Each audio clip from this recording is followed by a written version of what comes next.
back to the beginning. We all come to a story with hopes and expectations, looking for an answer.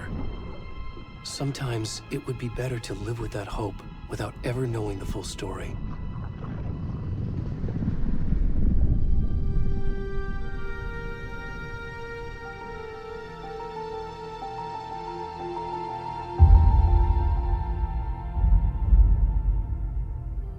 In a horror story, there are only victims and monsters.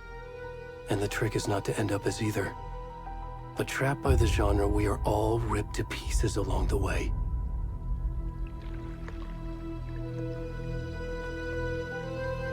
This is not the story I hoped it would be. This is not the ending I wanted. This story will eat us alive. This story is a monster. And monsters wear many faces.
Come on, we should go.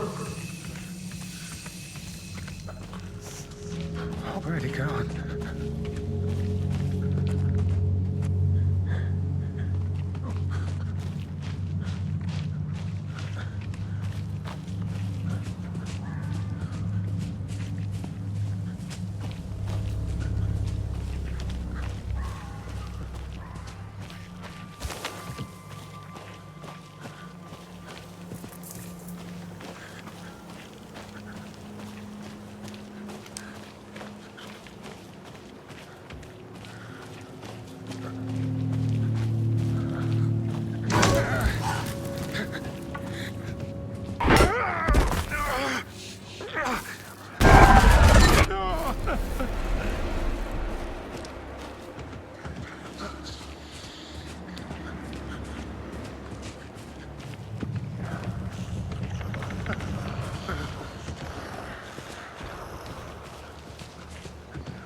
I'm good, Mom. How are you?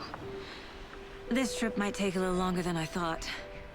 I'm sorry I've been gone so much lately, Logan. Oh my god, Mom, it's not your fault people get all murdery. What happened? Just work stuff. Right. Well, Dad and I are just watching the latest episode of Night Springs here. Mom, it's so good. No spoilers! I'll let you get back to the show. You were supposed to wait and watch with me. I love you both. This is what happens when you go on work trips, Mom. Love you too. And say hi to Casey. Tell him to stop brooding so much. Logan? I will. Bye, kiddo.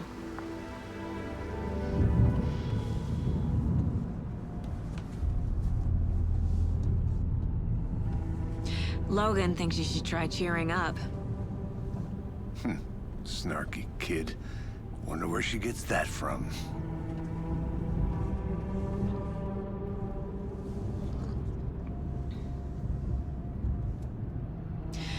It can't be a coincidence that another body turns up just as we arrive in town. Feels like the killer's leaving us a message. I'm glad you're on this case with me, Anderson. It's right up your alley. You should take lead. Think of me as the backup. Okay. Any words of advice? Nothing that would cheer anyone up.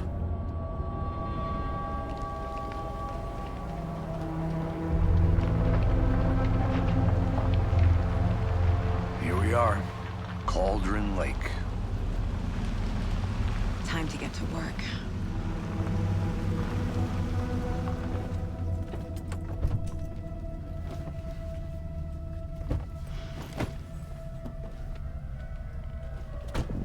A deputy was supposed to be here to show us to the crime scene. There's the car, so where's the deputy? Eaten by a bear? I'll check out that map.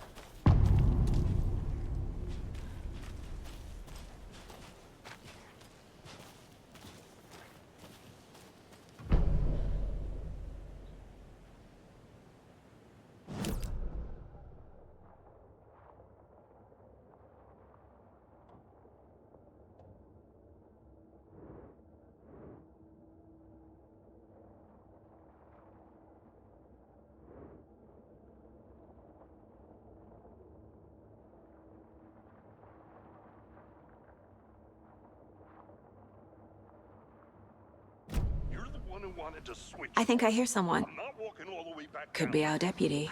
I can go take a look.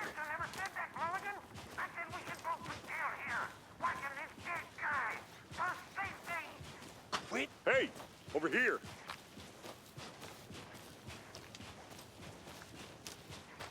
Hey there. Agent Casey, right? Sheriff Breaker said you'd be coming by to take over the case. You're half right. Anderson? Saga Anderson. I'll be leading this case. Seems you already know my partner, Alex Casey. Shoot. Sorry about that, ma'am. I'm Deputy Mulligan. I just figured that, you know, that, Federal agent's right here, Thornton. My partner, Thornton, down at the crime scene. He's not what you call the sharpest axe in the shed. Right here? What do you mean? Are they with you? Oh, shit! They didn't hear me, did they?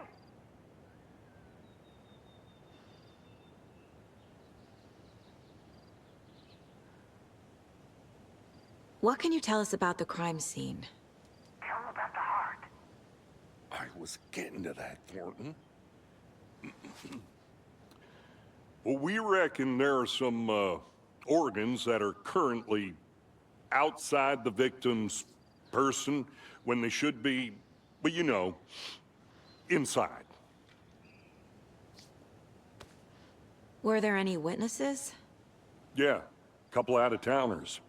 I wonder what they were doing sneaking around the woods at night. Mention the city folk. It's pretty suspicious. Not that we have anything against city folk, right, Thornton? But don't worry. Sheriff Breaker took them back to town a while ago. I want to see the body. How do we get there? Oh, sure, that's real simple. Just through the hole in the fence, down the hill towards the lake, around the old convenience store. You can't miss it. Everything's been closed since the area was fenced off. The store, the campground, all of it. Mulligan, tell him I'm here waiting. I'll show him around. They got it, Thornton.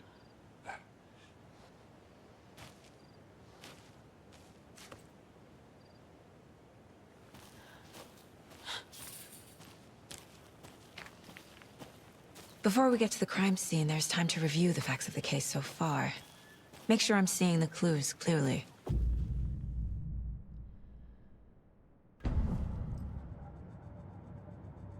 The Mind Place. My version of the Mind Palace technique. To sift through clues and work the case.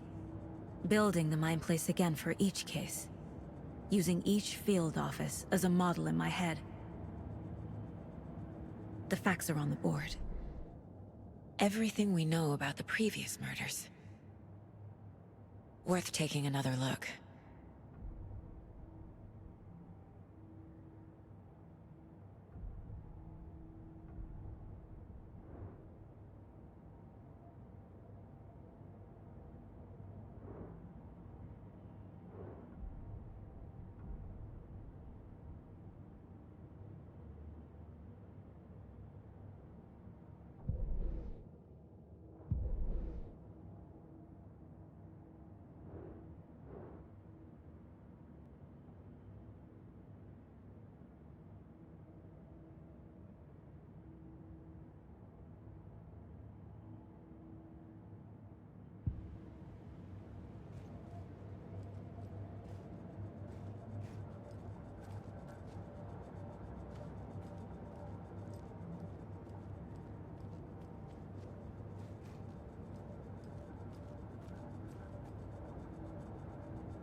I see you're already hard at work, Anderson. Close to cracking it? We're just getting started. Let's head down the hill to the crime scene. Fucking nature. Gives me a headache. There's too much sky.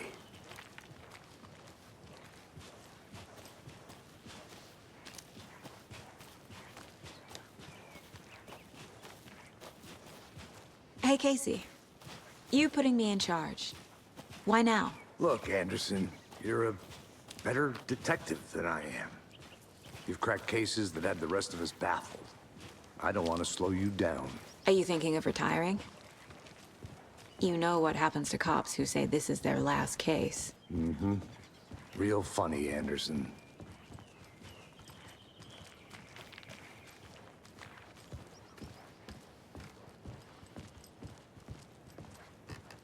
Stairs are out. You okay to jump down? I'm not that old.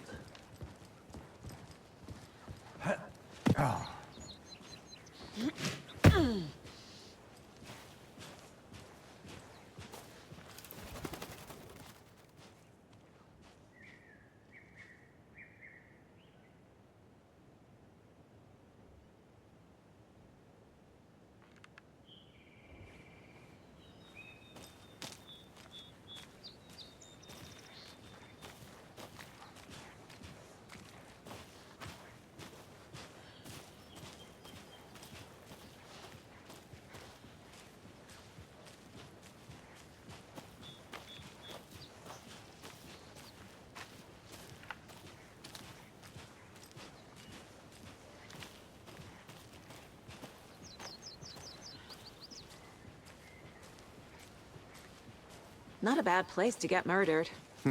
If getting back to nature is your thing.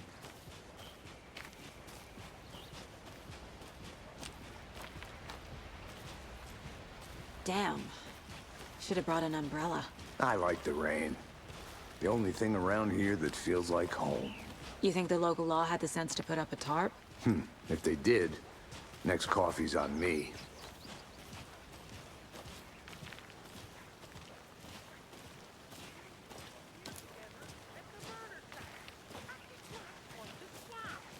No, still not getting it. Try explaining it one more time. Get my licking.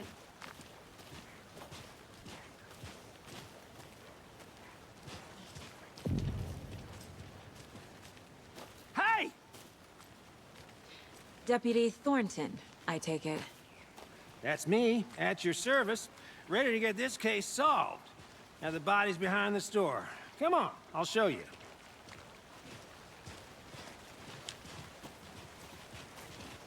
So, FBI, huh? That's so cool. Hunting down psycho serial killers and shootouts with the mob? You forgot the UFO cover-ups. What? Those are real? You guys hiring? Thornton, he's joking. Let's just see this body, shall we?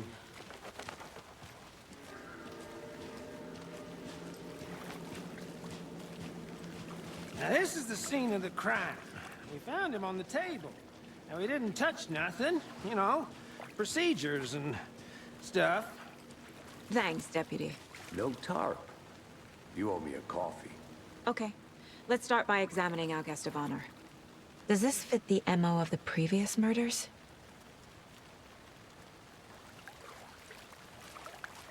Step 1.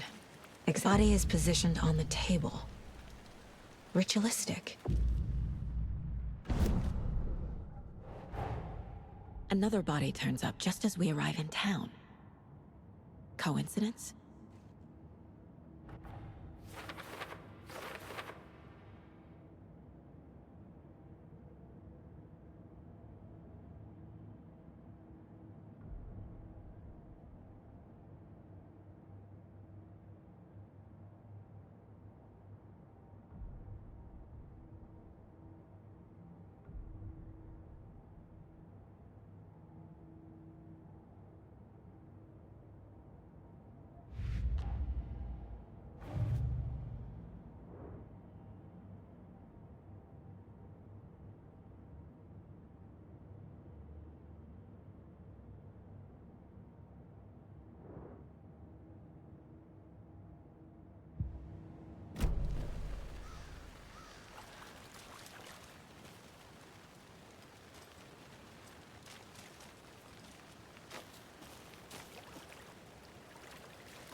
A creepy twig sculpture?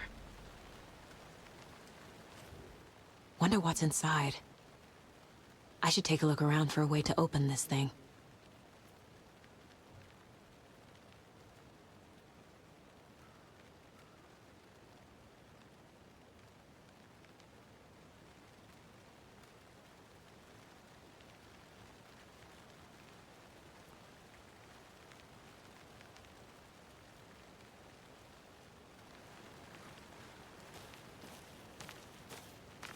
I'm gonna go check something out. Be right back. Got it.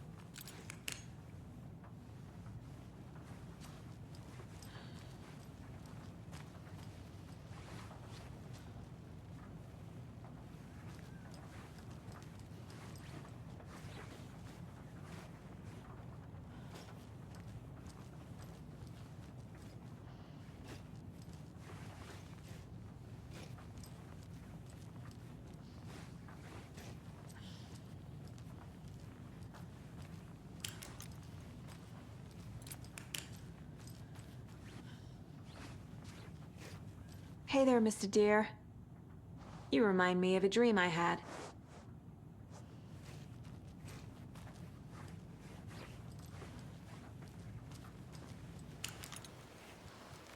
Trust me. I've been doing some deep research online, and I know how to keep confidential matters confidential. Look, I get that the UFO thing was a joke, but you're probably trained to joke about it, right? To deflect, hide the truth from the average Joe. Anderson! Hey, let's get back to work over here, can we?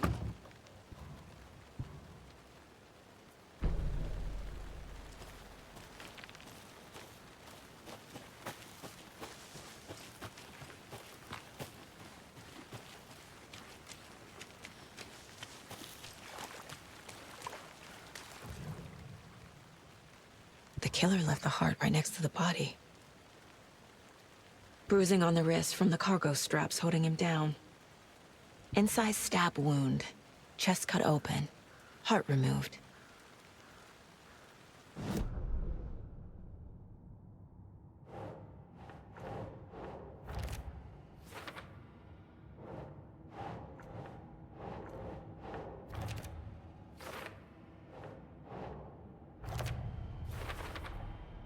Heart removed from chest, strapped by the wrists.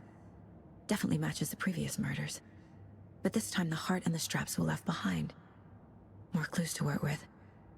This makes 4 murders that we know about.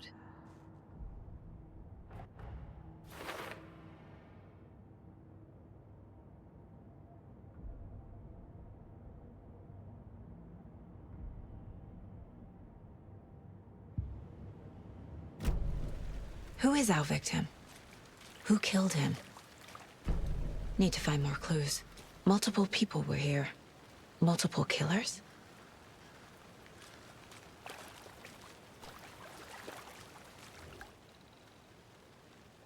Someone left in a hurry.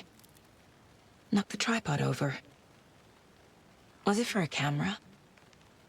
Someone was drinking beer. They spent time here, waiting.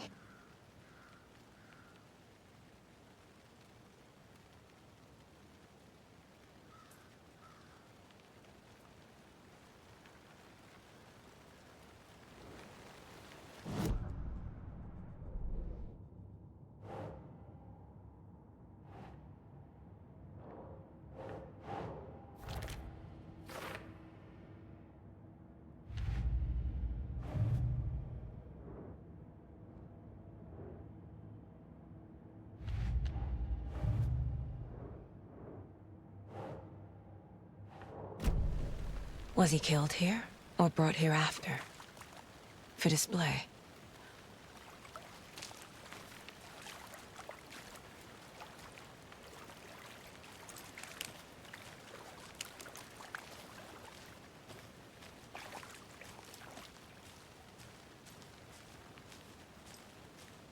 I think I saw something. It'll only take a minute. I'll wait here.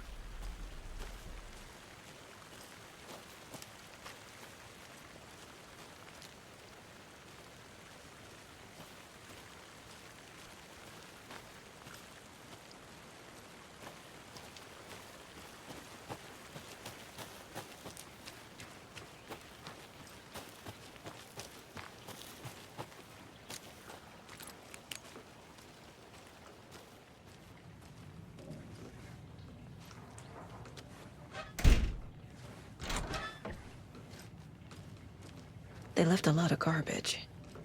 Not the fastidious type.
Hey, Casey.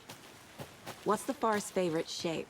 Please, Anderson. Just one case without the A triangle. I don't get it. Yes, you do. Good to see you still in one piece, Anderson. Forrest can be Any idea who the dangerous. victim is? Oh, I sure do. His name is Nightingale. He was FBI. He came to town about 13 years ago. I haven't heard a word about him since.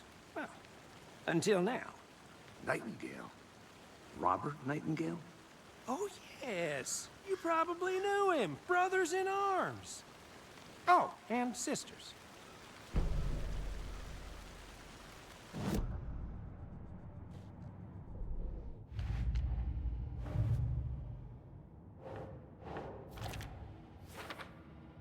Oh, I sure do.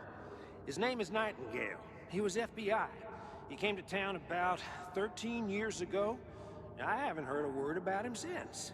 Well, until now.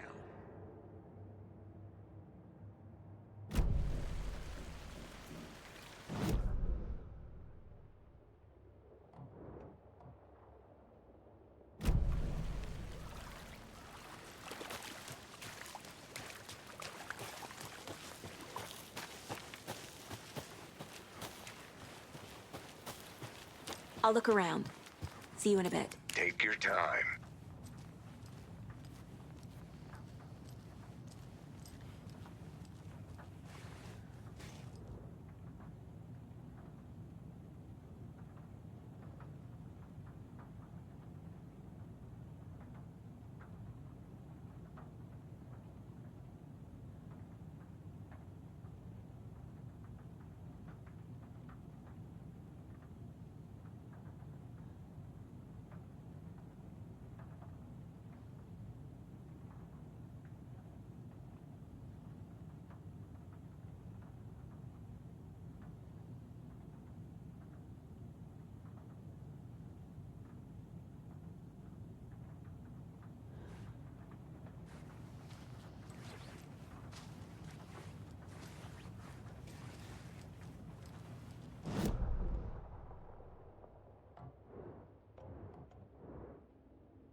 Did you get lost, Anderson?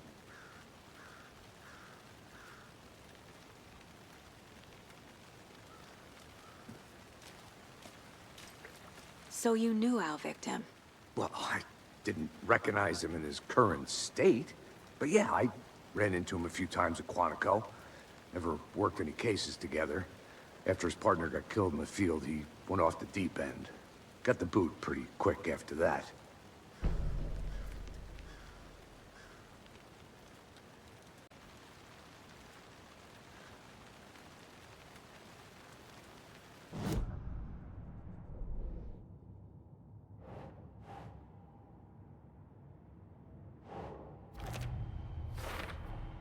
Robert Nightingale, ex-FBI, came to Bright Falls 13 years ago.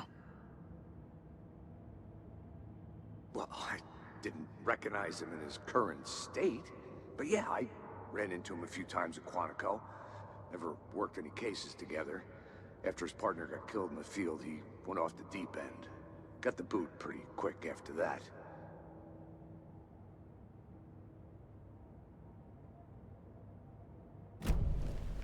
So what happened to Nightingale after the Bureau let him go?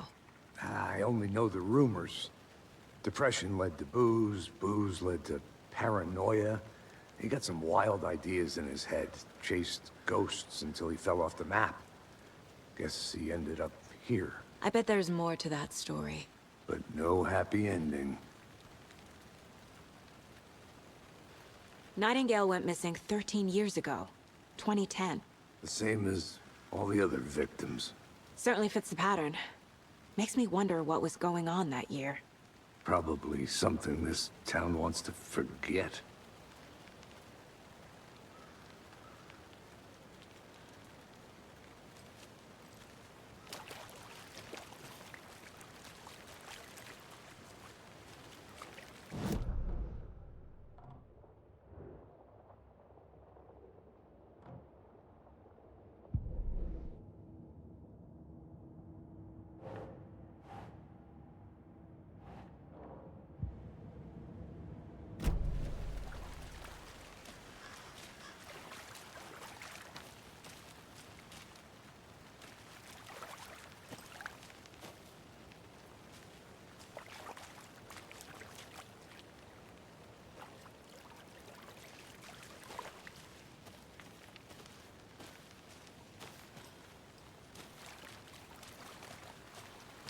Large amount of blood on the table. The victim died here. I think that's everything. For now, at least. Mm-hmm. Anything clicking yet? Not sure.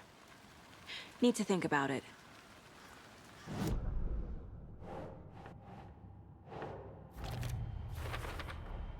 Boot prints, indicating multiple killers.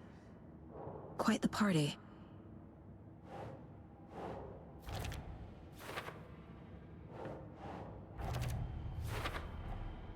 They planned for the murder to happen here, passing the time with equipment ready.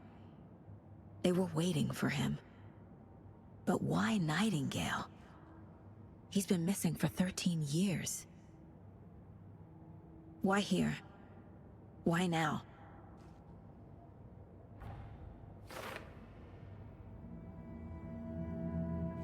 Profiling. Get into the subject's head. See what they saw. Feel what they felt. Use whatever I know about them to guide my intuition to a revelation. Piece it together.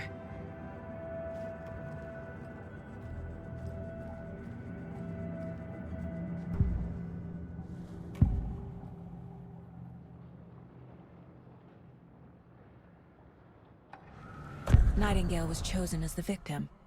Why? Flick the switch. It goes click. Lights are off. But somebody's home. Somebody's home. This wasn't some random act of violence. This was a ritual. And Nightingale a component. They didn't see him as a person. More like a container for something. Agent Nightingale has been MIA for 13 years. How did he end up here? Up from the lake that's not a lake. It's dark. He was there too. You are not allowed in the lake until he says otherwise. Robert Nightingale came from the lake, before his murder.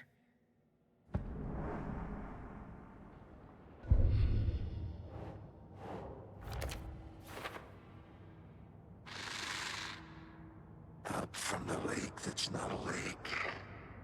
It's dark. He was there too. The lake is connected to Nightingale somehow.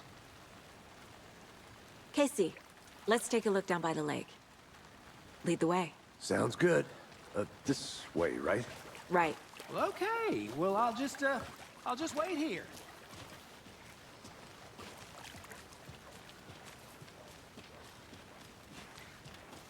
This one of your hunches, Anderson? Did something happen at the lake? I think Nightingale came up from that direction. From the lake. Probably looking for shelter. Safety. They were waiting for him. When you're ready, I'd love to hear what you put together so far. Sure.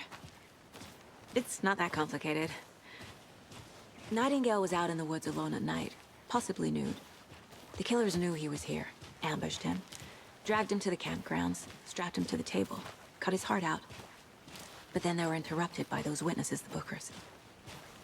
The job is unfinished. That seems pretty complicated to me. What was this guy doing skinny dipping at this time of year? Haven't figured that part out yet. Mm-hmm. Lots of questions. Lots of answers for us to find. I didn't know trees got that big. A witch with no heart. A strange echo of owl murder.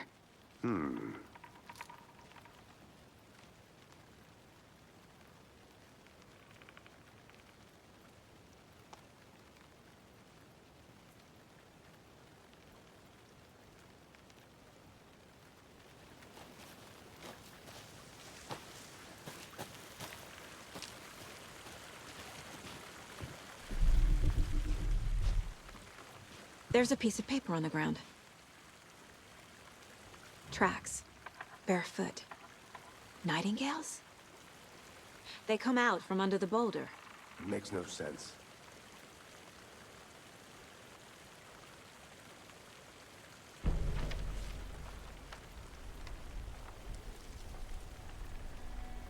A page full of text on one side. Not a printout. Written with a typewriter. Old school. Lines scratched out and edits added with a pen. Like a manuscript. Page of a story. The killer left a message. It's for us. The text is about us. The victim was one of their own. FBI Special Agent Robert Nightingale. And then there was the page they found. The first step down into terrifying depths.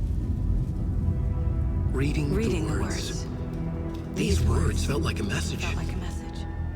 Someone knew they were here, someone playing a game with them. An invitation. How could they not accept, even if they knew it would end up hurting them?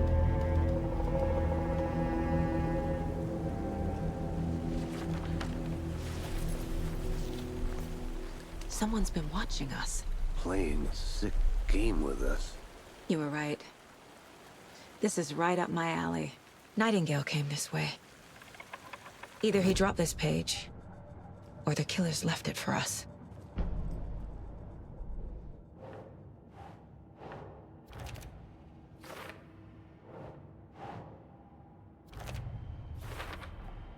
I think he came from the lake. But his tracks make no sense.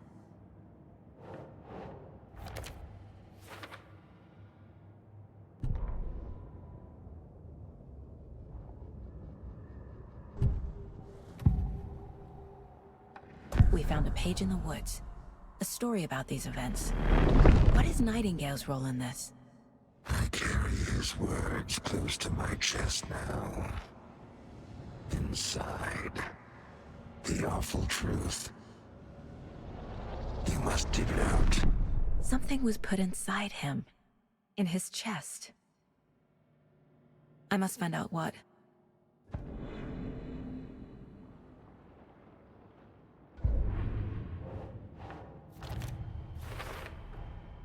Found all I can here. Time to properly examine the body. See what I can find inside. Casey, I think something's been put inside Nightingale's body. Let's tell the deputies to get the body to the town morgue. Okay.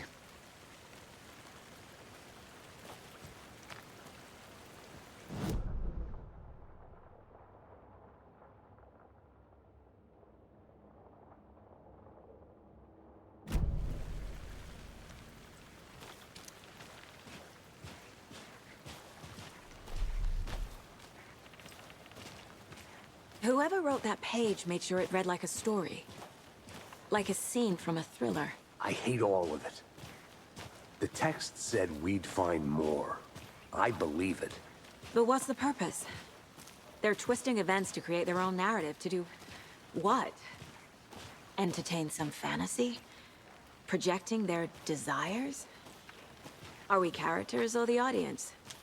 Witnesses to their design? All the above? It's all about control. Deciding what happens to who. Don't let it drag you in.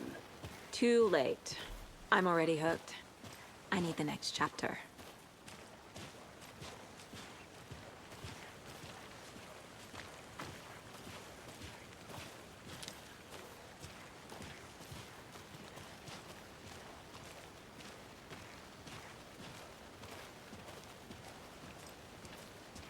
Hey, you made it back. Good. I hope you didn't get stuck in any of those big puddles. Crazy flooding down there, huh? Just like I said. Deputy, I want the body taken back to town for a proper examination ASAP. Well, sure. But the coroner won't be back in town for another week after Deerfest. Not a problem. I'll do it myself. Oh, and Sheriff Breaker called to say he's got the bookers at the Oh Deer Diner in town. Oh, and I've got a key to the gate. It's a shortcut back to the parking lot just up the hill.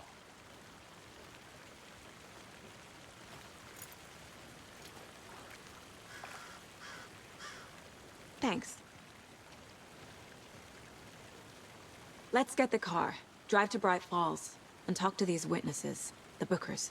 At the diner, right? I could use a cup of coffee. Let's try that shortcut the deputy mentioned. Sounds good.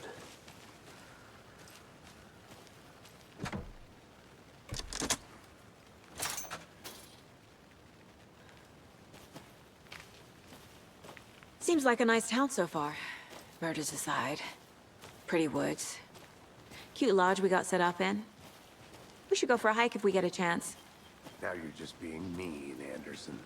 Deputies aren't exactly up to the task, but hopefully the sheriff will be more helpful. Not a surprise about the deputies. Doubt they see much stuff this gruesome.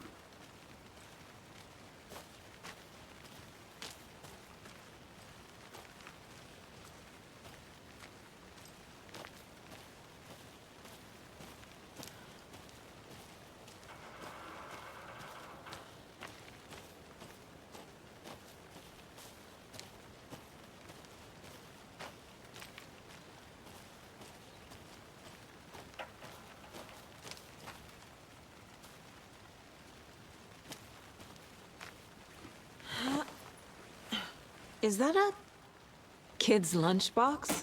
An Alex Casey movie lunchbox. Casey hates the endless jokes about coincidentally having the same name as a fake detective. He hates those cheesy crime books, but he really hates the movies.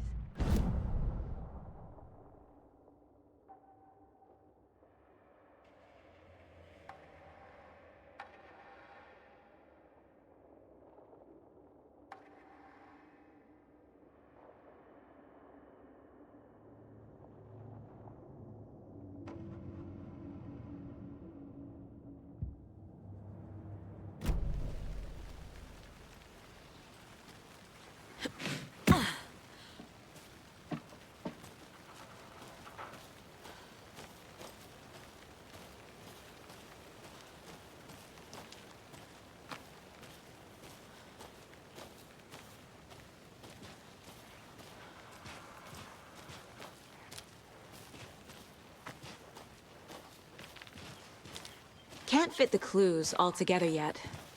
Heart removed, tripod, tracks leading to a dead end. A tripod? For a camera? To record a snuff film? Maybe. And why take out his heart just to throw it away? To stuff in something for us to find.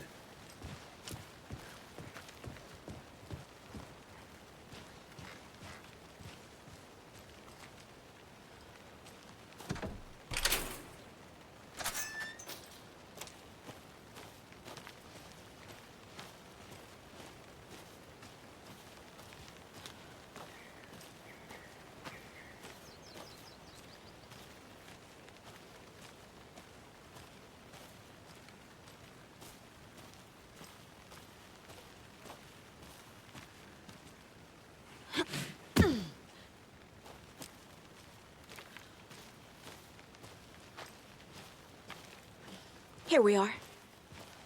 Let's drive back to town and meet the sheriff at the diner.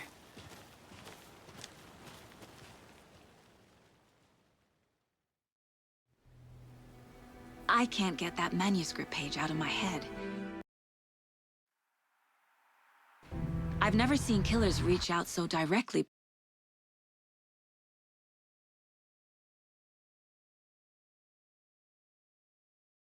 before. Damn impressive work so far. With your technique, these hunches were moving fast. I wasn't sure about taking a case so far from home, but I'm thrilled to be here for this mystery. Need to swing by the lodge to get anything from the field office? No, I'm all set. I'll park there anyway. I want to walk to the diner, get a feel for the town.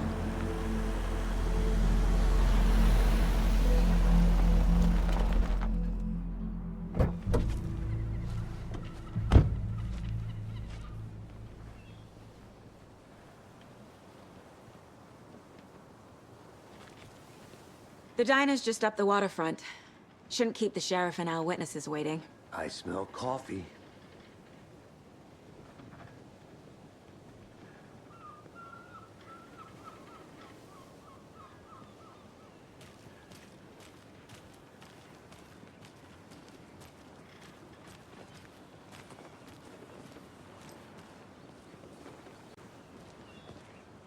Just how much coffee have you had today, Charlie?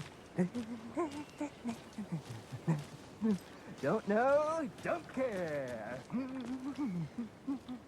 How much have you had? Not enough. That's how much. Never enough coffee. Rich, bittersweet nectar. Not to toot my own horn, but I am pretty darn sure my... Oh, dear. our float will be the You. belle of the ball at this year's Deer Fest. Just a few more days. Let me guess. The FBI. Welcome to Bright Falls. It's nice to have you here. I got you both some coffee. Oh, it's Washington's finest.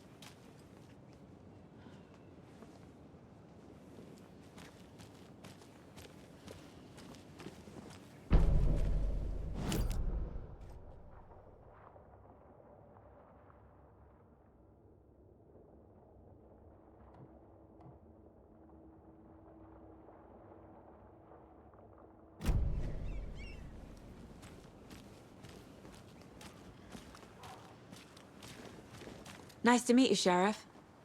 I'm set for coffee. You know, I wouldn't say no to another. I'm Agent Saga Anderson. This is Agent Alex Casey. Tim Breaker. And let me just say, I'm happy you two are here. Frankly, we could use the help. Your deputies said you had a couple of witnesses here. They made them sound like suspects. Mulligan and Thornton are still on about that? No, the Bookers don't strike me as the murdering type, but you can decide for yourselves. They're just inside having coffee and pie to calm their nerves. I'll see what they have to say. Casey, you compare notes with the sheriff. Take your time. We've looked through the case files you sent over, Sheriff. Have you had many people besides the known victims go missing? Sure. But it's slowed down ever since... Excuse me. I'm Agent Saga Anderson. Are you the Bookers? That's us. I'm Tammy, and he's Ed. Hello, officer. Just Saga is fine, Ed. So, are we being charged with anything? Because if not, we'd love to get back to our hotel and decompress after what we saw. Take a bath, scream into pillows, that kind of thing. We're not charging you. I just have a few questions. Nothing to stress about, okay?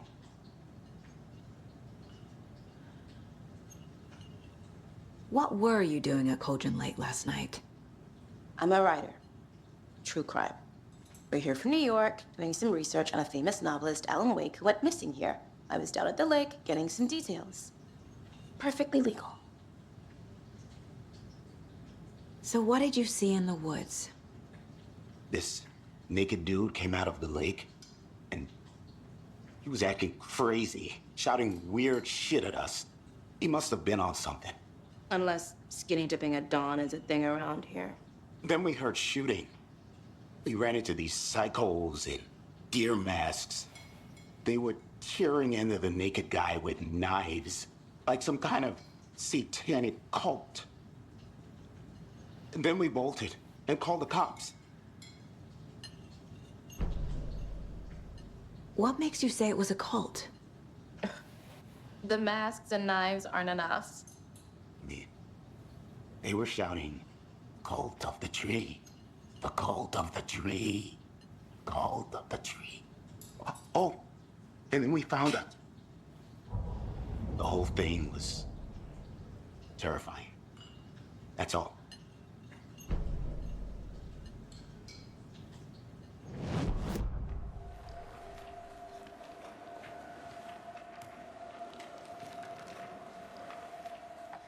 The cult of the tree.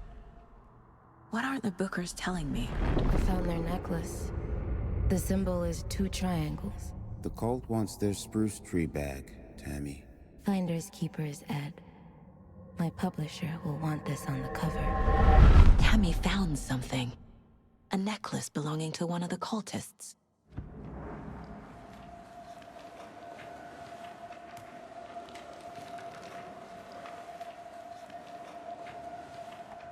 The Bookers were at Cauldron Lake. Why? The fence was built to hide what's there. They say the rider fell in the lake. Private party. No trespassing. My book has questions. Past the bolt cutters. They broke in for the sake of Tammy's book. Nothing to do with a murder. They were telling the truth.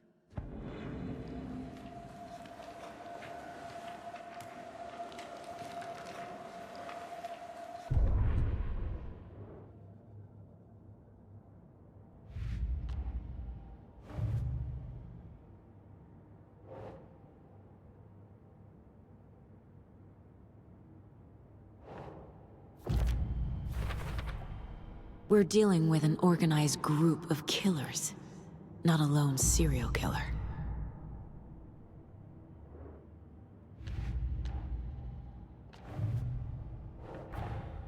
I need to know more about the Cult of the Tree if I'm going to shut them down.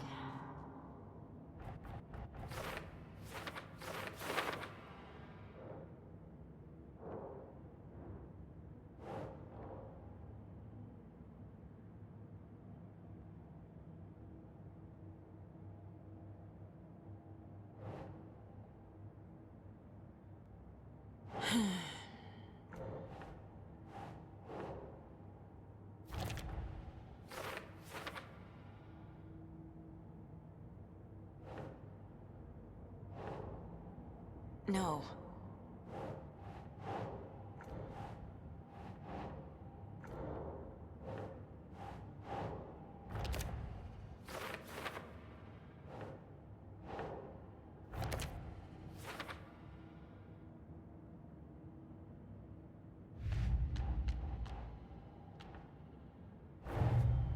The Cult of the Tree is behind these murders. This case just became much more complicated. I'll need to start a new file. But it's my first cult case. Exciting.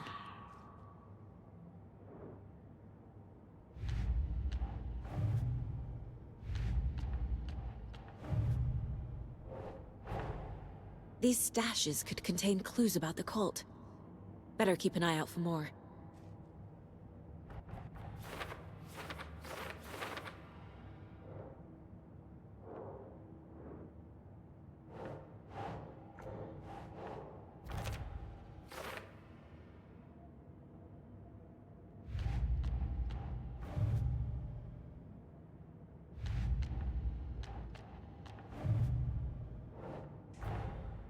Finding a Casey movie lunchbox out here can't be a coincidence. Another message?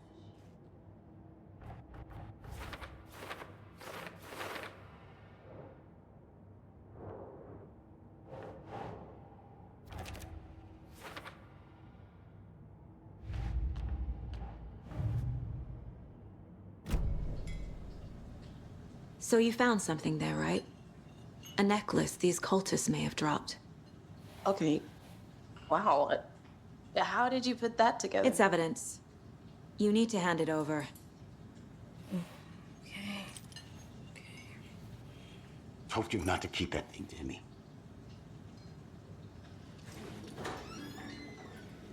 Thanks.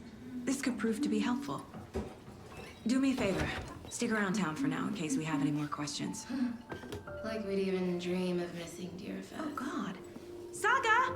Saga Anderson. As I live and breathe. I thought we'd never see you back here after that awful, awful thing happened to your baby girl. How are you? I'm sorry. Who are you? I don't know what you're talking about. It's me, silly. Rose. You know me. I don't think I do. And what horrible thing happened to my baby girl? She drowned. Your daughter. That's so weird you don't remember. How do you know I have a daughter? Oh, I know what this is. You're blocking out your traumatic memories. Happens on TV all the time. No. You're mistaking me for someone else. If you say so.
Rest easy, buddy.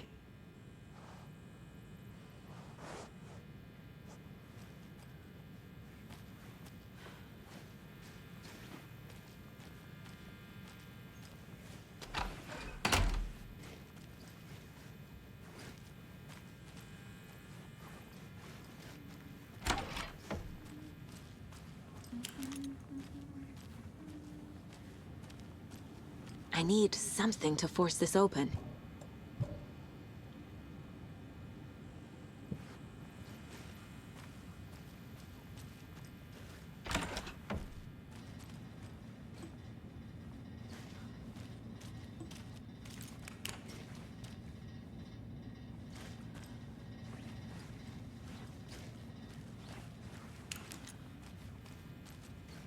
I can't get through this.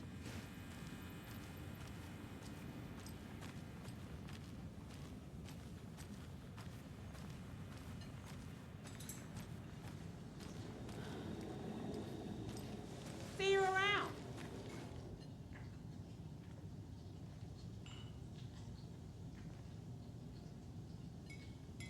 How can you be so calm? Corpses are part of the job. Can't dwell on it too much.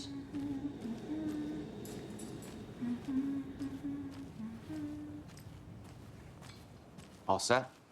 My guys have Nightingale at the morgue if you're ready to go take a look. Let's go. Well, Casey, I got a lead. Looks like we're dealing with a cult. The cult of the tree. A murder cult. Fuck. Have you heard of this cult of the tree, Sheriff? Only the urban legend. If you're in the woods at night, the cult will get you. That sort of thing. We're not gonna find out you're the Grand Wizard or something, are we? I played some D&D back in the day. Wizard was always my favorite class. Morning, Sheriff. Looks like you have some guests. Ah, morning, Ted. Yeah, real important guests. Deerfest. Always draws a crowd, right? Too true. More the merrier. Have a good one, Sheriff. Who else to keep this city clean if not I? Who else to protect its citizens from the... Hey, what do you know about that waitress from the diner? Rose? Yeah, she's a bit of a space case. Always has been. Why? What'd she do now? She kept saying that my daughter drowned. She even knew my name. It was all very weird. Rose has a talent for saying the weirdest thing possible. But it's best not to take it personally.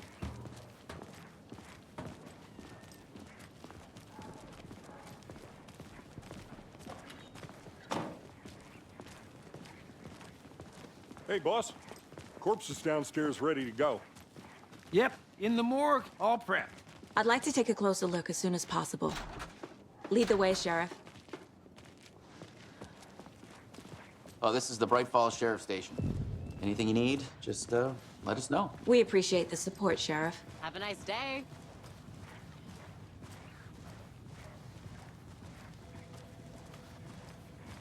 So we share a morgue with the funeral home next door. It's a shoestring budget. I guess you guys don't have that problem, though. Our only coroner rotates between a few other towns, and he's away this week, but you can handle this, right? I'm qualified to perform examinations. Yes.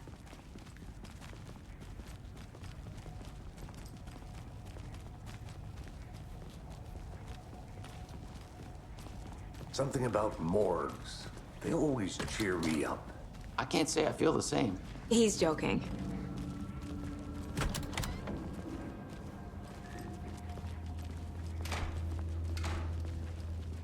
Okay. Let's take a look at our patient. I'll start with the external inspection before performing the internal examination. What was the cause of death? What other clues can the body give me? There's writing on here.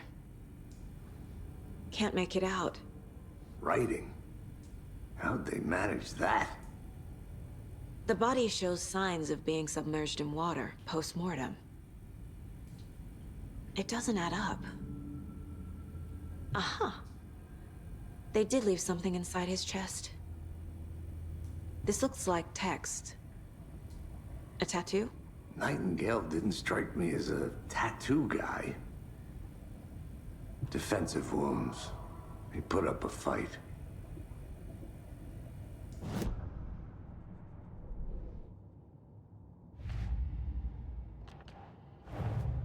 Time to see what Nightingale's body can tell us.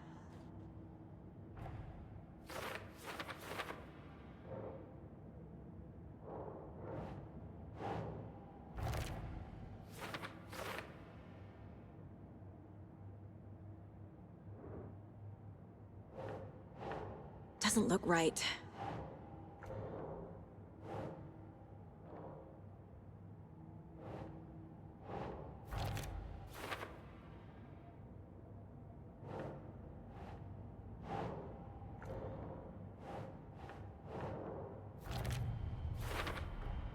Chest wound is cause of death, but the corpse is bloated, waterlogged.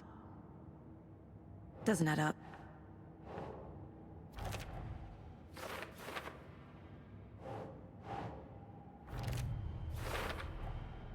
There's definitely something in his chest.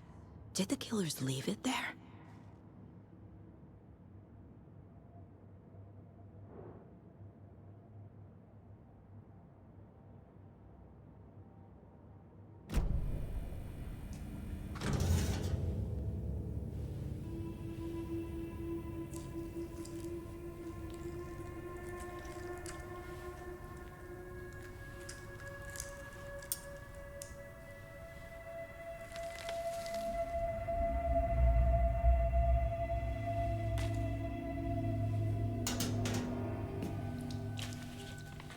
It's the same type of page we found at Cauldron Lake. Nightingale hunted Saga.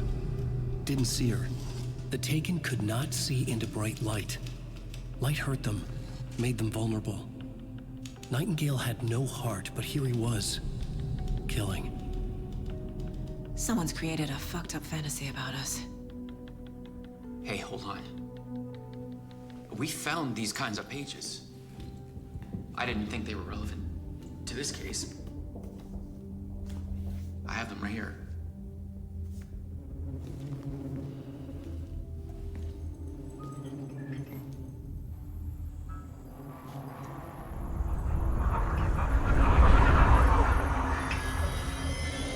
No, wait!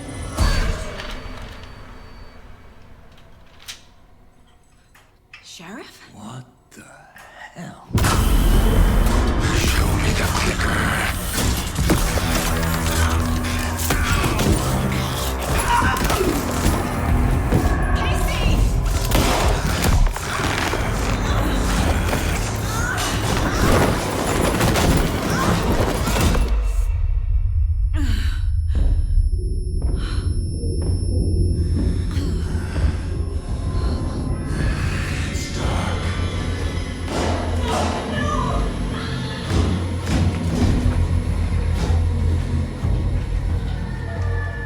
Didn't see her. Could not see into bright light.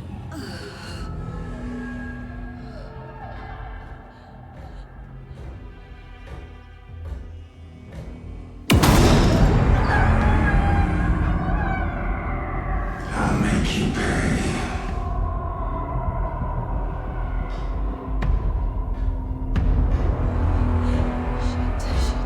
He's coming.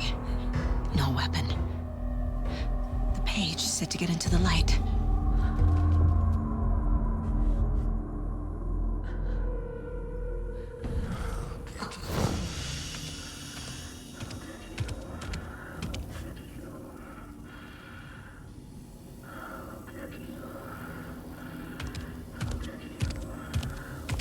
He can't see me in the light. My gun's out in the hall. Gotta get it back.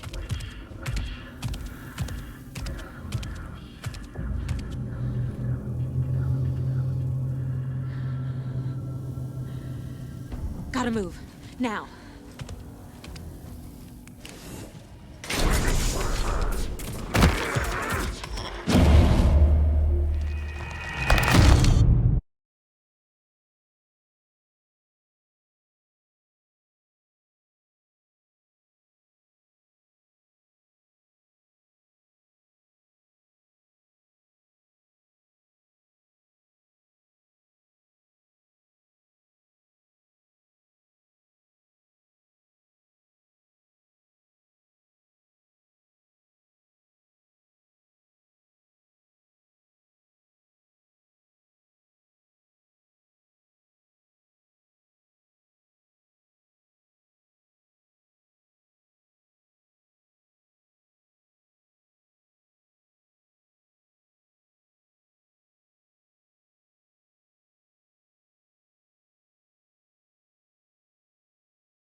can't see me in the light.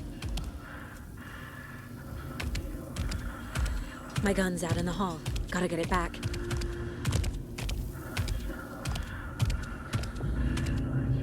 Go!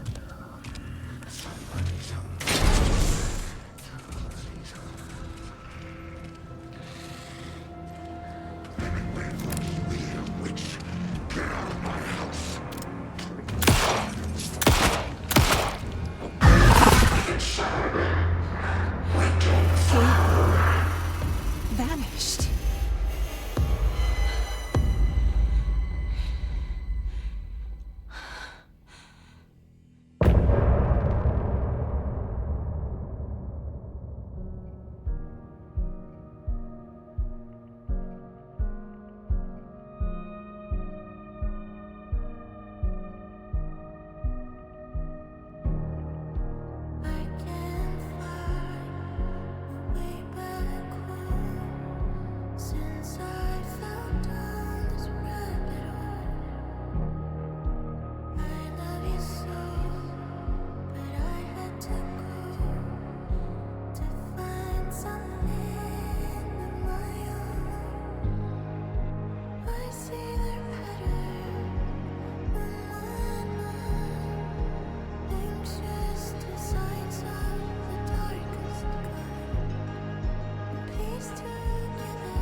He didn't have a heart, but he still got up. The page predicted all of it. It helped me fight him. He just disappeared? What the hell is going on here? We need to figure that out if we're gonna do anything about it. Somehow we need to make sense of this.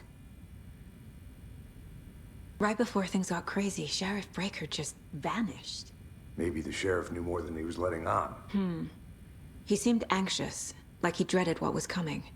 One more mystery. There's no rational explanation to what we just saw. I'd love to blame this on mass hallucination caused by inhaling volcanic gas, but we both know that's bullshit. This was supernatural. Well, I'm glad you were the one to say it. Now we can figure out a way forward. The victim of a ritualistic murder turns into a monster. Is there a connection? Looks to me like the cult of the tree is performing rituals to create monsters. Maybe. We need to start with learning this cult's goal. Their purpose.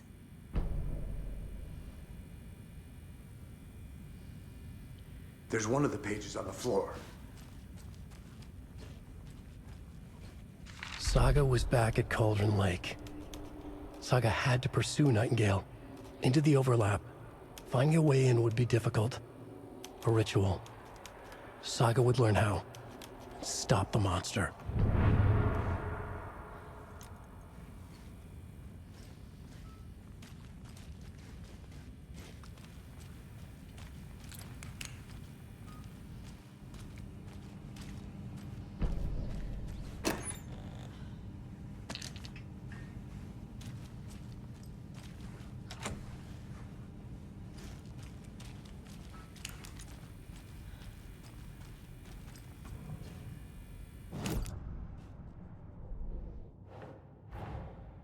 A dead man turned into a monster.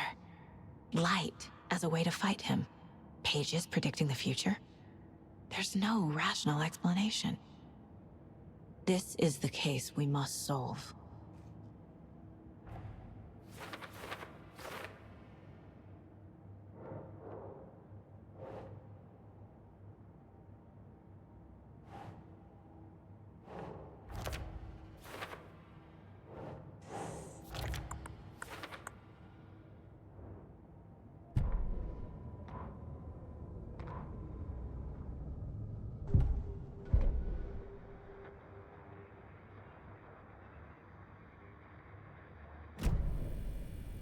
The page places Nightingale back at Cauldron Lake.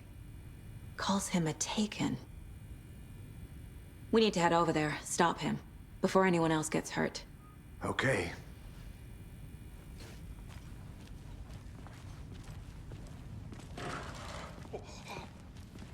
We heard gunshots. Y'all okay? Did you get spooked by the bodies? Sheriff Breaker disappeared. Nightingale turned into some sort of a monster, and there are offices down. You two handle things here. We need to get back to Cauldron Lake immediately. Fuck me. That's terrible. We'll do what we can, man.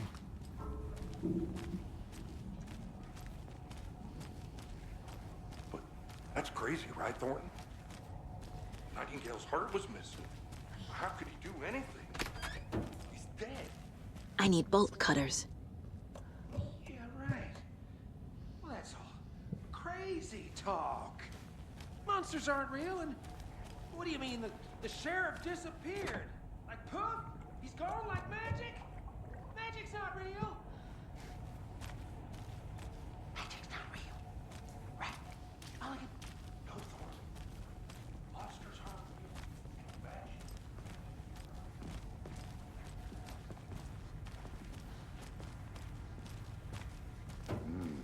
They're a fine pair.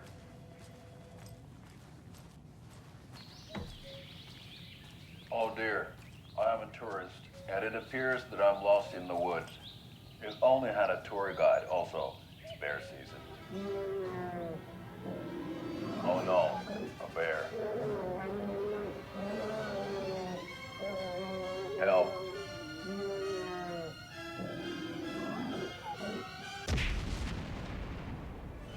Did somebody call for a tour guide? Oh wow, Koskela Brothers Adventure Tours. Unforgettable tour experiences at affordable prices. That's right. I'm Ilmo Koskela, voted best coffee roaster / tour guide by Coffee World magazine, and I'm here to give you the tour of a lifetime. But Ilmo, I've heard the government has seized and restricted access to many local nature attractions. That is true, Janko. Many local attractions have recently become fenced off by the government, and that's why at Koskela Brothers Adventure Tours, we say, fuck the government. We have bolt cutters. Oh, wow. You think of everything. And we'll take you anywhere. Hiking through the scenic Elderwood National Park. Fishing in the crystal clear waters of Bright Falls Dam. Bird watching at majestic Mirror Peak. The tour of a lifetime is just one phone call away. Book now to get a 9% discount on this limited edition Oh Dear Diner coffee thermos.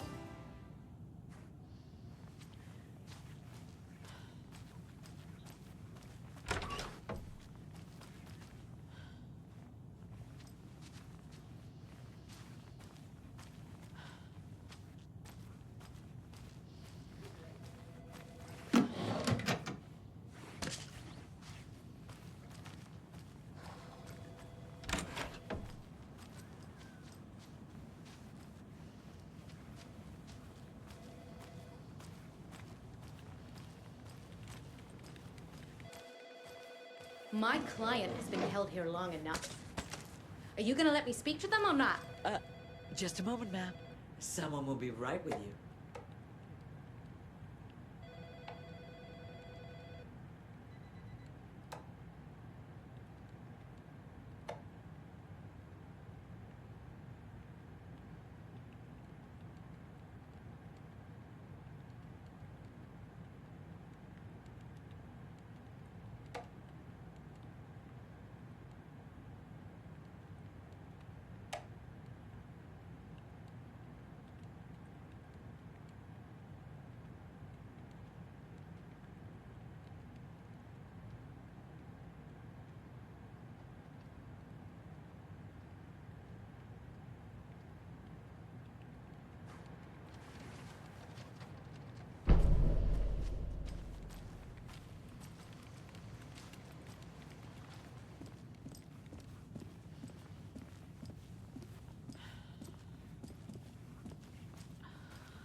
It won't open.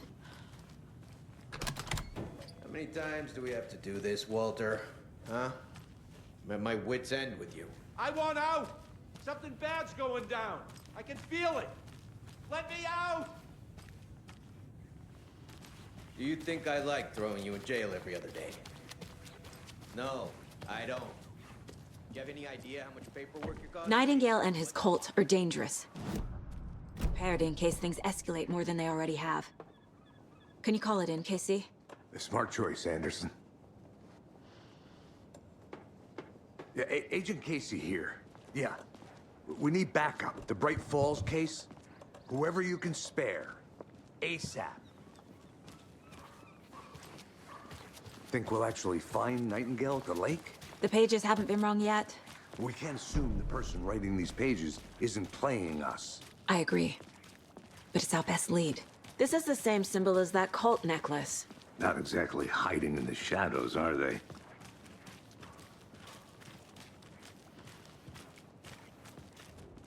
Mercado won't roll over on the issues.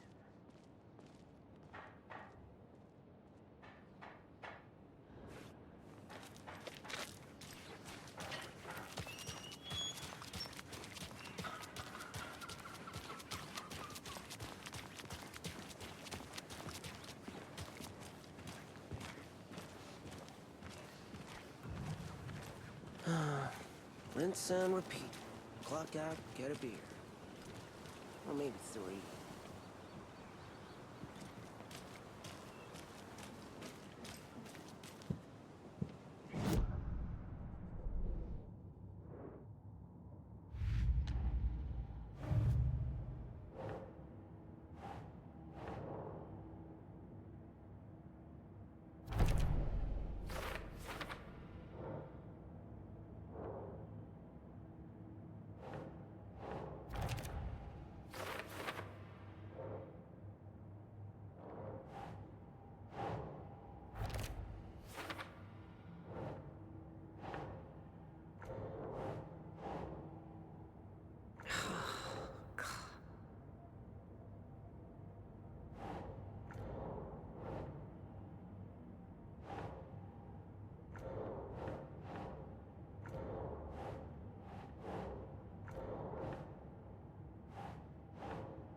Doesn't look right.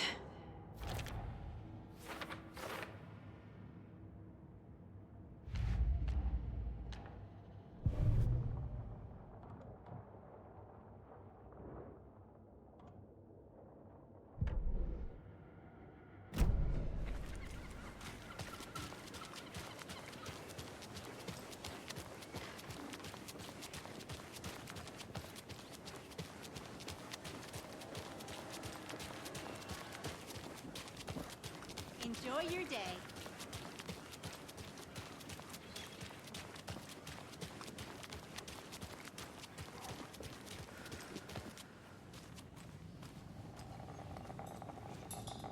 So, Rose, help me out.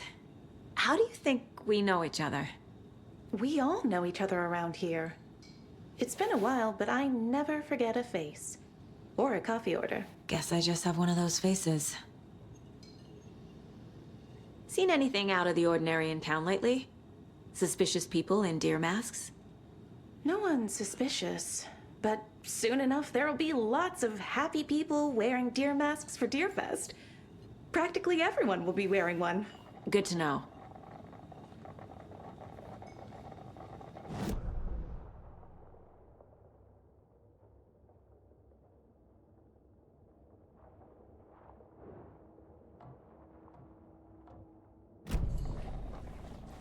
I'm gonna take a quick look around. Meet you back at the car. See you in a bit.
Did you check out the town, Anderson? Just getting my bearings. Ready to go?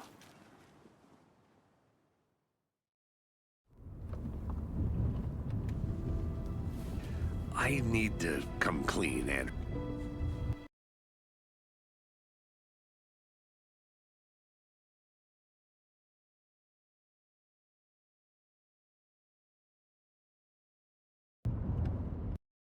Anderson.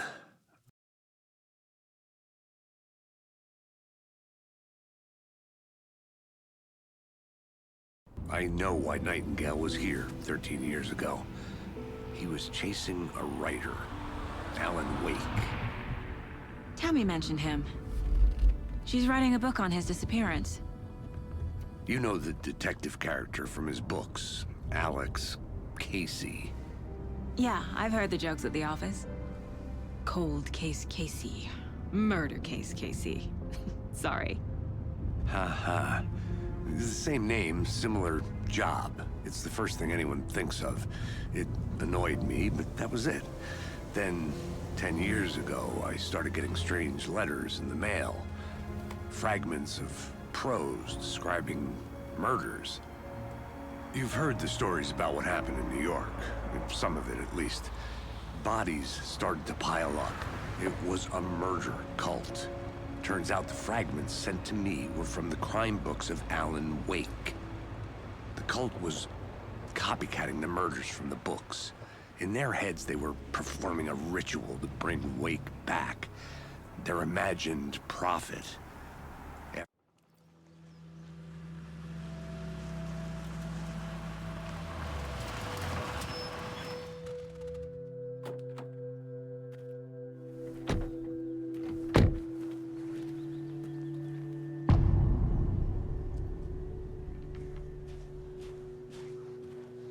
The page says Nightingale's in something called an overlap.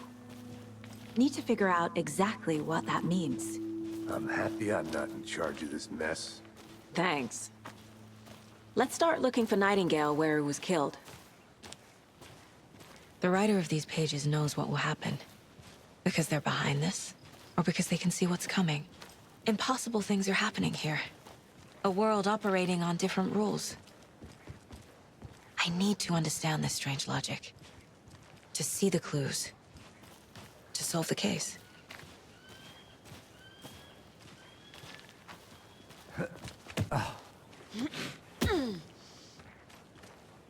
I've been thinking more about the cult of the tree.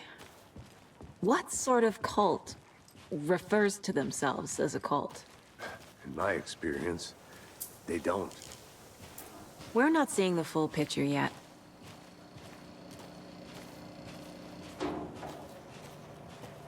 Hey, hello there. How are you folks doing? Those restricted areas. Hello. Saga Anderson. Are you two supposed to be here? I'm Ilmo Koskela. Fantastic to meet you. And yes, Stephen here hired me to show him through the woods. He's in town on important government business. Fixing this impressive piece of hardware. I work for the FBC, ma'am. I'm authorized to be here. And I bet you two are here about that murder. Nasty stuff. How's it going? What is this thing? It's just a monitoring station, ma'am. The Federal Bureau of Control checks volcanic activity and air toxicity levels. No need to worry, though. It's mostly for research purposes. That's one gorgeous weather saga. Looks Nordic. I bet a family member made it. How did you hear about the murder, Ilmo? Do you know anything that could help us? People tend to tell me things. The Koskela brothers are kind of a household name around here. Speaking of, if you're looking for some fun, stop by Watery. Just down the road from Bright Falls, there's our Coffee World amusement park. There's sauna ja vihta. And we offer a variety of guided tours, hunting, fishing, hiking, whatever strikes your fancy. You name it, we probably got it. My mother made this sweater for me. How do you know? I knew it. My mom used to knit those sweaters for me and my brother. Watery, my hometown, was founded by Finnish immigrants. So between your name and the sweater, I figured your family might be from Finland too. Suomi, Finland. Ulla, Karjalan piirakka. Close. My mom's family is from Sweden originally. I don't know much about them beyond that. The sweater is just something to remember her by. Stephen, we're investigating a murder that occurred nearby. What can you tell me about your bureau? Nothing that isn't classified, I'm afraid. But I don't know anything about a murder. Operations here are run by a different department. I'm just here to make some repairs. The wiring on this thing frays every couple months. Yep, that's the raccoons. They grow real big here with teeth like you wouldn't believe. Can gnaw right through a garbage can. That's all for now.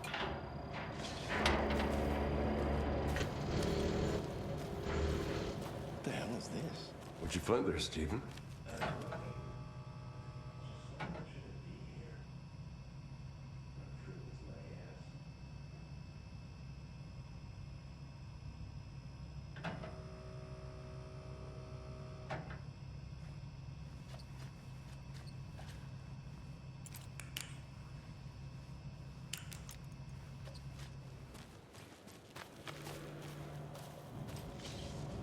I'd be happy to get you VIP tickets into Coffee World. Just say the word. Let's get to the murder site, Casey. But I don't drink coffee. We brew our own beer, too. Ahma beer. Now we're talking. A lot of things about this case keep bothering me. But one thing feels really off. Breaker's disappearance. I don't get the feeling Nightingale was responsible. He was about to give you more of those pages. Something didn't want us to have them? Or was protecting him from Nightingale? Spontaneous combustion? I don't know. Not the kind of disappearance we normally solve.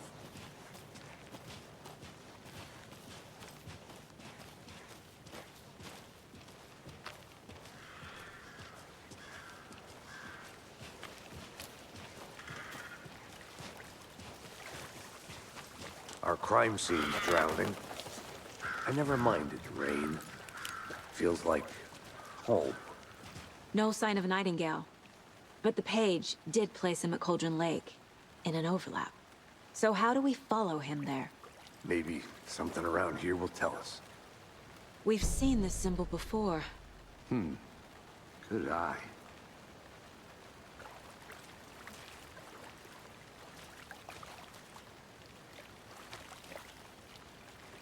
Monsters, overlaps, rituals. What do you make of all of this? The killers are usually the ones performing the ritual, not the detective. Acting out their sick fantasy. They may be trying to get you involved, forcing you into their twisted world. But with dead men coming alive, the word ritual starts to have more weight behind it. We need to look around. Learn what this ritual is. After we find Nightingale, what then? I've never arrested a monster. I've watched you arrest plenty of monsters, Anderson. You know what I mean. Monsters. Light worked against him at the morgue. That might be the only way to stop him from hurting anyone else.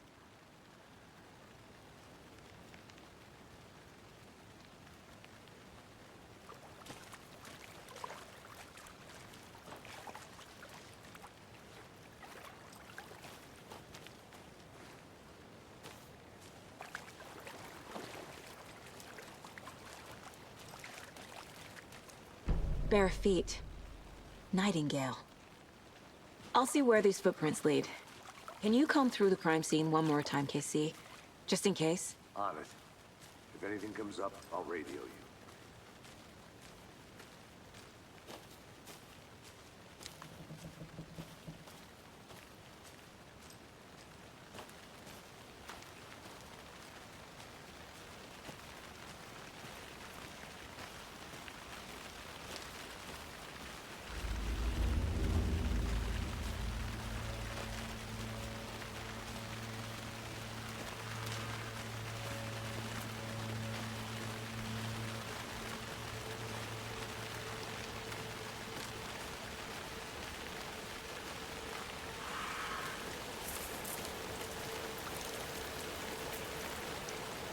The tracks lead into the water.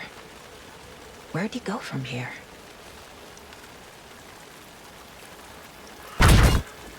I can feel something. A presence. Nightingale isn't far.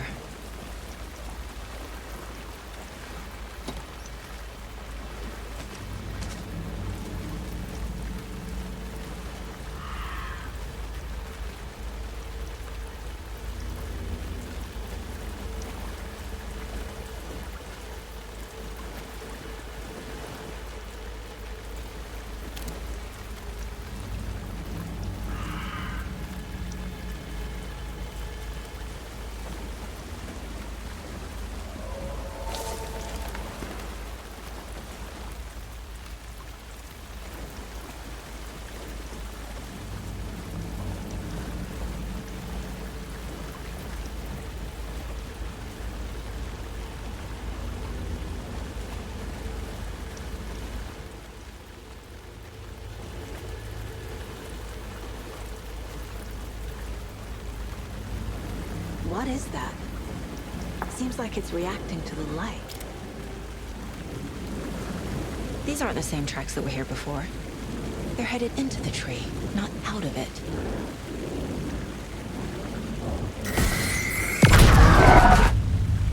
My flashlight burned the dark stuff away. It was covering another page. The fuse was in place. Saga stepped into the witch's hut. Inside, a bright light. There were objects that stood out to Saga, as if the light had manifested them. The witch's hut. Okay. I trust the pages to lead me to the overlap.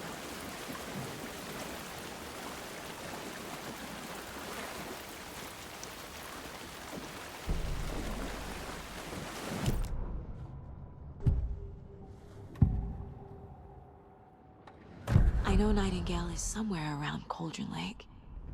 The tree was a threshold.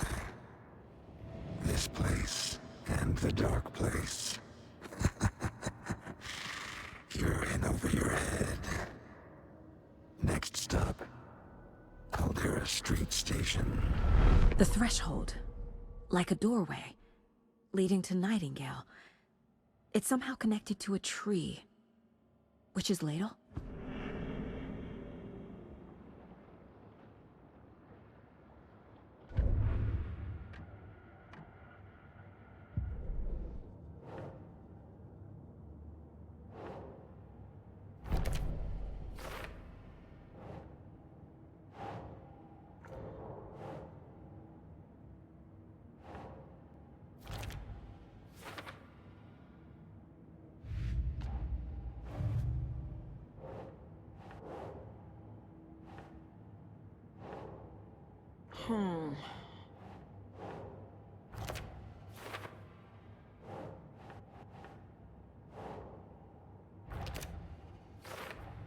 Is Witch's Ladle the doorway into the overlap?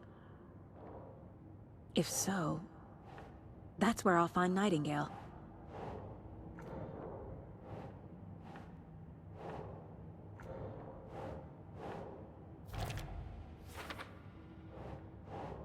Sure.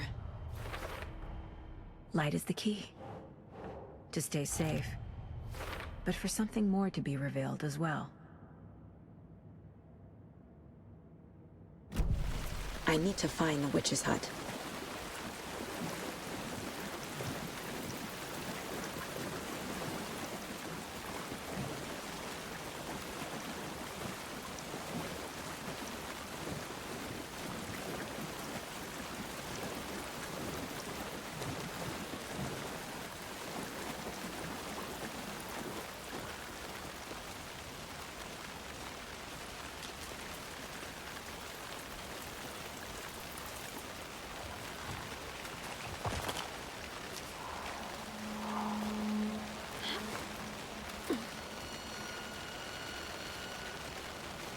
This is the witch's hut.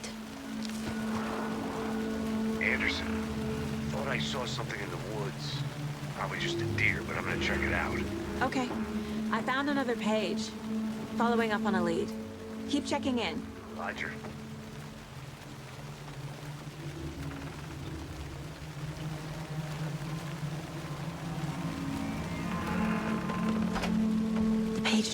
hut being lit, and mentioned a fuse.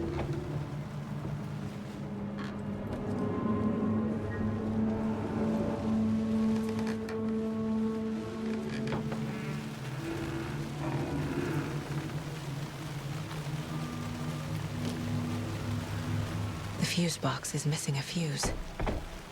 I need to find one to turn on the lights.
This fuse is busted.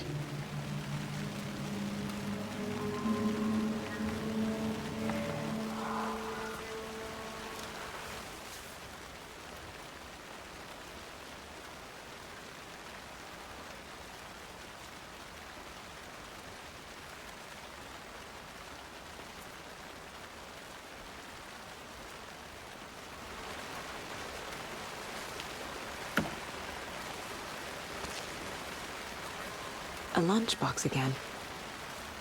Who's leaving these out here?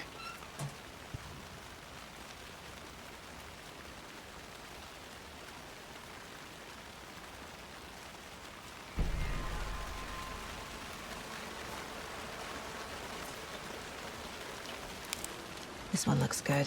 People should really stop littering, though.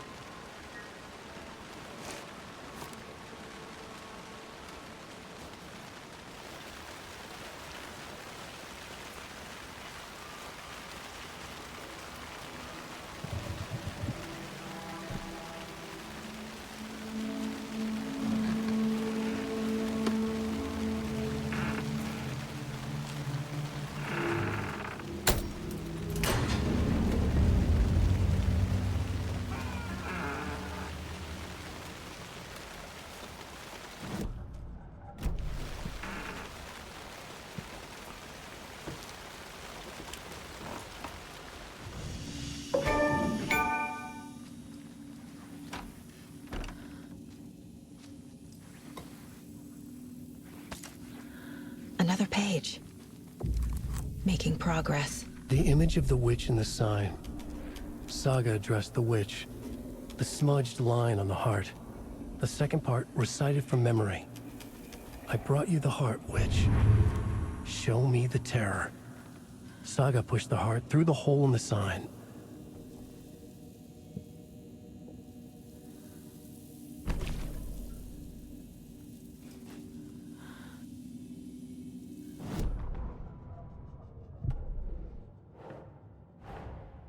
The page from the witch's hut seems to be describing some kind of ritual.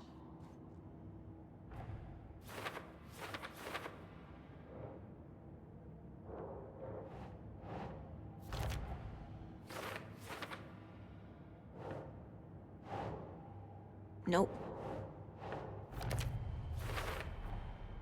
To get into the overlap, I need to find Nightingale's heart. Read the line imprinted on it, plus the line on the page to the witch's ladle sign. Then push the heart through the hole in the sign. Nightingale's heart disappeared from the morgue. Where is it now?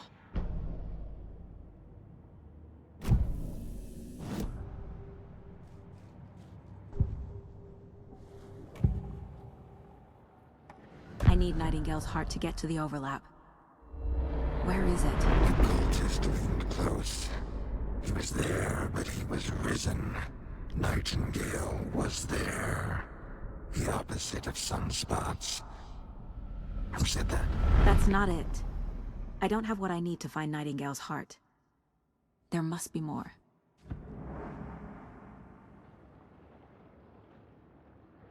Nightingale's heart. Where is it? Meanwhile, they played cards in the general store. The witch had stolen his heart. Get out of my house.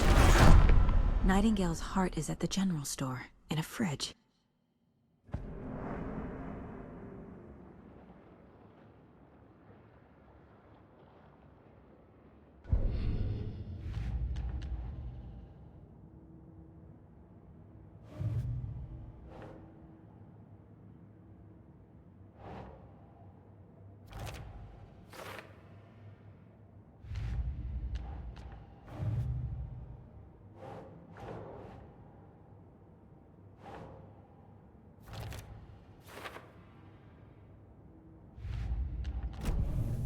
I need to check the general store for the heart.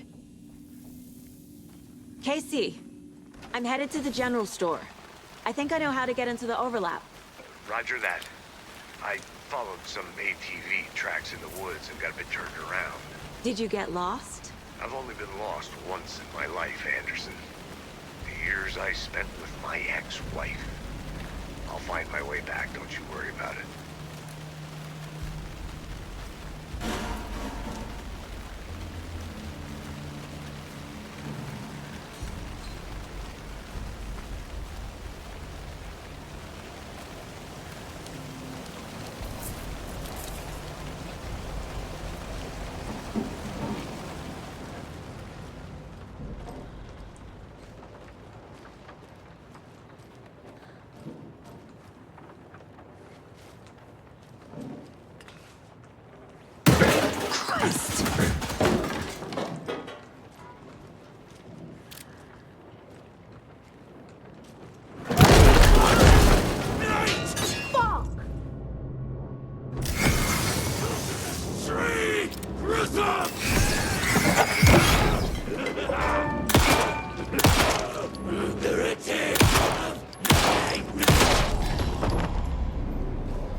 cultist.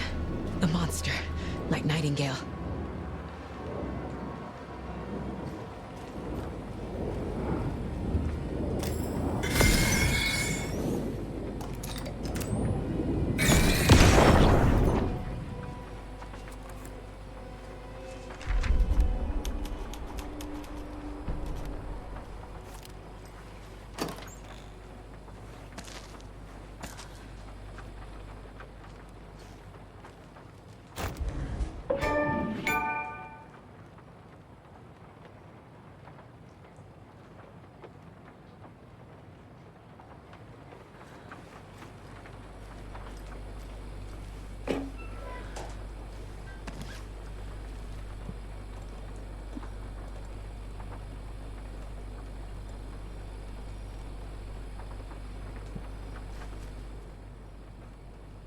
The text on the heart is clearer now.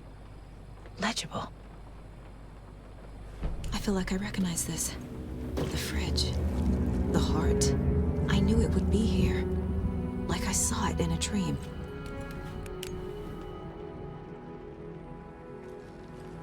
And now I need to give the heart to the witch. Makes total sense.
These numbers match the ones on the lotto ticket.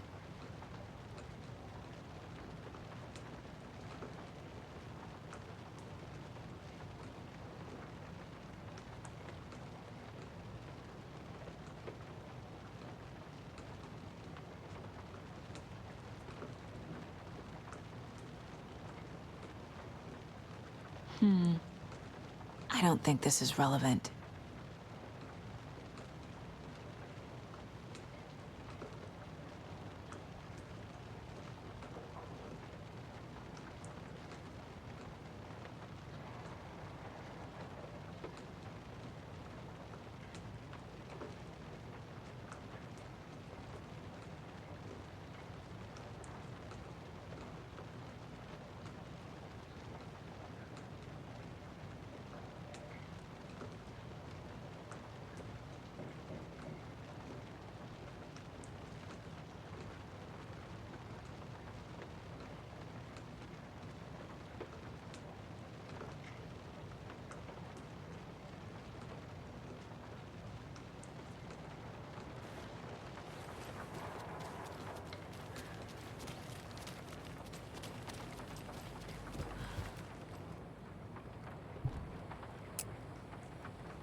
Casey, there are cultists in the area.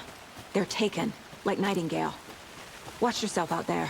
Yeah, thanks for the heads up. I'm still finding my way back. You have the worst sense of direction. Any city in America I can get through drunk and blindfolded. It's these damn trees. Okay, okay. I'm en route to Witch's Ladle. I need to perform a ritual to open the overlap. This case just keeps getting weirder. But it is exciting.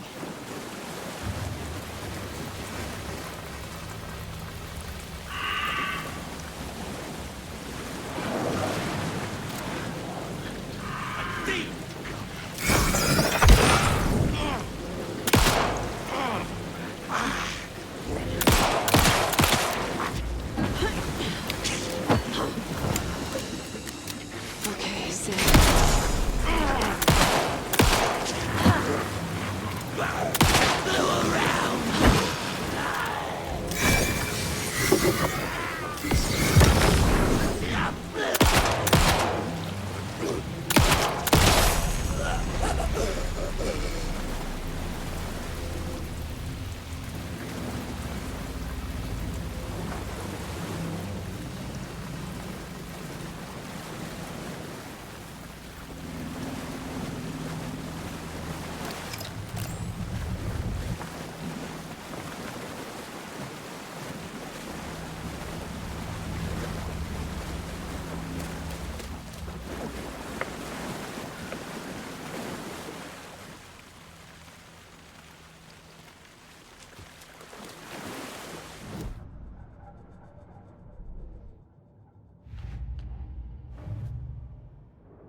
Sounds literary.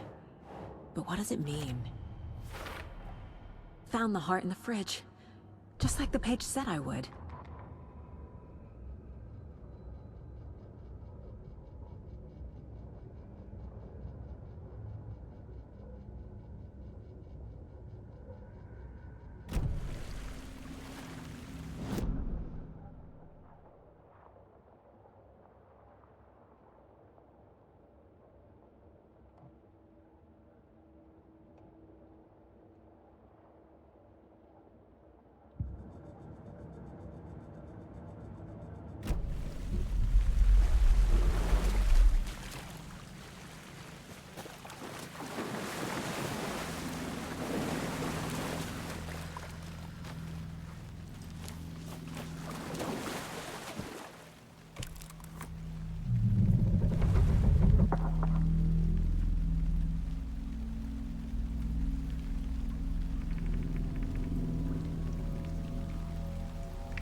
The wave crashed on the far side of the mirror. I brought you the Heart Witch. Show me the terror.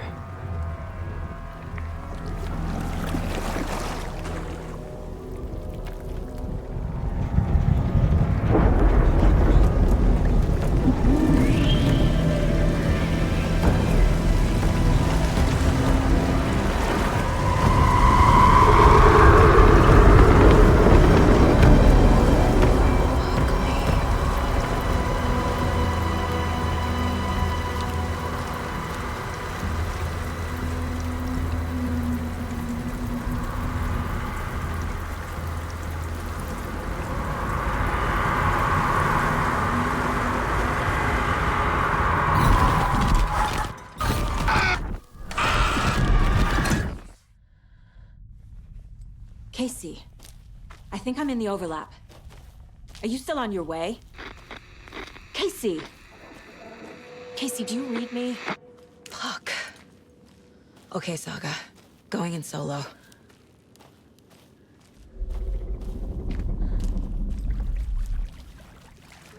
Logan? Logan! Where are you? What the fuck was that? Logan's back in Virginia. You're imagining things.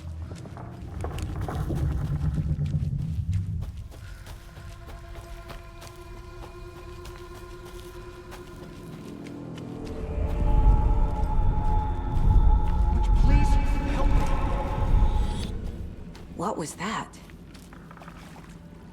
Wait. Did I get turned around? No, this is right. This place is looping. Like a nightmare.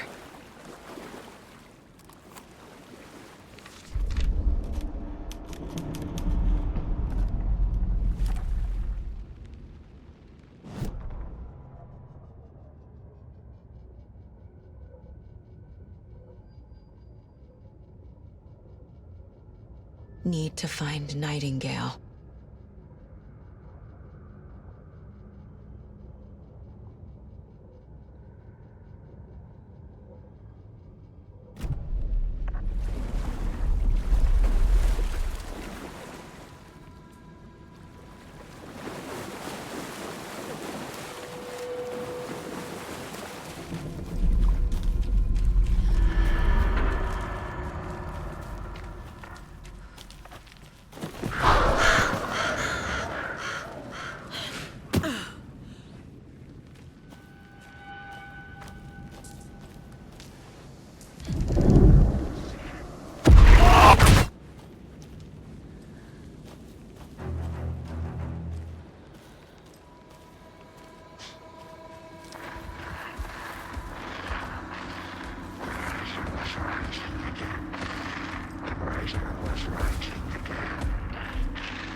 He's here.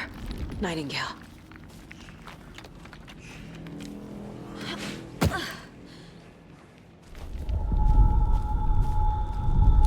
Trapped here. No escape. Danger. Who is that? It's like they're coming in over a bad signal.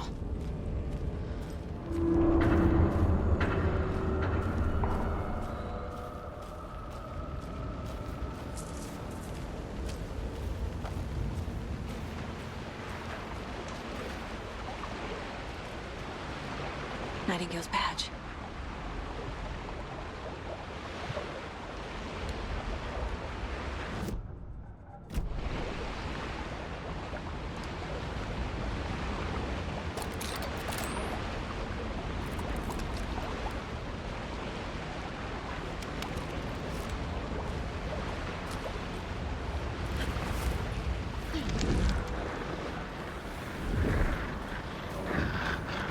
Sent to find the light switch. Show me the clicker.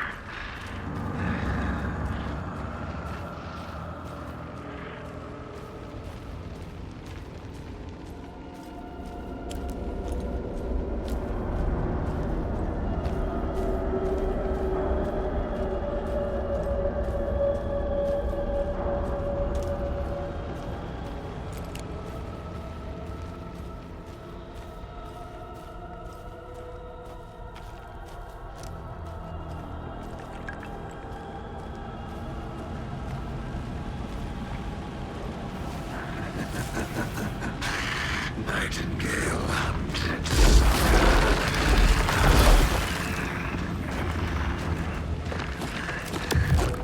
Blood of darkness.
hear me?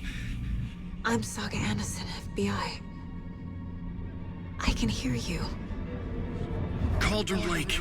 Yes, I'm at Cauldron Lake. Where are you? How to escape? In danger. The dark presence. Danger. Thanks. Got it.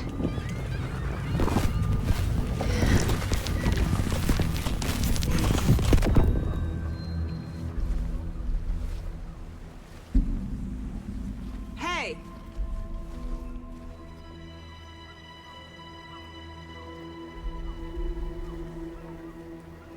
Are you okay? No! It's my fault! It got out with my face! Scratch! Sir, calm down. I'm gonna need you to take a breath. He's changed the story. The dark presence. We must stop it before... Easy now. First things first. What's your name? My name is Alan Wake. I'm a writer. I've been... Wake? Where did you come from? You've been missing for 13 years. 13.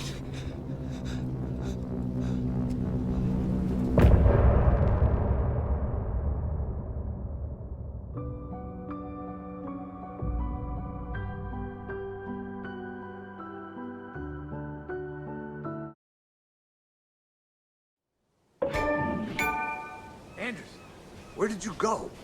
All of a sudden, the radio stopped working, and then that flooding just disappeared. Crazy forest. Is this who I think it is? Casey, say hello to Alan Wake. Mr. Wake, this is Special Agent Alex Casey. He'll escort you to our car. Casey, I'll meet you there, right after I take a look around. If the flooding's receded, there might be evidence we missed earlier. Okay. See you there. Alex Casey? How? Am I still... Is this the dark place? No, it can't be. I got out. Yeah, the PI from your book has the same name as me. Great. Moving on. Should look around. With the flooding gone, could be further clues out there. The flooding disappeared very suddenly. I wonder if there's any connection to the overlap. To Nightingale.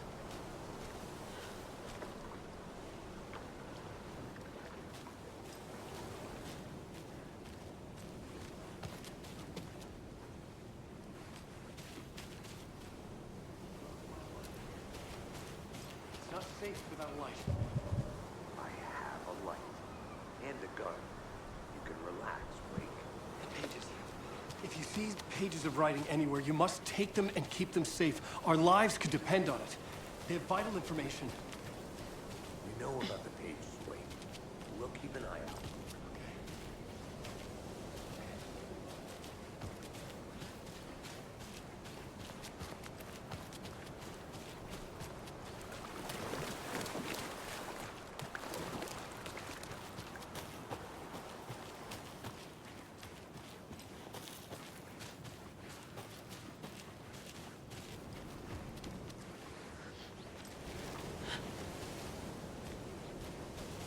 A locked box.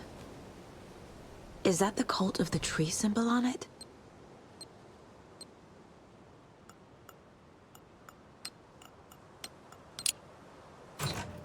Notes and ammo. Looks like they're tools of the trade. The cult doesn't see their victims as people.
I'm getting flashbacks. Remember Ohio? Sure. The North Side slasher. But that case was completely different. The trees, Anderson. He hid the bodies in the forest.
Turning into monsters.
There's something written here.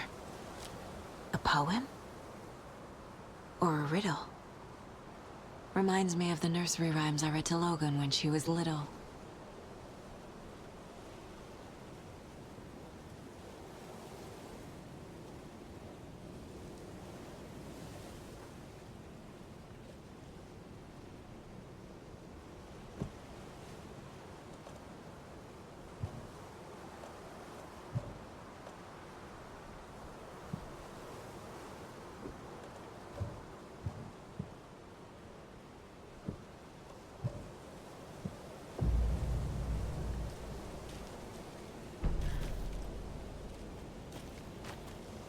A little clothespin doll. Perfect weird souvenir for Logan.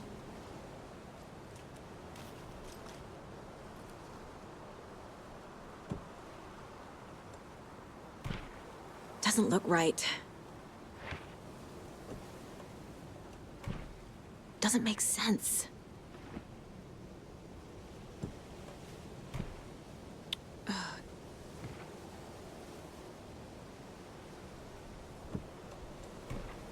That's not right.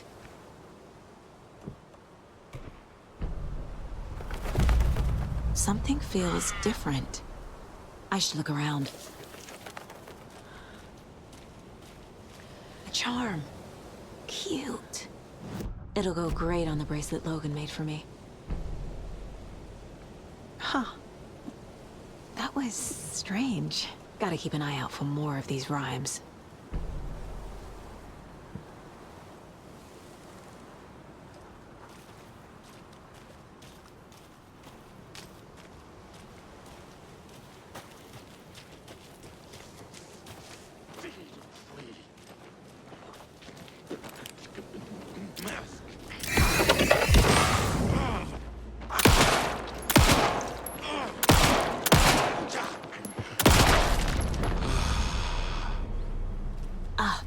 Can't forget the dolls. Might need them again.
Another one of those rhymes.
I feel bad for these guys.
Nightingale goes missing for 13 years, shows up murdered, and then turns into a monster. After I stop Nightingale, a rider who's also been missing for 13 years turns up. What's the connection? What kind of case is this?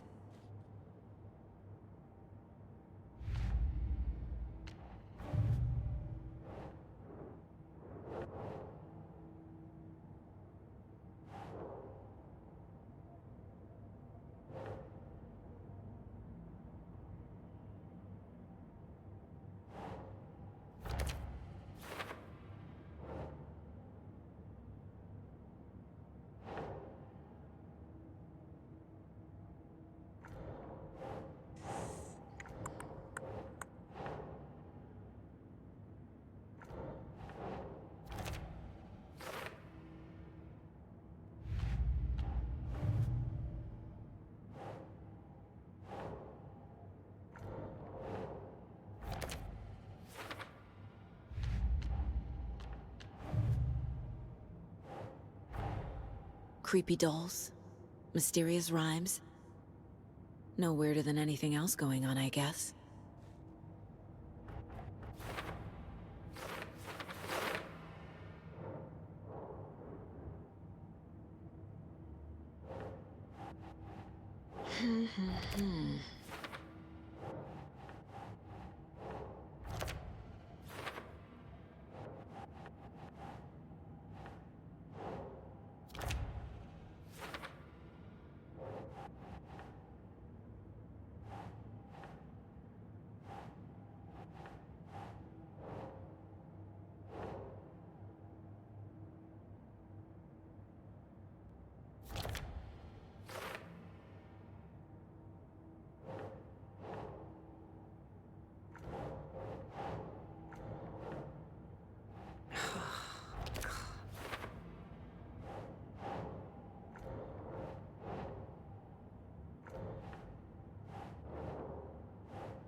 The FBC is definitely playing with things they don't fully understand.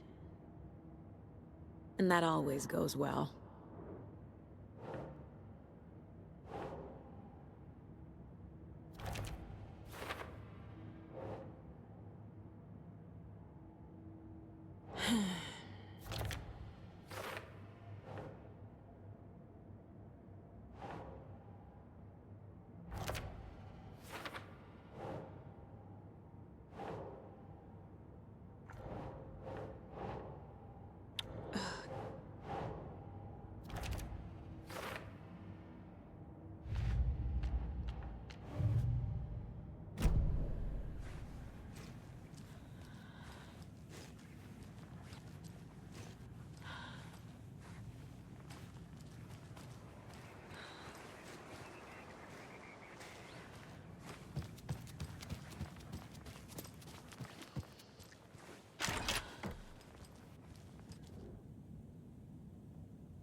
There's a rhyme over here.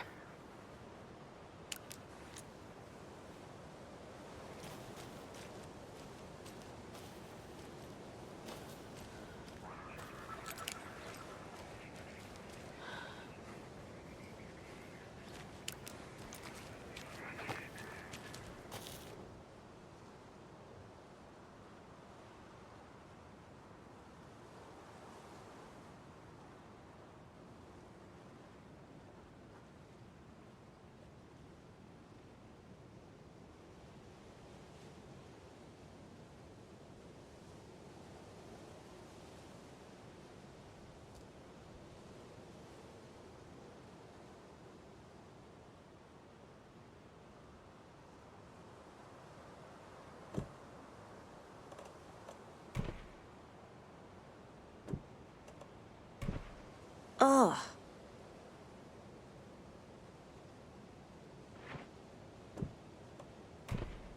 Nah.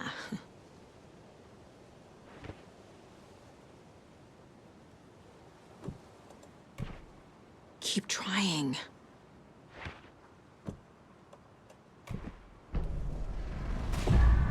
I have a weird feeling something's changed. What is this? What the hell?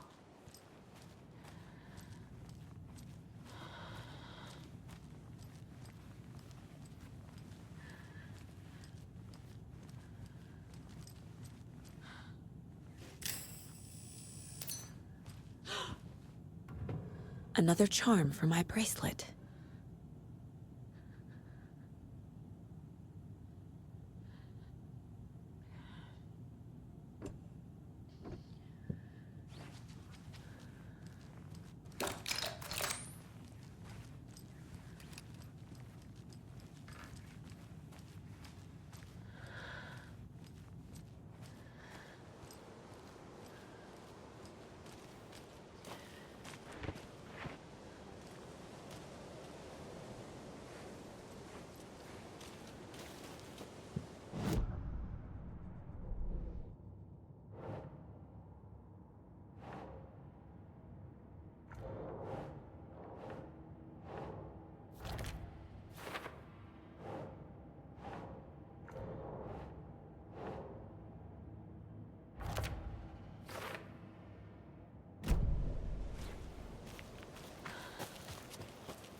We've reached the car, Anderson. How's it going down there? I think I'm done here.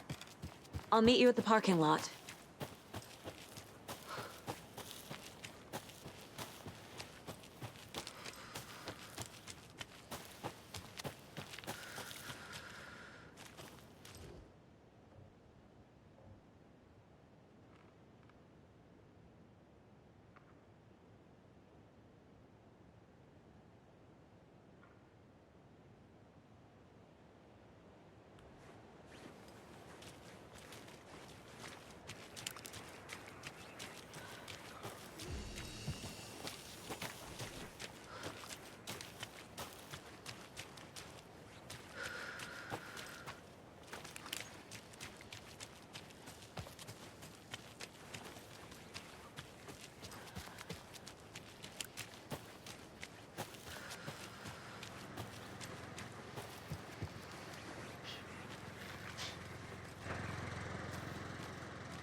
Doesn't make sense.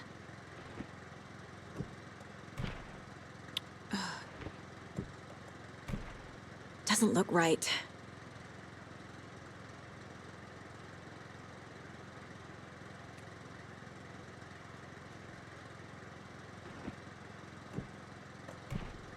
That's not right. Nope. No. Yeah.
The cult is leaving supplies around for themselves.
Dear mask.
There's another lunchbox.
Another one of those lunchboxes.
I need bolt cutters.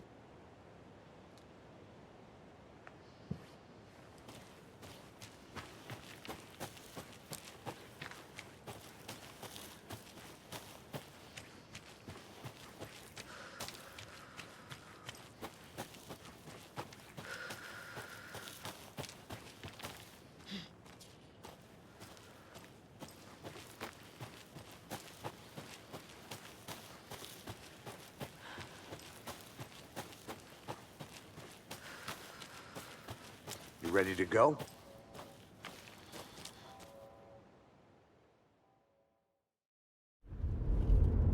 Mr. Wake, we're taking you back to our field office in Bright Falls.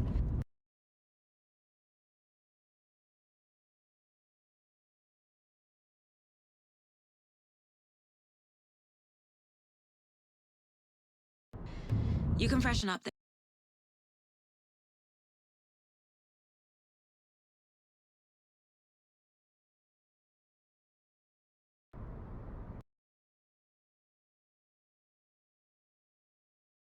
there, and then we'll talk properly.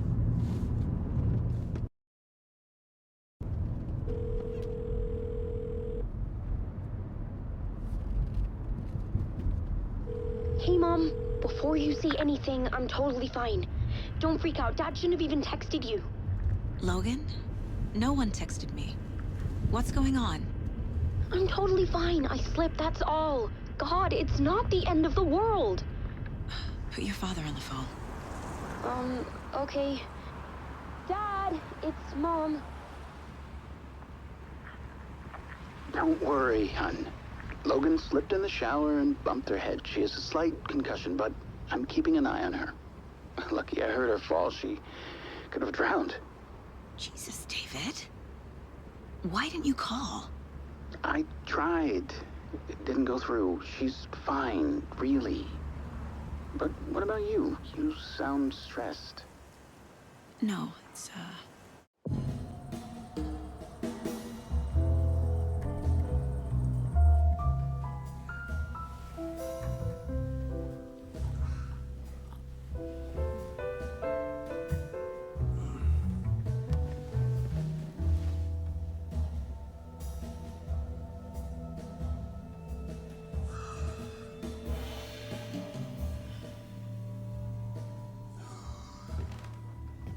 Is there anyone you'd like us to reach out to, Mr. Wake? You've been gone a long time. No. No. They'd be in danger. It'll come for me. Okay, let's talk about something else. Robert Nightingale. Do you know him? You were both here in 2010. The Dark Presence got him back then. That's the last time I saw him. 13 years. Fuck me. Tell us about the pages. You had what looks like a title page with you. Return. Is this the name of the story on these pages? The writer's name has been scratched out pretty violently, but your name can still be made out underneath. Scratched out. Yeah. Scratch.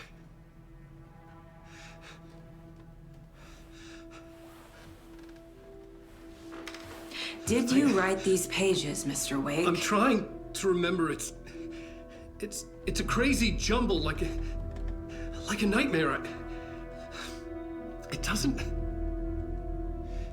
make sense.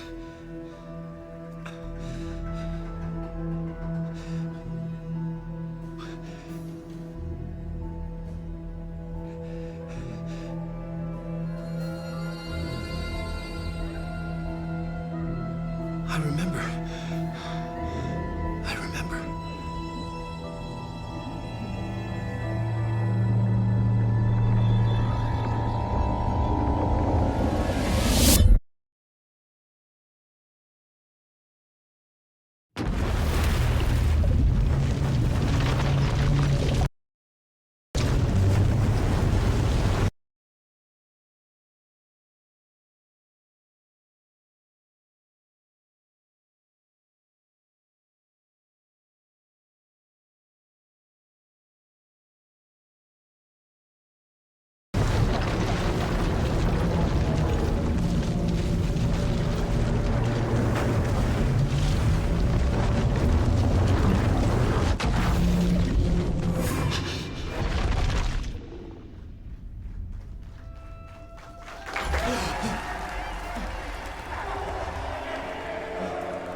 On the show. He's here to talk got his latest book. Oh! And as usual, our house band, old gods of Asgard, is here. Take it away, you crazy Vikings! Was I on a talk show tonight? Waking up in places with no memory of how I'd gotten there. It was out of control. I didn't need another mugshot in the fucking tabloids. Had I already done the show? Was that a recording?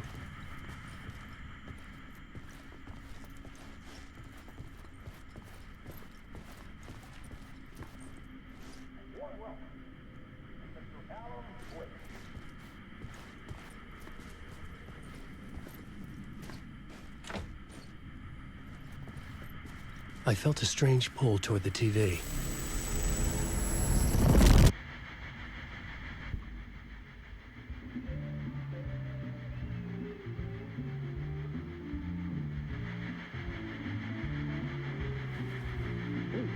Warm welcome to Mr. Alan Wake.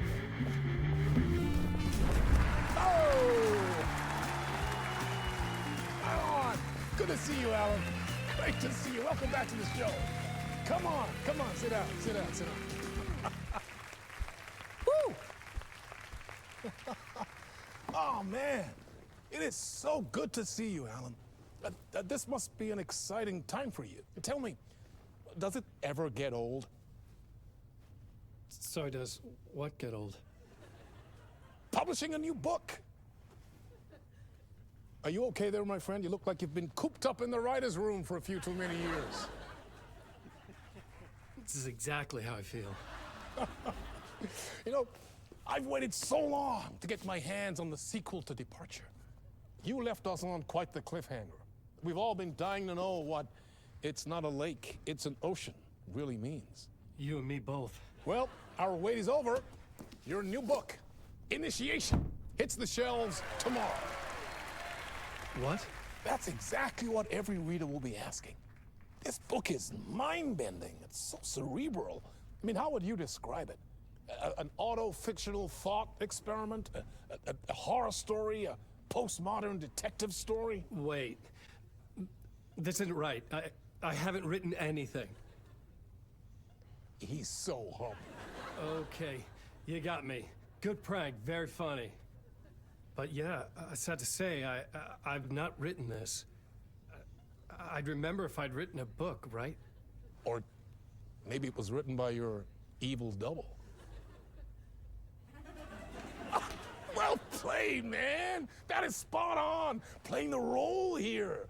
Pretending the world of the book overlaps our own. That's very meta indeed. You see, Initiation tells the story of a fictional writer named Alan Wake, who is trapped in a nightmare, desperately trying to find the manuscript of a novel he has forgotten he has written. The book is set in New York, but it might not be New York at all. He is tormented by his dark doppelganger and guided by visions of a fictional detective he has written. That's right, Alex Casey is in this book as well. I guess we'll just keep doing this the whole show. The joke's on me. But isn't that what you sign up for with autofiction? No, but seriously, I found the structure of the reality you build in the book fascinating. It reminded me of The Matrix. I mean, the writer is physically in his writer's room, trapped there, and he projects himself out to this dark dream of New York through the story he is writing. Like astral projection. Did I get that right? Yeah, that's exactly right. Go on. I should be taking notes here. This is great stuff. Notes to that other Alan Wake in that room writing this as we speak? Are we all in your story, Alan? Wow. No, I wish you every success with your new book, Alan. I hope it's as successful as your best-selling Alex Casey series. Initiation hits the shelves tomorrow. After this, I'm sure we'll all be eagerly awaiting the culmination of this hero's journey trilogy of yours. A book called Return, perhaps. Man, thank you for one of the strangest interviews of my entire career, Alan. All this talk of meta-narratives. Yeah, half expecting to disappear once this scene ends.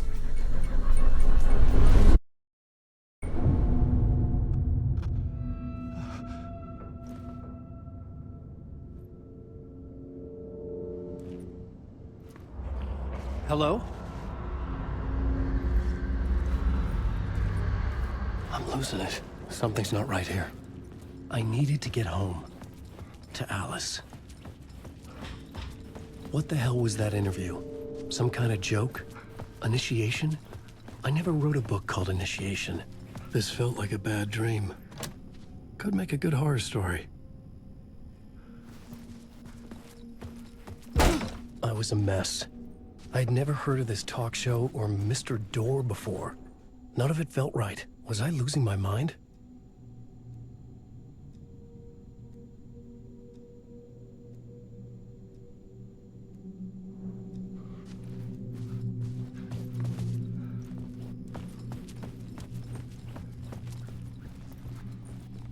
Old Gods of Asgard. That name sounded familiar.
There was something here.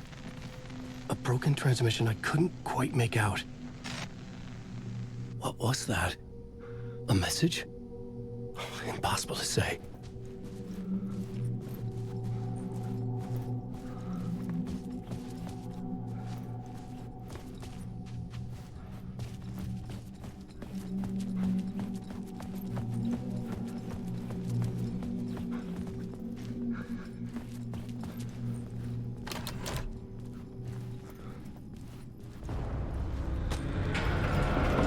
There was something in the studio with me.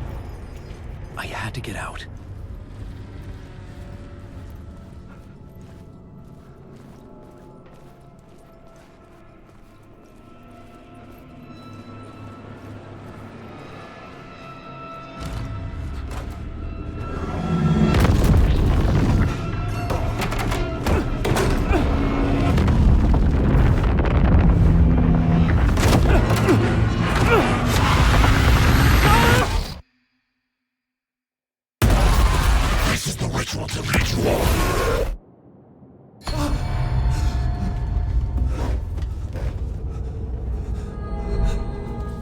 Waking up from the nightmare, I felt like a drowning man gasping for air.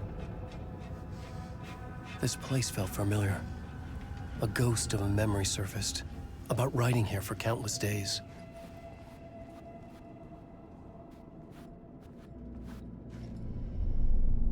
A plot board for mapping out a story. On the index cards, the nightmare that just happened to me. A summary of the story so far. But other notes as well. Warnings. I had written them. I couldn't remember what it all meant. The name Scratch filled me with dread. I could trust these words. I had to act on them. You must write to escape.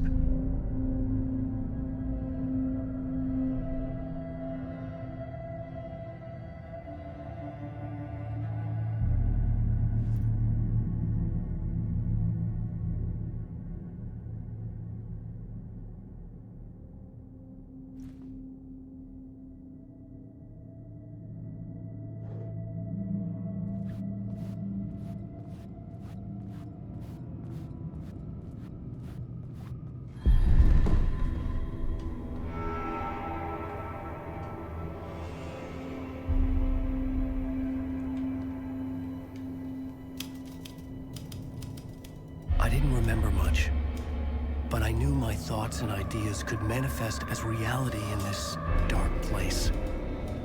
I'd use my writing to project myself out of this room, like a deep sea diver to go deeper and explore the depths of this prison for a way out.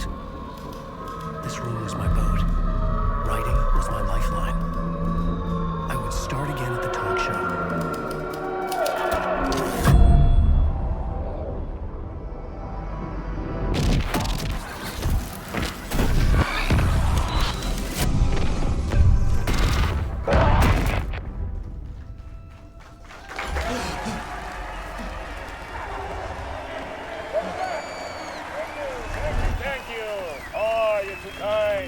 Welcome back. We have a great show for you here tonight. Real treat for all you Alex Casey fans out there. Alex Casey himself is here tonight. That's right. Sam Lake, ladies and gentlemen. The actor who has given his face to the famous detective in the film series. And of course, we have Alan Wake here. The best-selling writer, the books, the films are based on. Let's do this!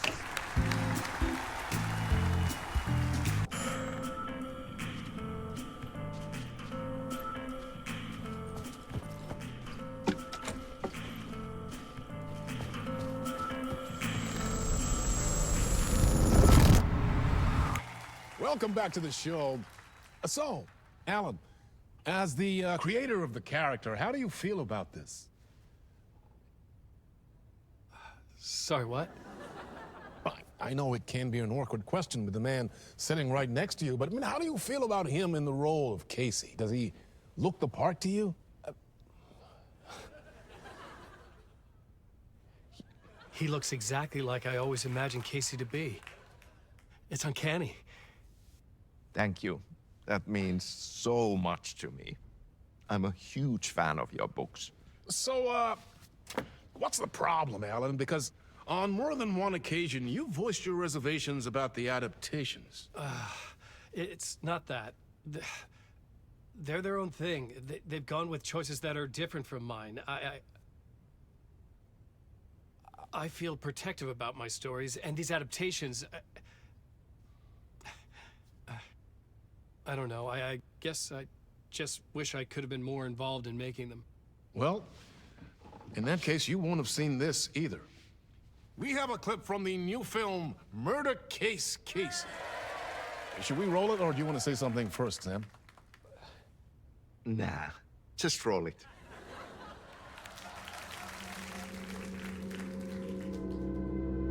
This city was an old scar that refused to heal.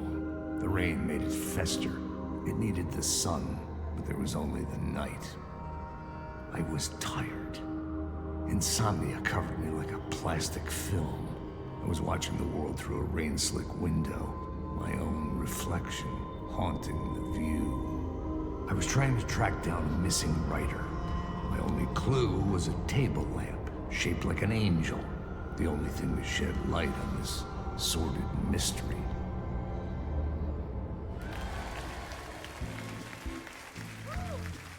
That's great. Murder case, Casey. Great job, Sam. Very exciting and very meta. I'm looking forward to seeing more. Wait, stop. What was that about a writer? About a lamp?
Hello?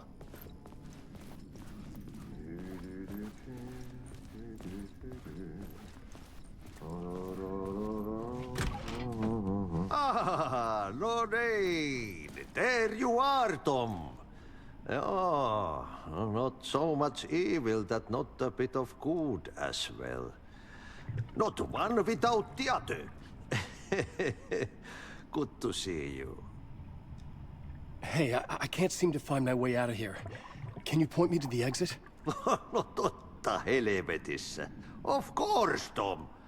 The work will instruct its maker. I was gonna get something from the basement for you, but you can get it yourself now.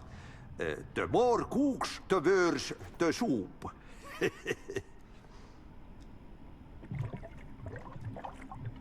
Have we met before?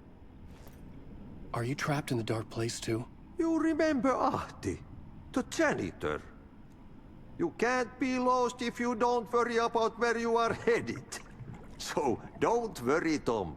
The sun will shine even into a heap of twigs.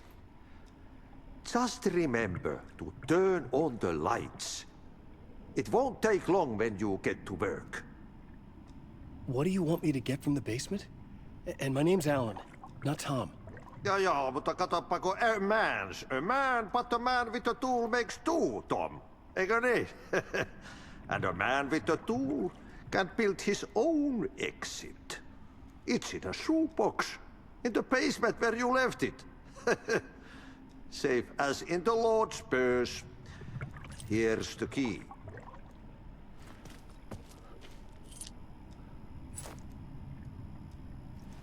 I've been trying to find a way to escape the dark place. Any suggestions? He who mouths about his troubles is the prisoner of his troubles. It's not easy to get out. But don't you worry, Tom. The home is still there where the heart is. I often think about it when I mop the floor and look into the puddle.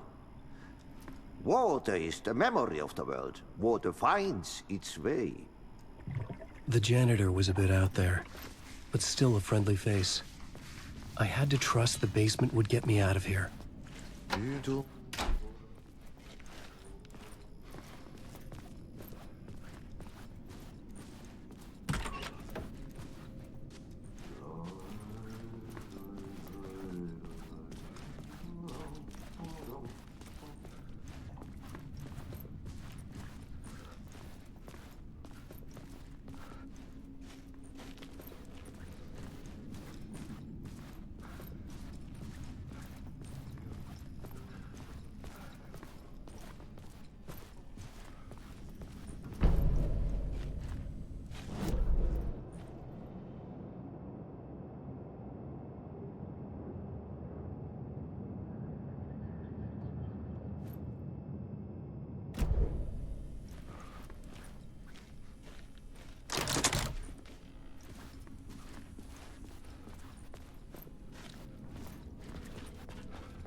The talk show host?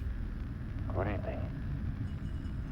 A writer trapped in a dream world attempts to write a story to shape reality around him and escape. He is beset by visions leaking in from realities beyond his own. He uses those visions as inspiration for his stories, in hopes of giving them power, to make them come true. Us, hidden few, know that ultimately he will succeed. But before that, many of his stories collapse back into the stuff that dreams are made of, to remain as they began, works of fiction. And yet, maybe there is a gleam of truth to be unearthed from these tales. A rare glimpse into the unseen realities beyond our own, offering us intriguing avenues of contemplation as they transpire in Night Springs.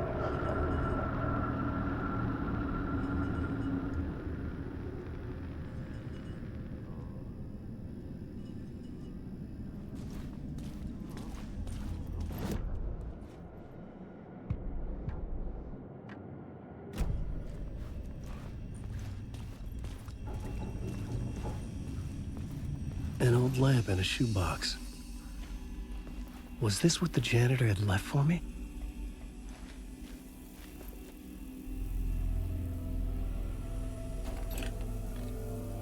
The lamp felt significant. A tool for bringing light to the darkness.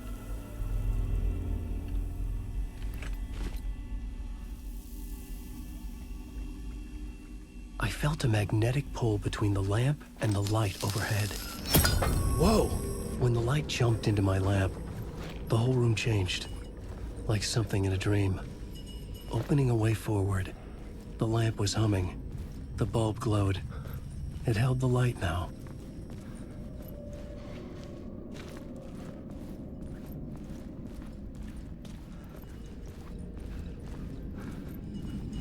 I felt another surge from the lamp. I could use it again.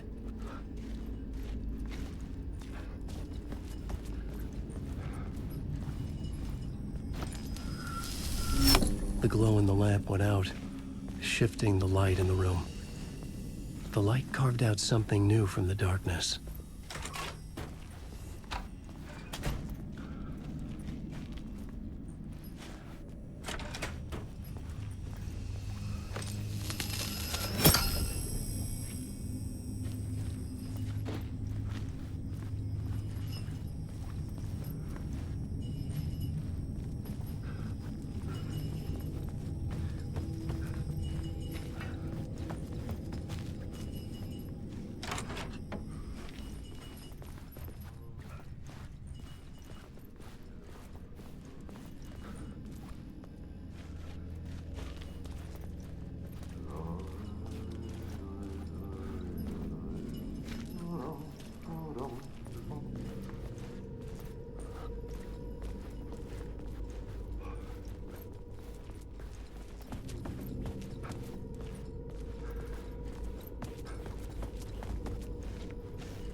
Place wants to drown me.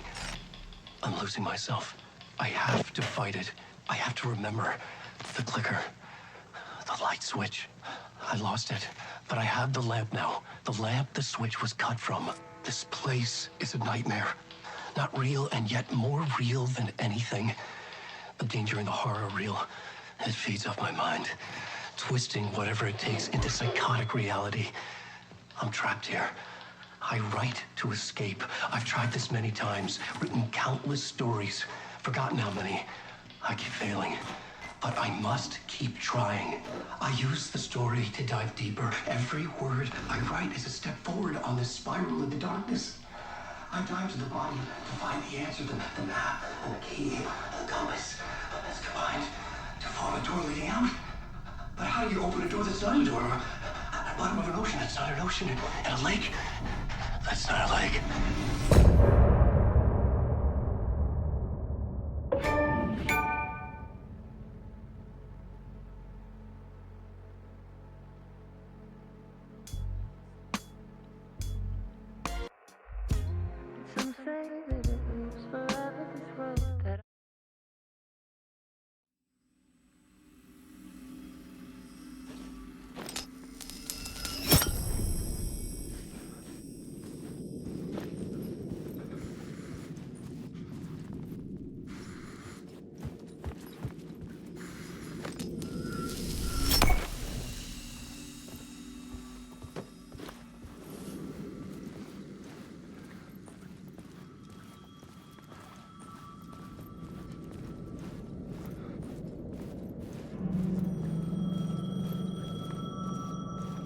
payphone was ringing. Somehow I knew the call was for me.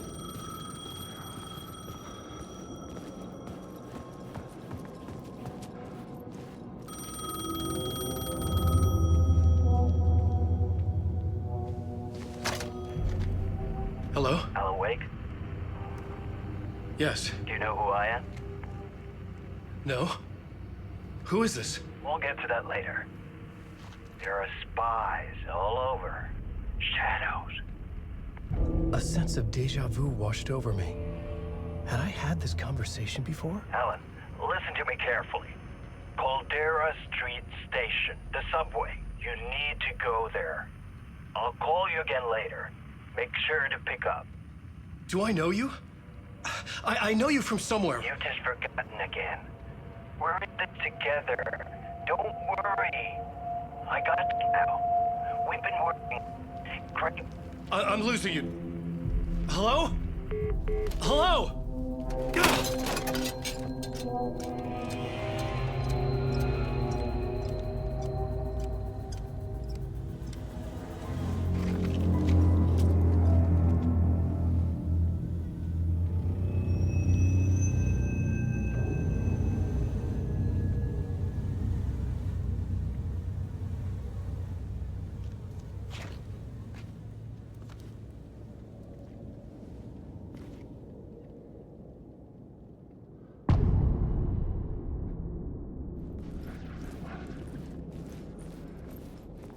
The man had said Caldera Street Station. I had to go there.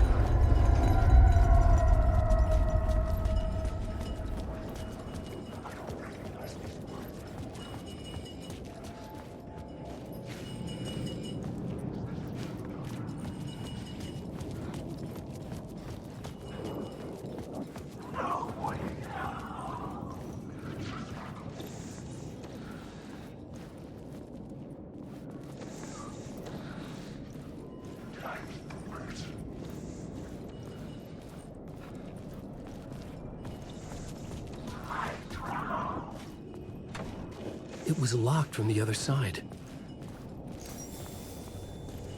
The Caldera Street Station sign was there, but the entrance was missing. I had to make it appear. Maybe I could use the lamp to reveal the station entrance.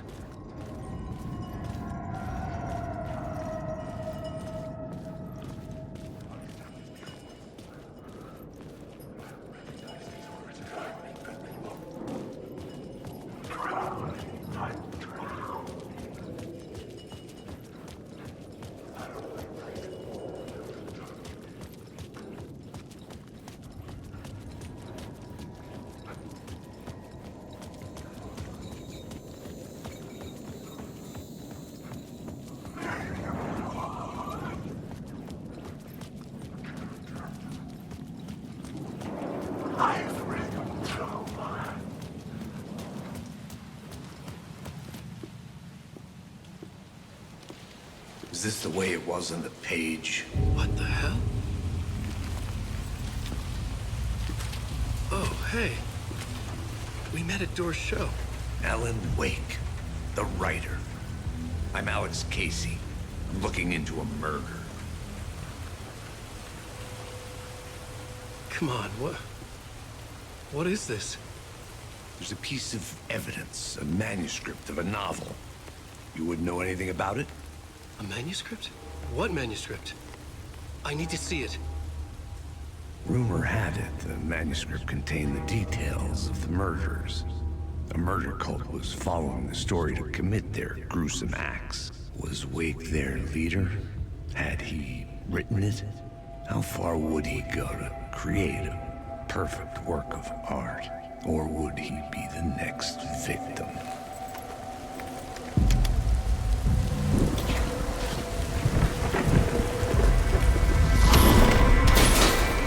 Stay here. No, wait! I need a gun! No chance.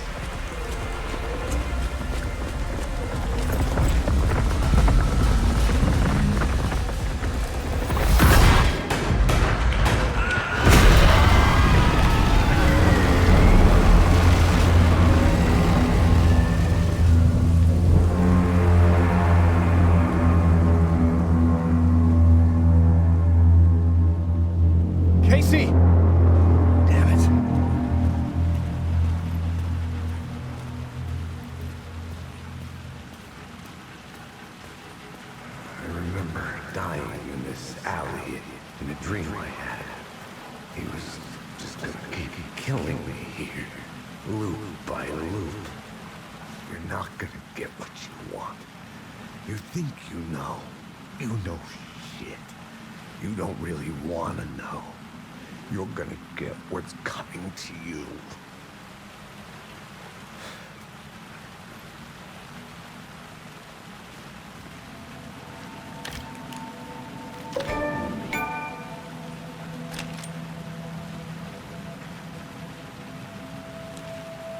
This was an echo of the books I had written for years. Picking up Casey's gun felt like I was assuming the role of the detective. I had a light now. I needed to get back to the subway station entrance.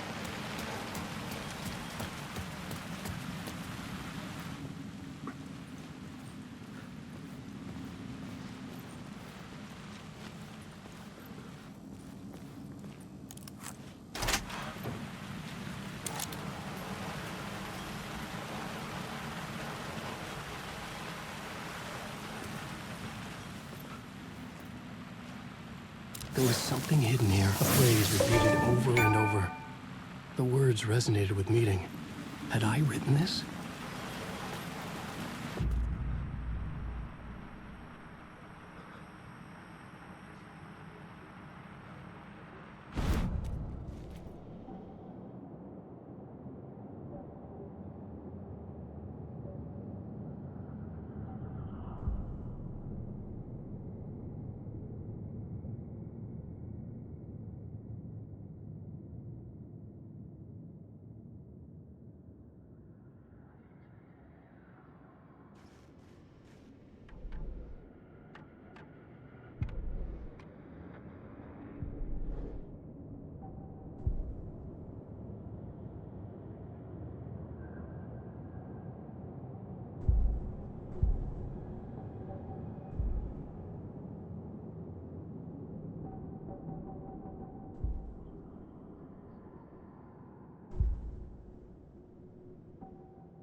Shit. With the alley in darkness now, restless shadows block my way.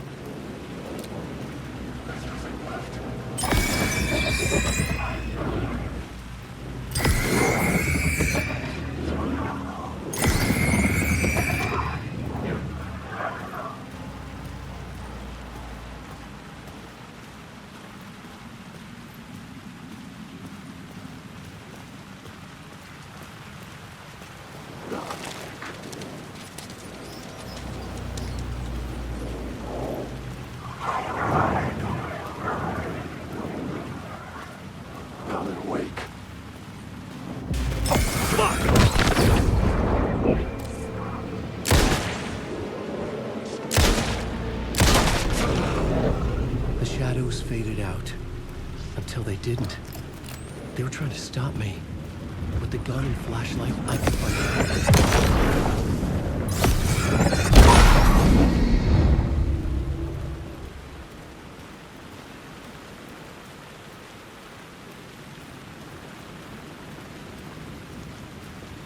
I could use the light to open the subway entrance now.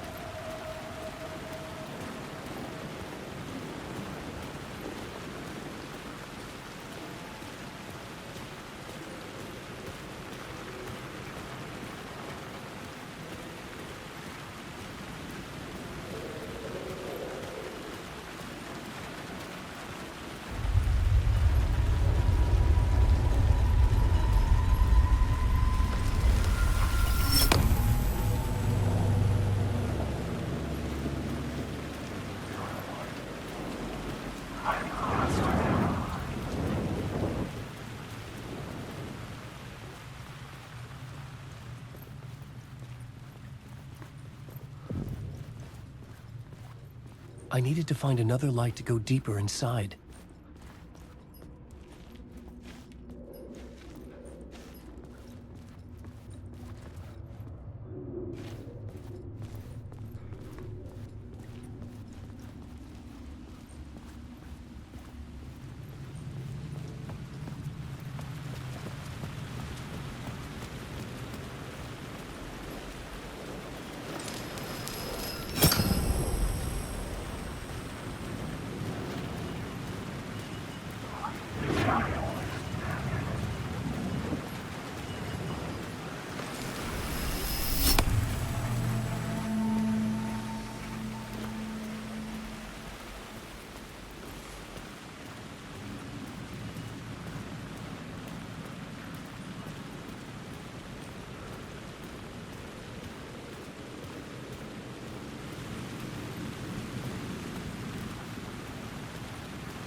Wake.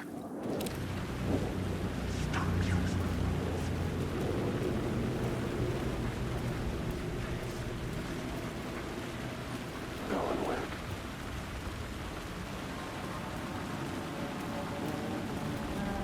Someone was humming. Was it worth the risk to go see who?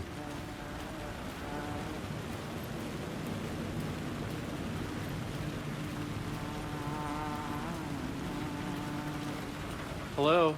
Oh. Hey, Alan. You snuck up on me. Sorry. Have we met? Memory problems again, huh? Yeah, we've met. Tim Breaker. We've shared notes. Hey, I've made some progress on the map if you want to take a look. I still haven't found my mystery man, though. Who's this mystery man? Oh, it wouldn't be much of a mystery if I knew. All I have is a name. Warland Dorr. The talk show host? No. No, that doesn't sound like him. The guy has many disguises, but a talk show host? I'll keep looking. You're making a map? Trying to. It's hard to map a dream, though. I keep ending up in unexpected places. I find interesting things like those strange markings that react to the light, but never the one thing that I'm looking for. Feel free to check the map out. Oh, I've been stockpiling supplies while I poke around. If you find a stash, take anything you need. I appreciate the help. Well, that's my crazy wall. I'm just trying to make sense of things. Don't judge me. I'll trade you walls any day.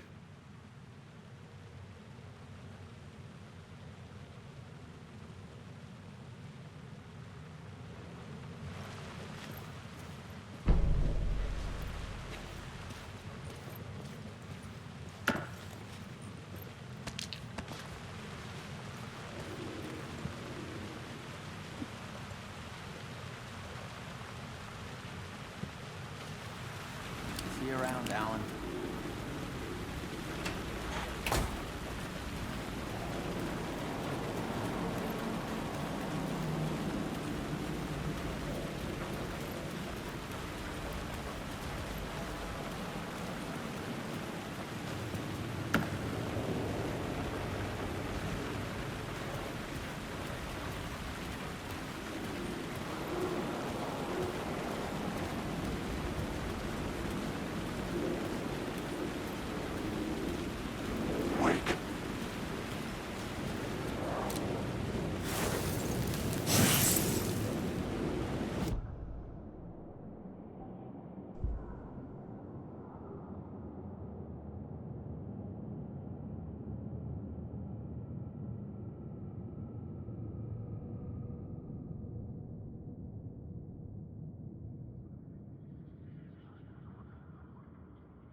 I had written books about Alex Casey for years.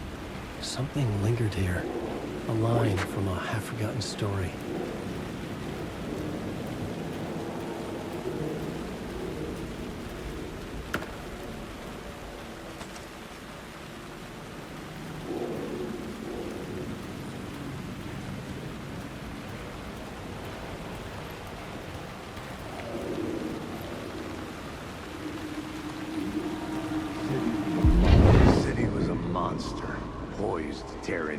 second you let your guard down. You thought you had it tamed, that you knew what the hell you were doing.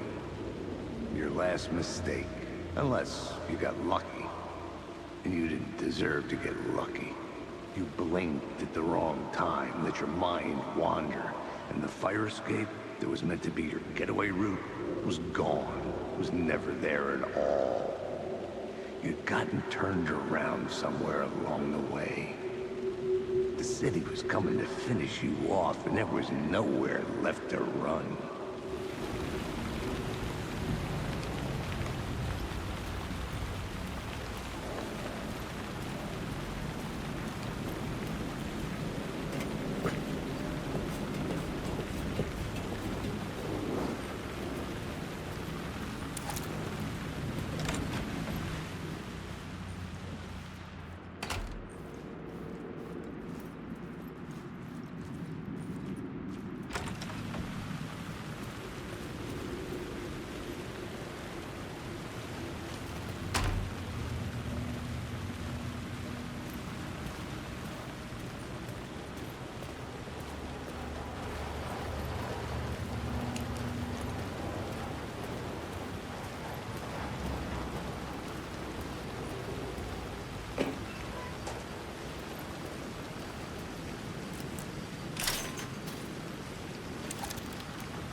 gates to the platform were closed.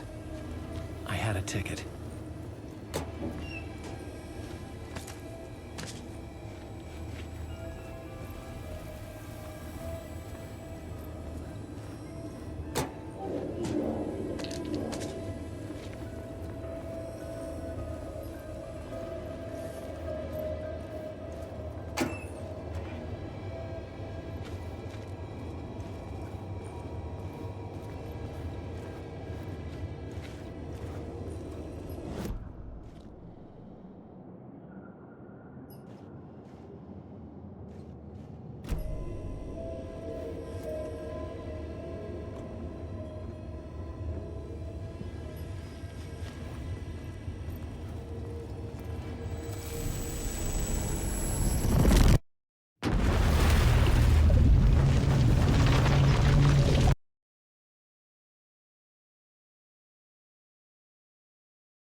A fan.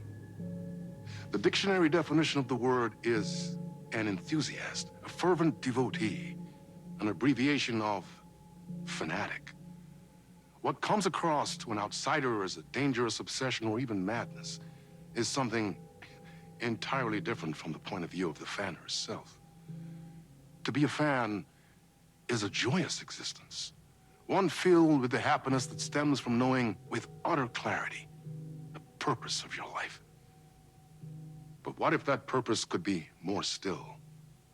If you could be lifted out of the flock as your idol's chosen one, the only one who could decipher his secret messages.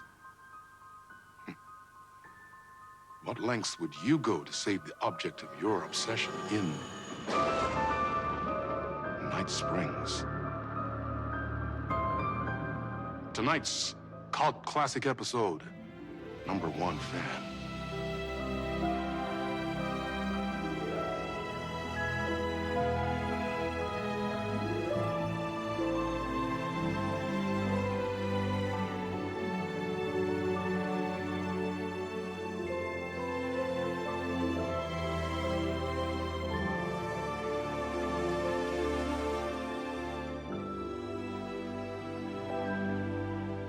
Life's a funny thing. You spend all your time wishing and hoping and dreaming for something, and then, bam! Destiny shows up at your door like a mailman with a package you were pretty sure got lost because you ordered it like 6 months ago. But that's okay. When your destiny has eyes like sunsets and a beard like mahogany-colored velvet, you don't really mind how it arrives.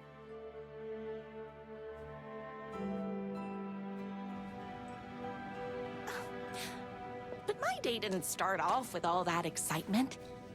It began like any other day did for this waitress/protector of the town of Night Springs. As always, Knight's Diner was the hottest spot in town, so there was plenty of work to do. Hey, it's everyone's favorite waitress! Look who it is! Hi, everyone! Could I get another cup of that delicious special brew that only you know how to make? Of course. Who else wants a top up? Me. Right here, please. One for me, please, and thank you.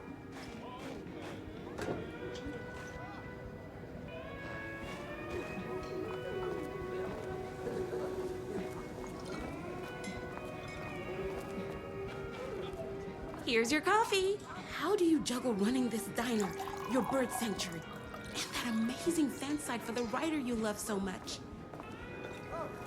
Here you go. A person of your genius and grace is wasted serving coffee to us regular Joes and Joannes. Oh, I don't mind. Hot coffee. I heard your fan site for that rider was named best fan site in the world. Congratulations. Another cup. I would kill to have a passion like you do for that writer of yours. You two are destined for each other. We sure are. That's everyone's coffee. Better put this pot back. I loved being the very successful owner and operator of the county's most popular diner.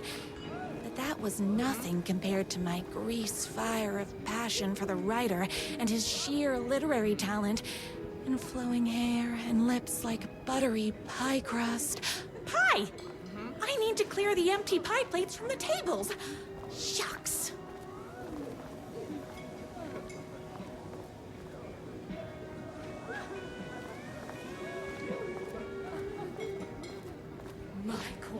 The writer lives just outside town in that mansion of his. Why don't you go talk to him? Oh, we have our own ways of talking. I saw in the news that you saved every single kitten from that bear attack. Amazing. Thanks. Those yoga lessons really paid off. Is Knight's Diner going to enter the statewide pie competition this year? Of course. We're gonna make this our 20th win in a row. My date last night was a total bust. You're the expert on romance. Any advice? What can I get you? Oh. I need a good book recommendation. After all, you're the town's literature buff. Oh, you have got to read the newest book in the Writer's Crime Trilogy. I'll grab you a copy from the back.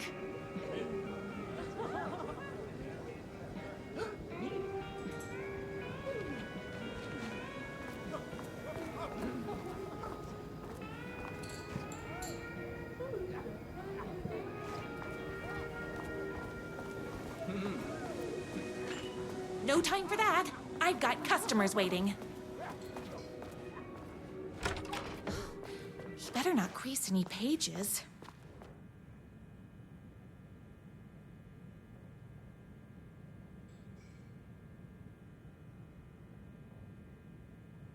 It's me, your favorite writer whose voice you would recognize in your sleep. I'm in danger. Please, my #1 fan, you're the only one who can save me. Oh my gosh! Don't worry, I'm on my way. My beloved writer was in terrible danger, and I had to rescue him. The stakes had never been higher. Luckily, I kept all my accessories in the diner's kitchen.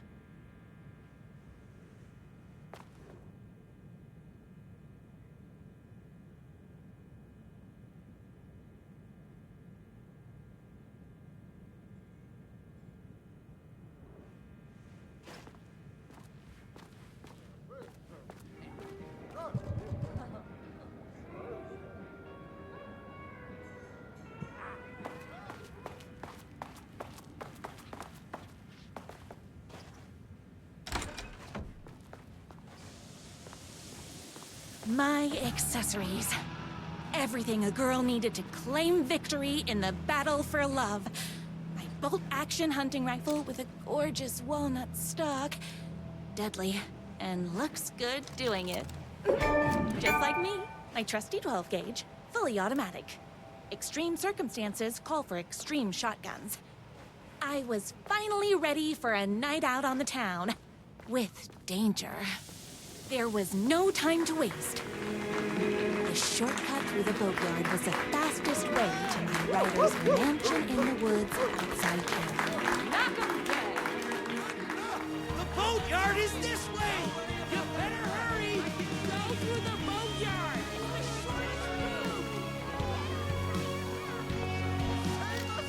This was my moment. My chance to save the writer and make him realize how much he needed me. And if that's not love, I don't know what is.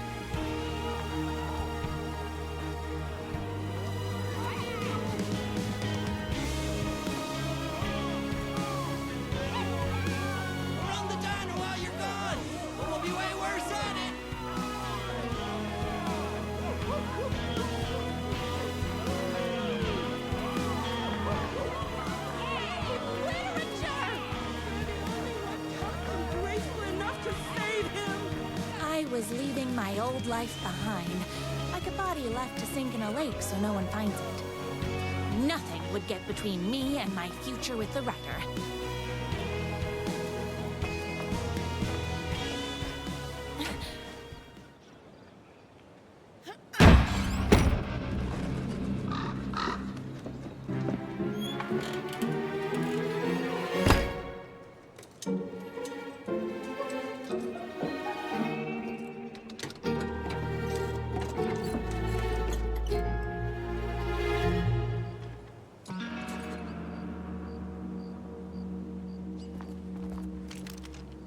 Now, who the heck is that?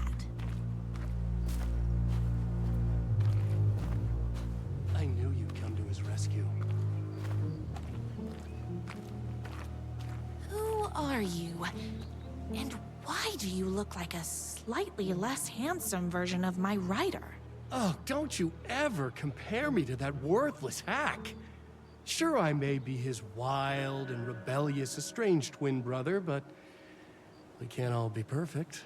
I had no idea he had a brother. To think there were two of him all this time. After today, there won't be.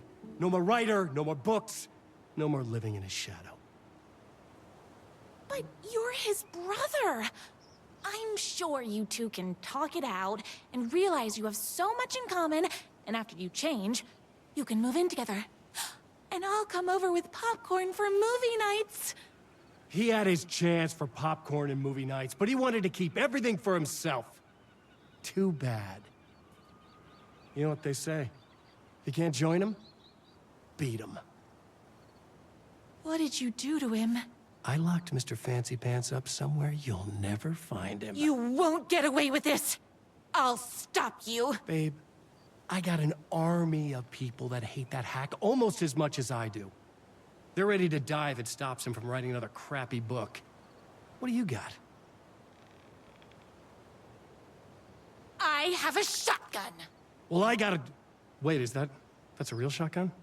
Okay, I admit that's I didn't expect that. But it doesn't matter. You can't stop all of us. Only a monster could be blinded by my writer's books. There was only one way to deal with monsters.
The twins' motorcycle had left tracks in the mud. I recognized the tread pattern immediately, thanks to my famously keen perception. The tracks would lead me right to my writer and his kidnapper. I felt like the detective from my writer's books, solving the case with my wits. All I needed now was an unlimited supply of black coffee and crippling emotional trauma caused by the untimely death of my spouse.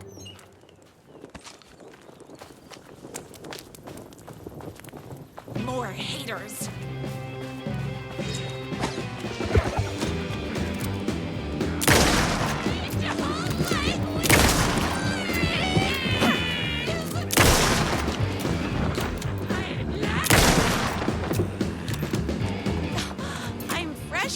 bullets.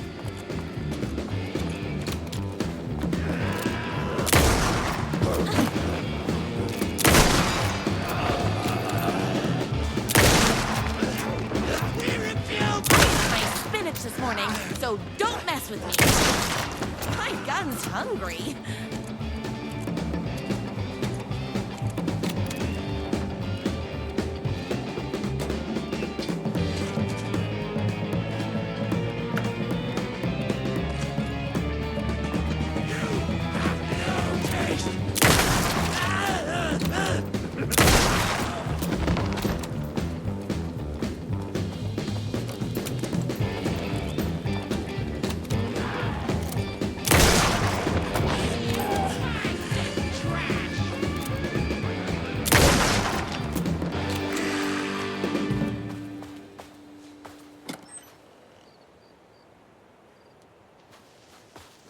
Why hadn't my writer ever told me he had a semi-evil twin brother? He must be waiting until our third or fourth date, surrounded by candles, so he could reveal this vulnerable chapter from the dramatic story of his emotionally troubled past. Oh, that man has more layers than a croissant.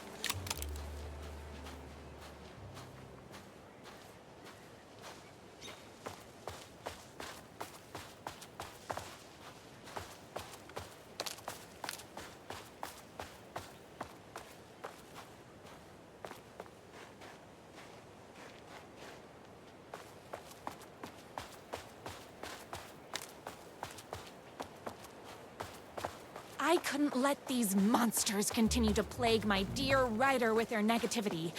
I would treat them the same way I treat trolls on my fan site, but this time, I was banning them from life.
The motorcycle tracks ended at a cabin.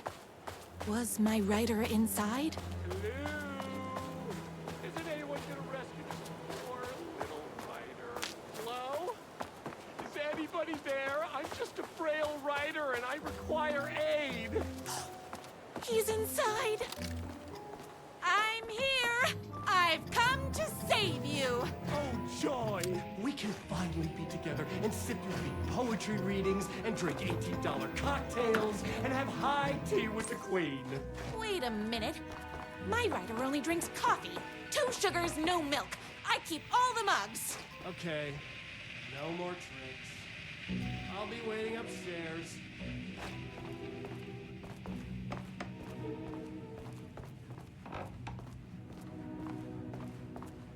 Where are you? I was never upstairs. I lied when I said there were no more tricks. Ooh, you're starting to piss me off, mister. Where is my writer? I'm just having a little fun. Let's chat down at the beach. Just out the back. First, he kidnaps my writer. Then he calls him a tea drinker. He had crossed the line. I was going to go to that beach and give this jerk the scolding of a lifetime.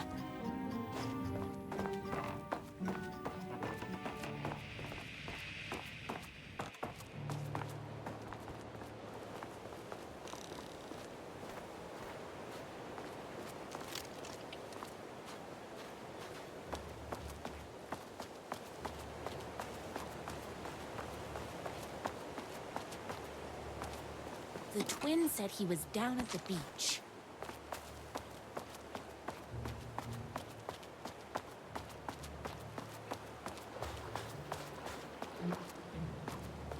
Hey, me and my bike were just enjoying the view. Where is my rider? What do you even see in that crybaby? He's boring, he dresses like a nerd, Hush your mouth! He is a stylish intellectual who is in touch with his feelings. You're starting to cramp my style, babe. And I'm not telling you where he is. What did he ever do to you? I, already told you that? At the boatyard? I feel overshadowed by success, like he's taking everything I can compete. Oh, right. I remember now. It's a self-confidence thing. Well, it's a bit more complicated than that. You are going to tell me where he is, or else. Or else what, babe?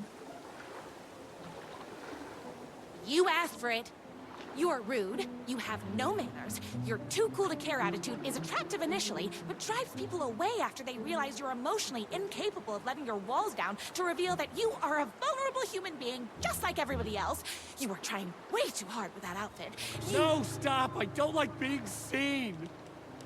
Listen, I never had your precious rider. I was just keeping you distracted while my army of haters storms this mansion. Now the love of your life is doomed. Doomed!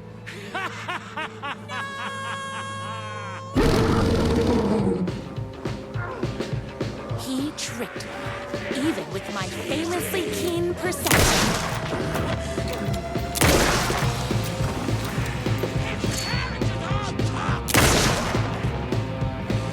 I had to get to my rider's mansion as fast as my chunky kitten heels would take me.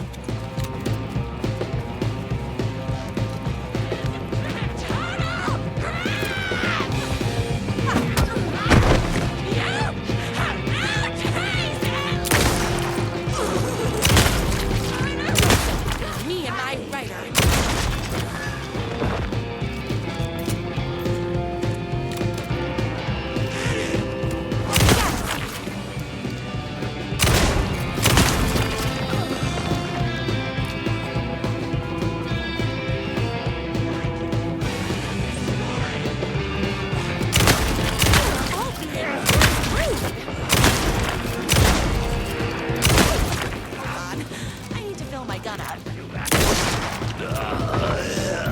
My gun's hungry.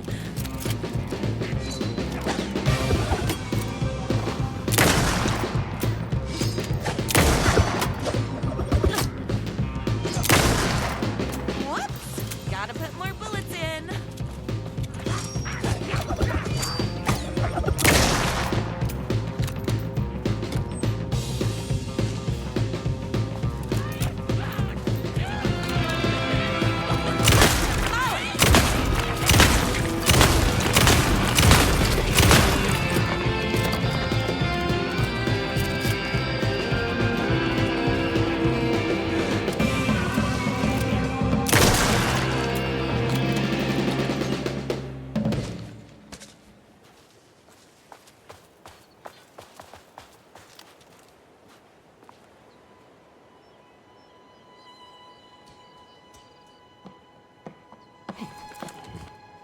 I knew you, my #1 fan, would never fall victim to my twisted brother's lies. His hatred for me is as inexplicable as the sunrise, and just as fiery.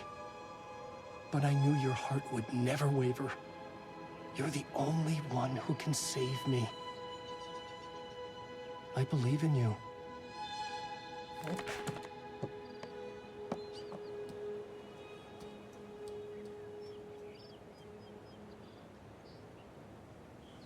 My rider believed in me.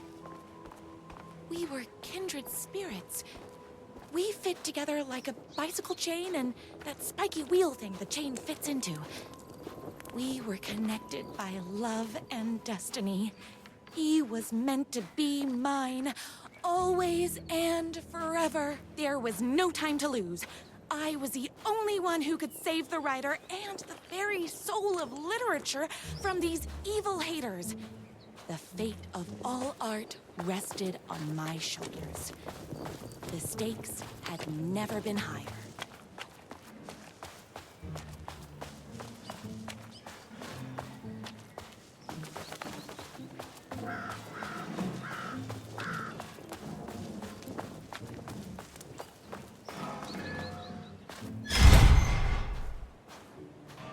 If I have to stop you myself, I will. Unlike him, I'm not afraid to get my hands dirty.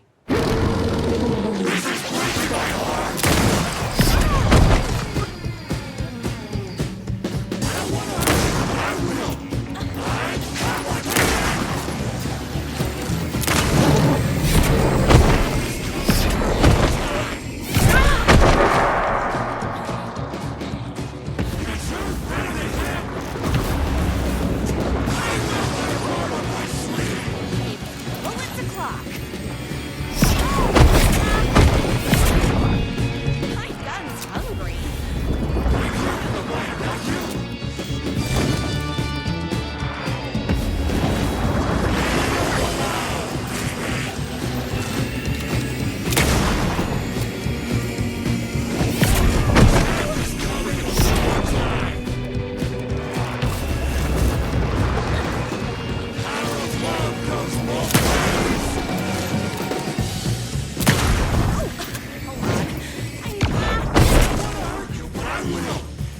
Whoops! Gotta put more bullets in.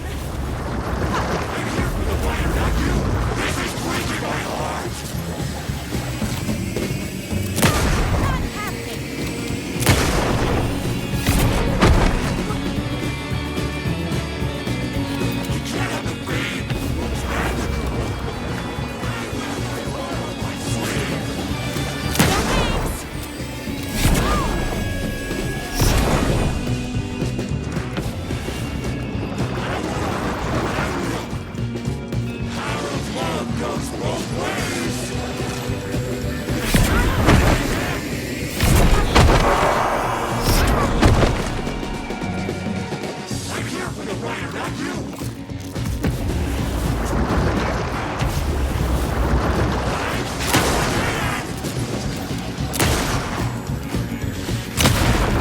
The only part I want is the writers.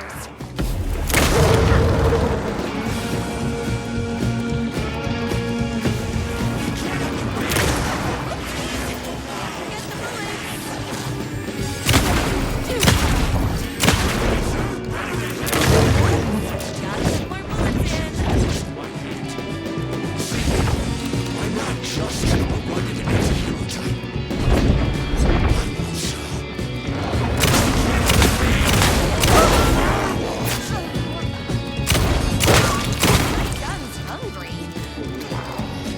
I didn't want you to see this side of me.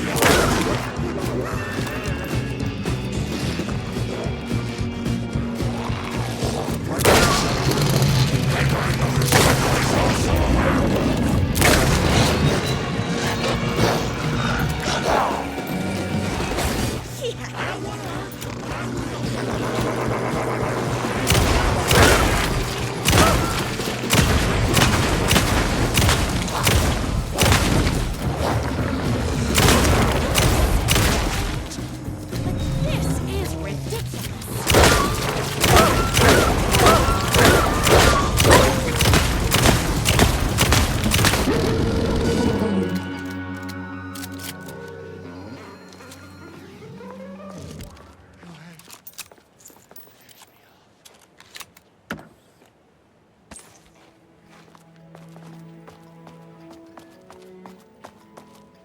I'm not going to kill you. You're my darling writer's brother. You really do love him, huh? I guess I never even had a chance. I was just jealous of his talent, his money, his velvety hair. But mostly, that he's got the love of somebody as amazing as you.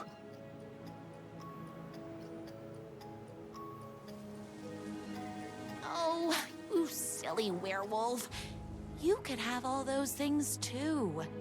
You just need to stop wanting to be him and start wanting to be you. Your words have shown me that it wasn't my brother I hated.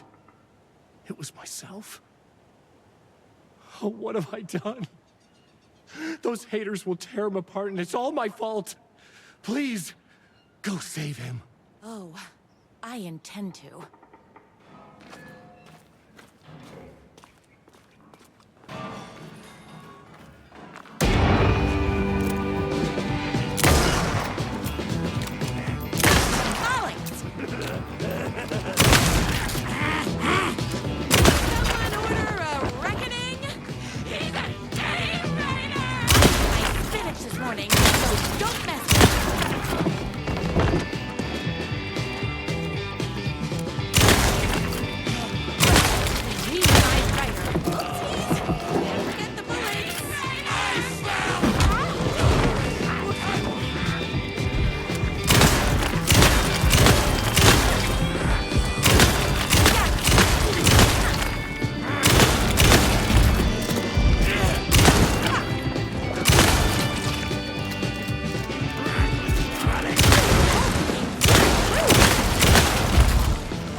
And there he was. After all the fighting, we were finally alone. Together. Our love was written in the stars. And so we danced like two spinning planets that would eventually crash into each other in a dazzling display of flames and rocks and other planet stuff. He told me all the sweet things I'd been waiting a lifetime to hear. I saw myself reflected in his eyes. I would always be at his side, to inspire and protect him. He needed me, now and forever. After all, I am his #1 fan.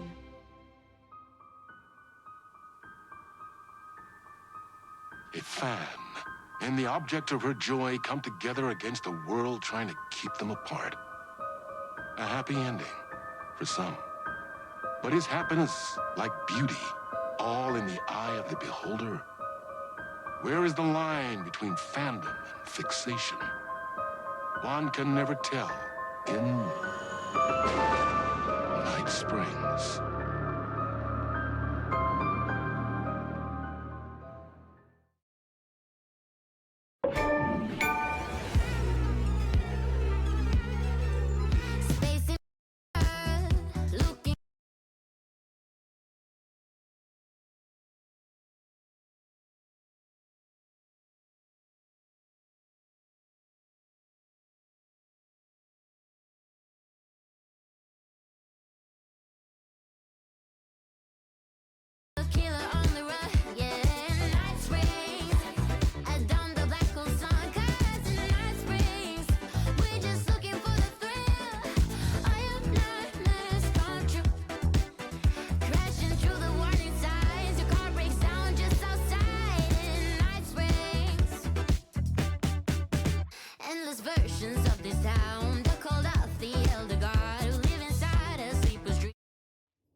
Something about the station platform felt significant. It would work in my writing, but I needed more. Something lingered here. A half-forgotten memory. An echo.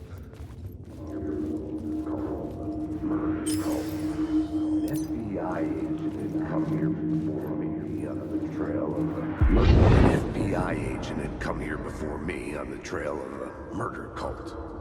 He'd gone missing, presumed dead. The cult was leaving me clues to follow, connecting the dots from one murder to the next, inviting me to draw an obscene picture on the city map. Caldera Street Station. The name made me think of the exit wound of a bullet. I had a flash of inspiration. The ghost of my fictional detective. A story thread I could use in my writing.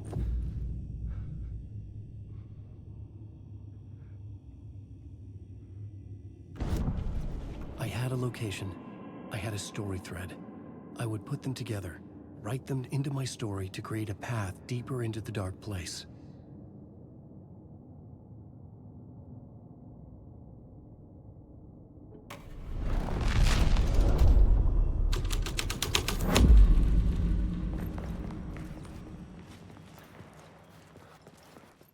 The dark place reacted to my story. The way into the tunnels was no longer blocked. Progress. The Fed had glimpsed into the maw of darkness. It swallowed him whole.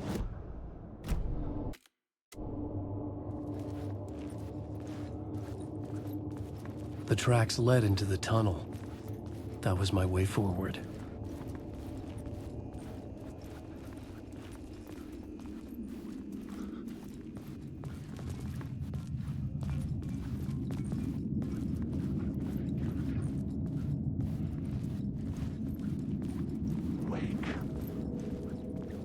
The blood trail continued deeper into darkness.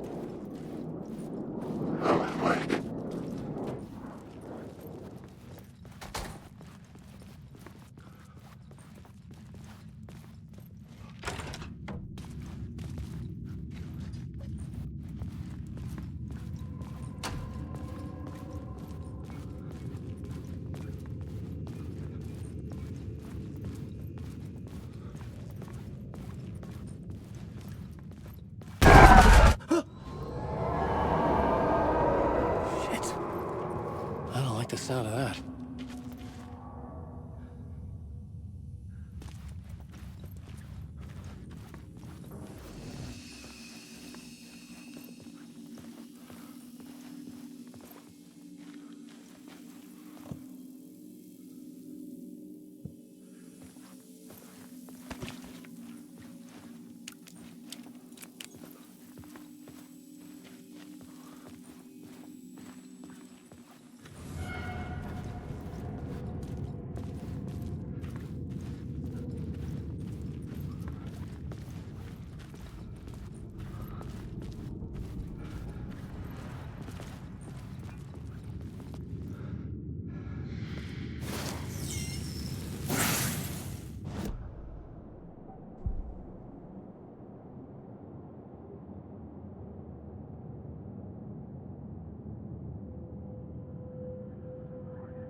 It could not be opened on this side.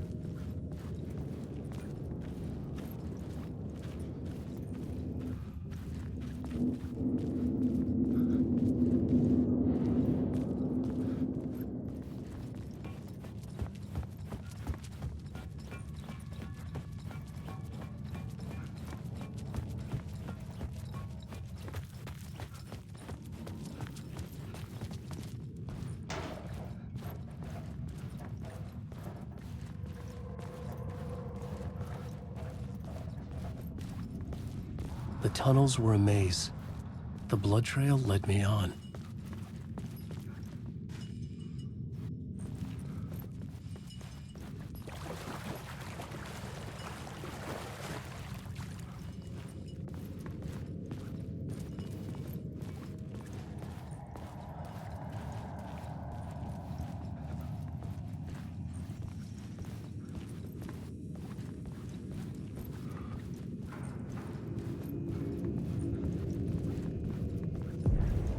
Another place to use in the story. I needed to search the tunnels for further visions. Inspiration for the story that would lead me deeper.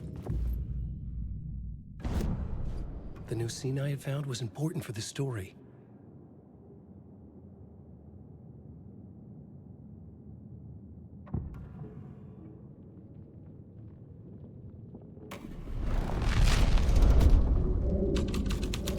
I changed the story, and with that, the dark place changed. The federal agent had come here looking for answers. All he found was a fate worse than death.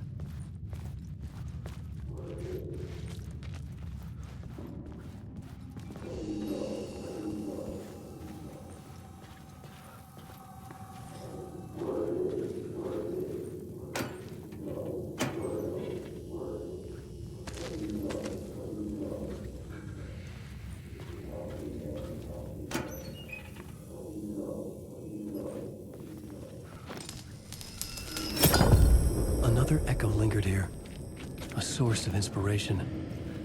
Word can help me, ma'am. What do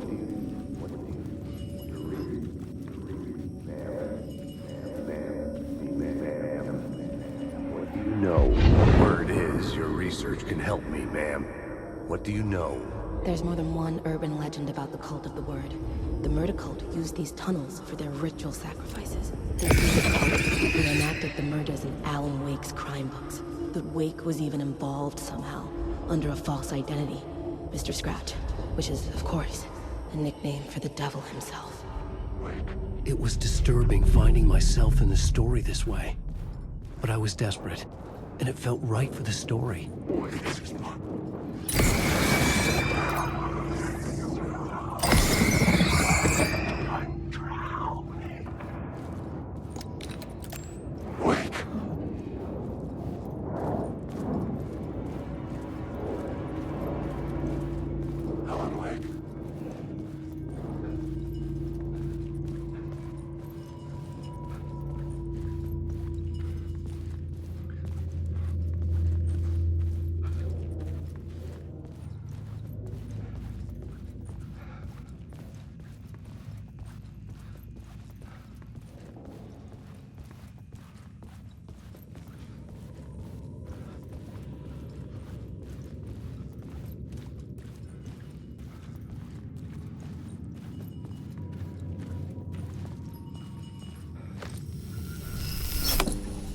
The water was gone.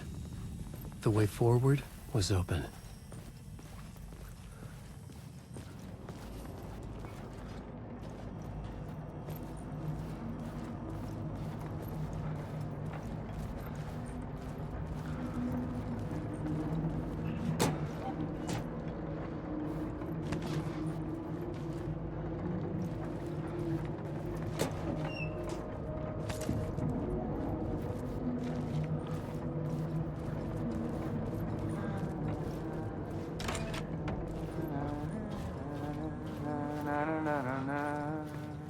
Hey, Alan.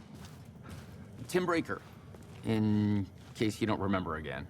I know, Tim. I'm remembering more now. It's good to hear, man. How's your search for Mr. Door going? It's not great. This dream we're in, putting a lot of roadblocks in my way. So you think this is a dream? I'm not ruling it out. You know, my dreams have always been incredibly vivid. They feel real until the second I wake up. In the dreams, I'm often someone else. A different person with a different name, living a different life in a different world. Alternate realities, maybe. But certain things don't change. Like Door. The sketch you have does look like the Door I know. The talk show host. All I know is the Door has something to do with what's happening to me. And he knows that I know. He's like some sadistic mastermind torturing me.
The memory is fading like a dream. I must hold on to it. I remember an awful beacon in the darkness, the scene of a ritualistic murder site in the subway tunnels. Is it a previous draft of my writing? Must be. I've been trying to shape the dark place around me, but so much fades away. Even my memory of the process, washed away by dark waves. But some things remain. The darkest, nastiest elements, like the murder site. It's my goal, a stepping stone to travel deeper to escape. Write a narrative that takes me there. Casey will lead me to it.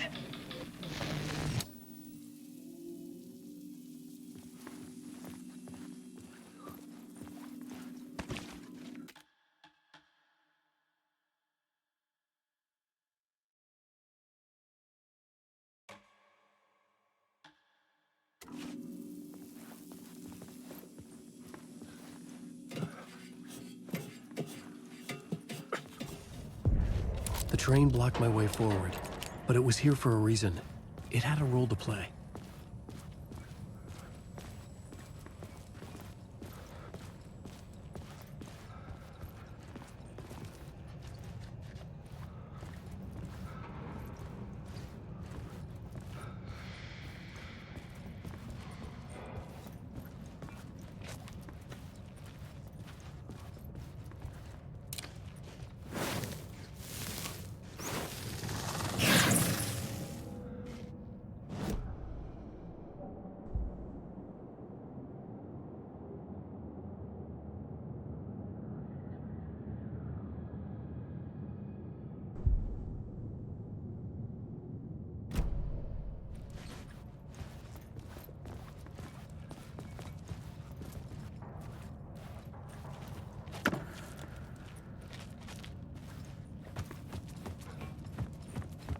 I should work this out on a plot board.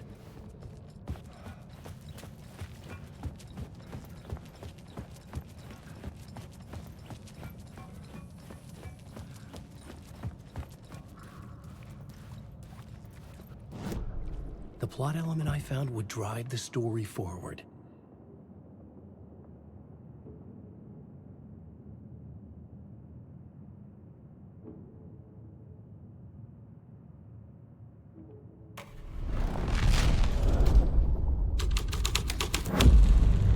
The scene here had changed.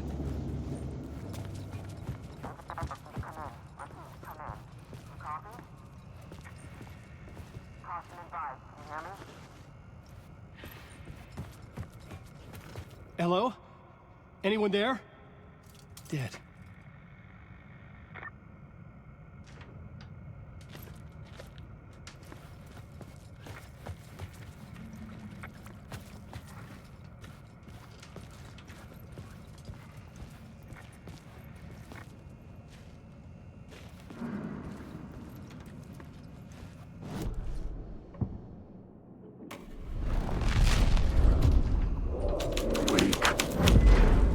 The story was taking shape.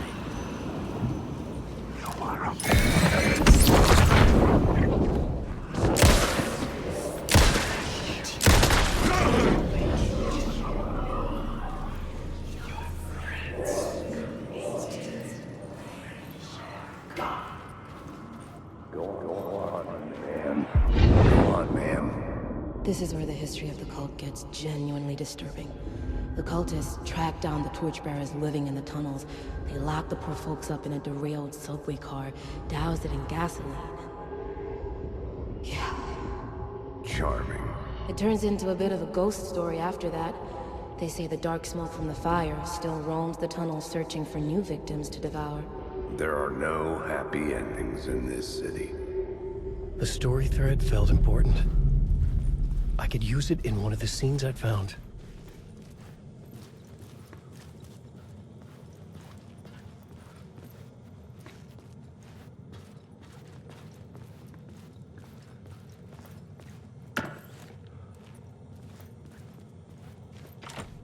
It was locked from the other side. I had a new beat for the story.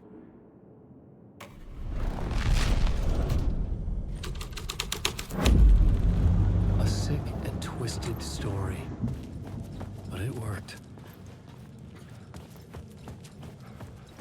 The subway car had become a burnt husk. I could get through it now.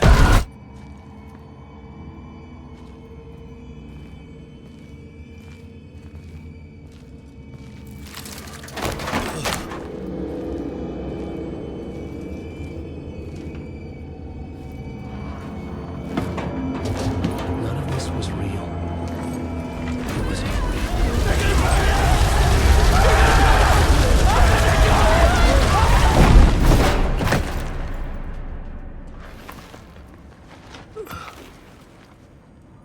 Fuck me.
My path was blocked. I had to find a way through. The lights would help me.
echoing hall had a story to tell.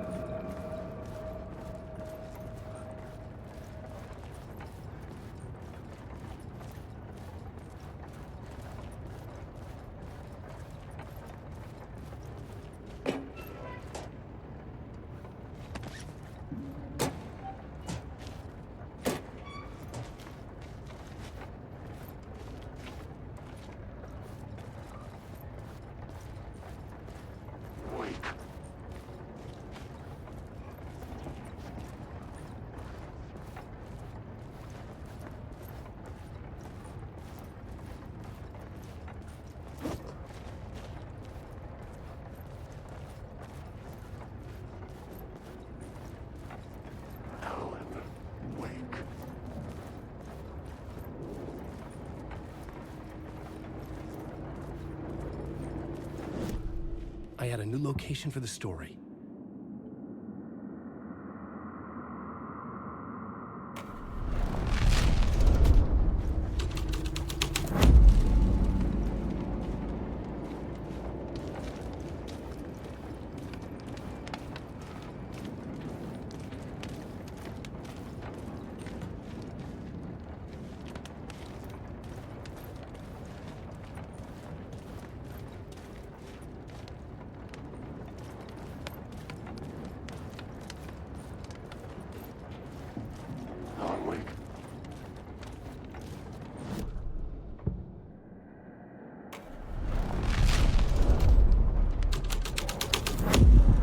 The hole had changed into the murder cult's hideout.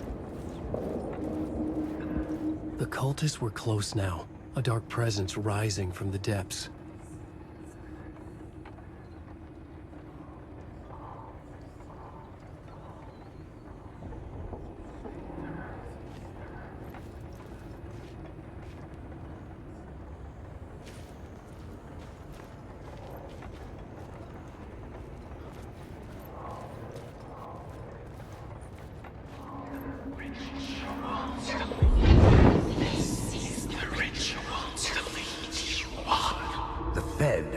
Something here that made him run scared.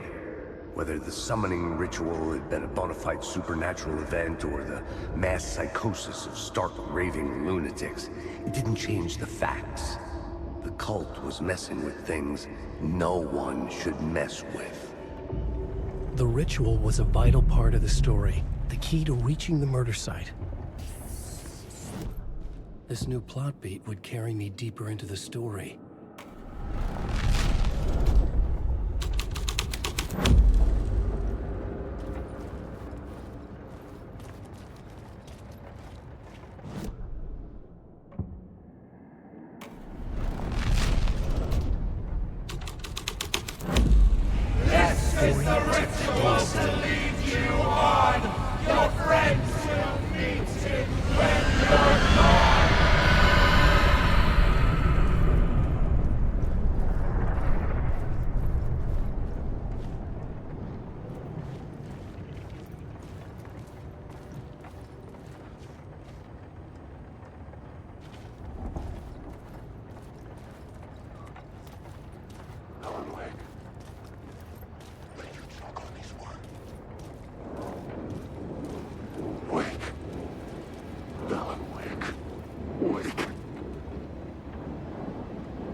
the only one. Turns out the cultists weren't the only ones using the tunnels.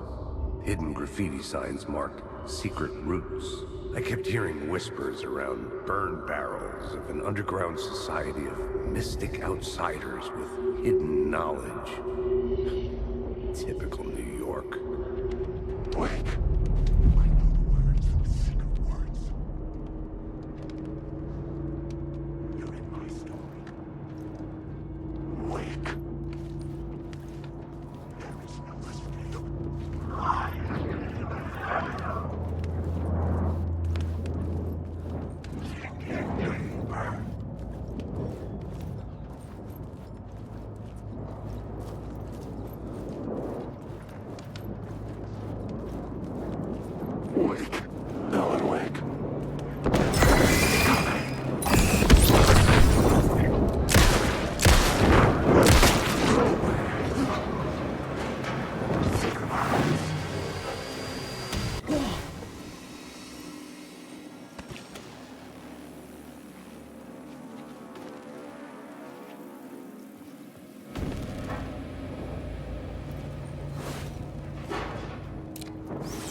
I couldn't hear the dark presence.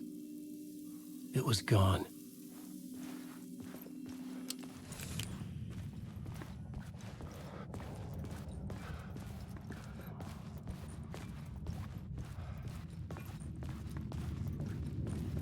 The tunnel was open now. I could get through.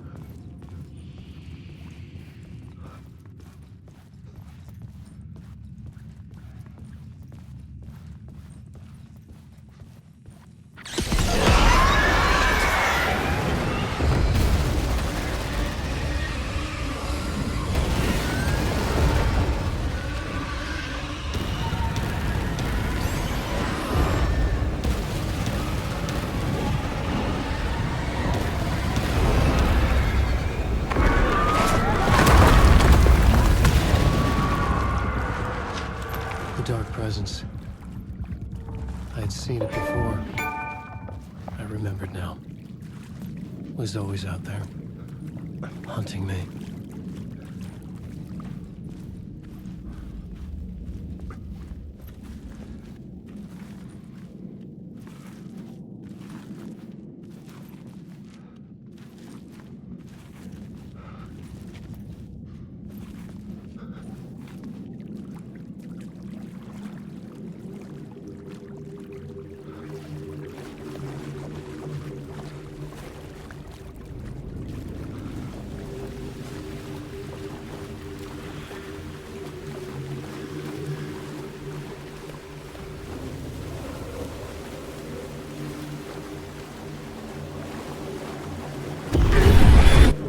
Found the murder site.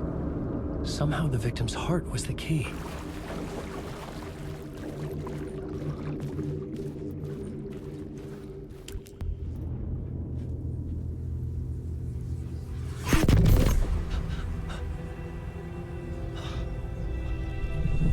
Something had shifted. I felt an overwhelming closeness to home. An FBI agent? Who are you? What is this? Who are you? She can hear me. I'm Saga Anderson, FBI. Help me get you. This is Alan Wake. I'm trapped here. The dark place. Under Cauldron Lake. Not Cauldron Lake. Who are you? I'm trying to escape. I'm making progress, but I'm in danger. The dark presence. Help me. Please, help me. I could sense it. I was closer to home. Had the woman in the vision helped me somehow? Something had changed. Outside. Parliament Tower.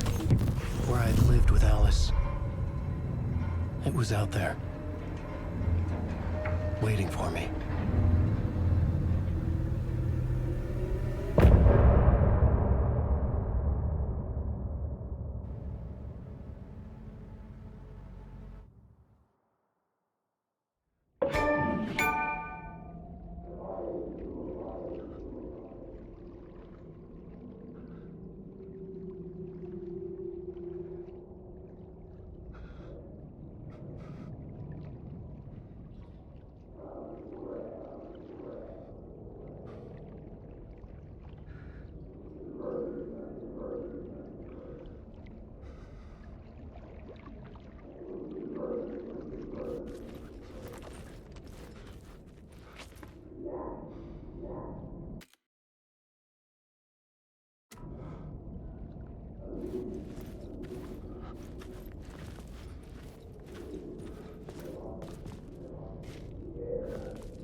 Stepping to the murder site, I'd felt it, hanging in the air. A meaning, the violent emotion of the act, like a cloud of wrath. The dead eyes of the victim staring at something you couldn't see, and yet making you aware of it. Something had soaked into this place on a molecular level, overlapping with your meaningless existence. Regression to something you had managed to forget. Marking you. Taking you for a ride.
station had changed.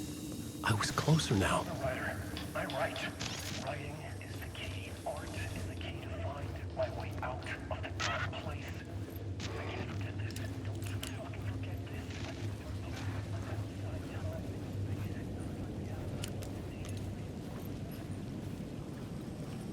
Parliament Tower.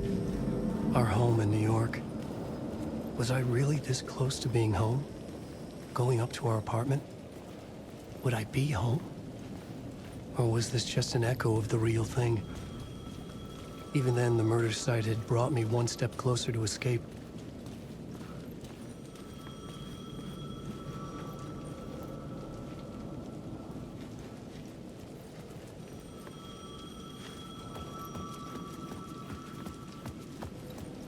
The payphone at the edge of the plaza was ringing again.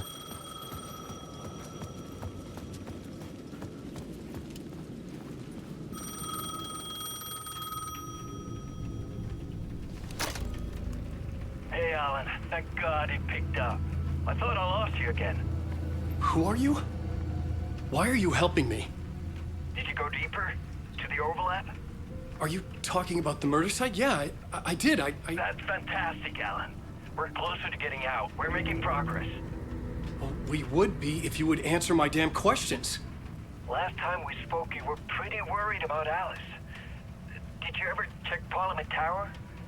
To make sure she really got out of the dark place? Well, of course she got out. That's why I'm here. That's the whole goddamn point. Be very careful, Alan. The dark presence is stealing from you. It can already manifest as your double. Scratch will come. Wait, hello?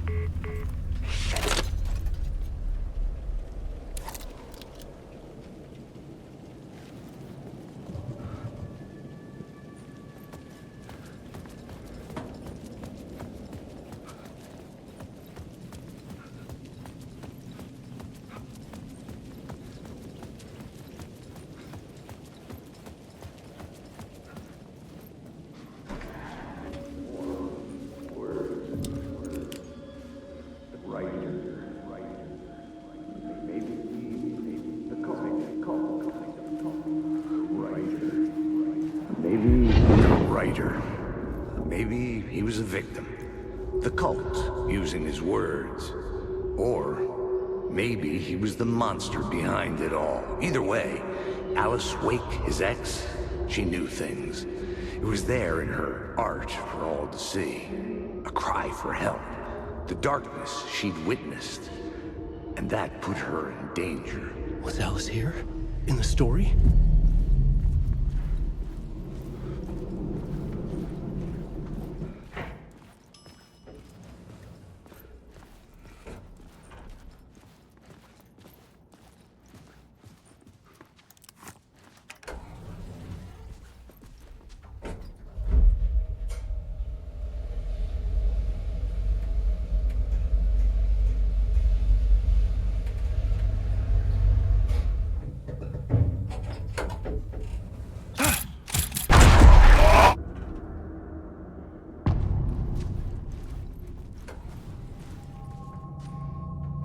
Alice's photo equipment. Set to go off when the door opens. Get out! Leave me alone! Alice! Alice!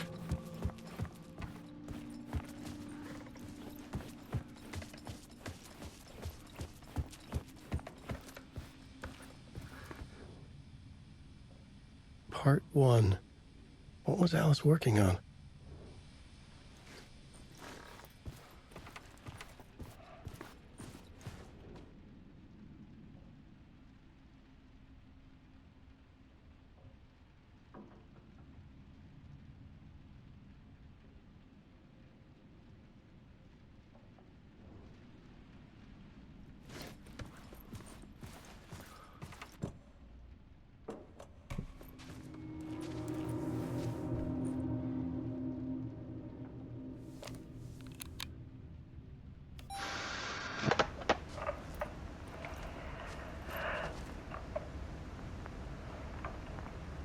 When I was younger, photography was everything to me. I moved to New York thinking I'd make it as an artist. And then I met Alan. We had a good thing. We were both dedicated by our creative ambitions. The only difference was that Alan's work made money. He brought me work when he could. I took his promo shots, created covers for his books. I'm sure he forced his publisher into it. I was taking photos, just not my photos. And that gnawed at me. Things got complicated sometimes, but that's life, right? We loved each other.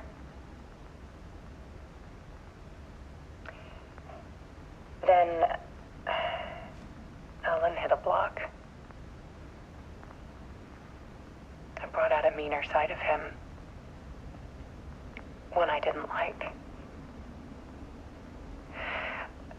I set up a trip to see a doctor in Washington. I didn't tell him until we got there. We argued. Things went wrong. And he was just gone. Drowned, allegedly. It's easy for people to think it was my fault. Hell, I do too sometimes.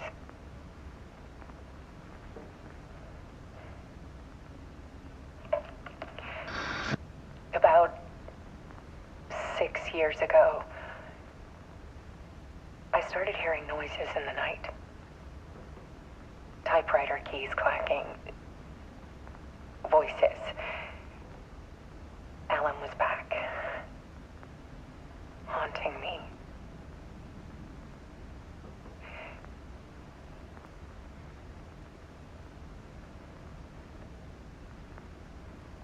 Then it got violent. It was Alan. And yet, it was a monster.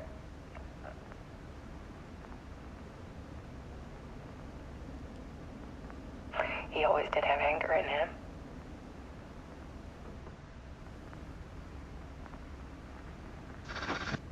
I set up cameras around the apartment with motion sensors and flashes. Now, when the monster comes, I turn it into art. My nightmares caught on film. And this is the focus of my new exhibition. To show people the world is so much darker than they ever knew. I'm calling this exhibit The Dark Place.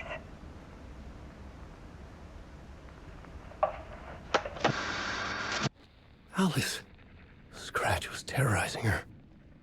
Why?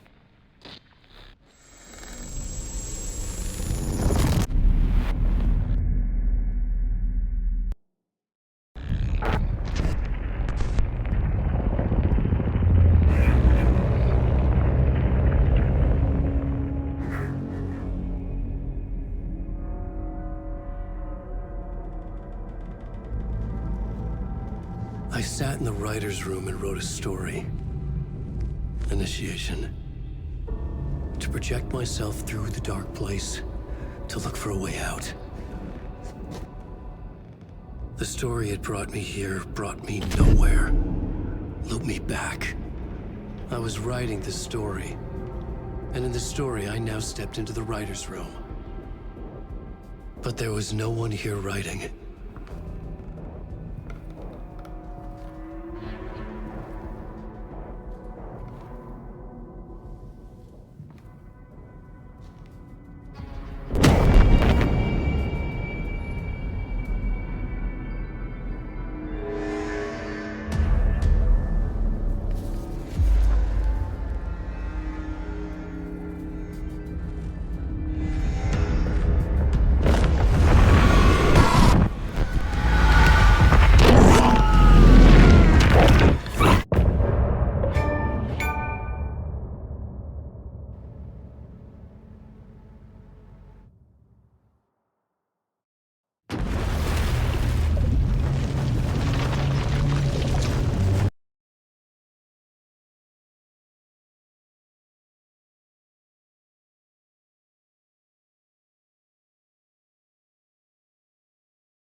Okay, let's recap what you've told us so far, Ellen.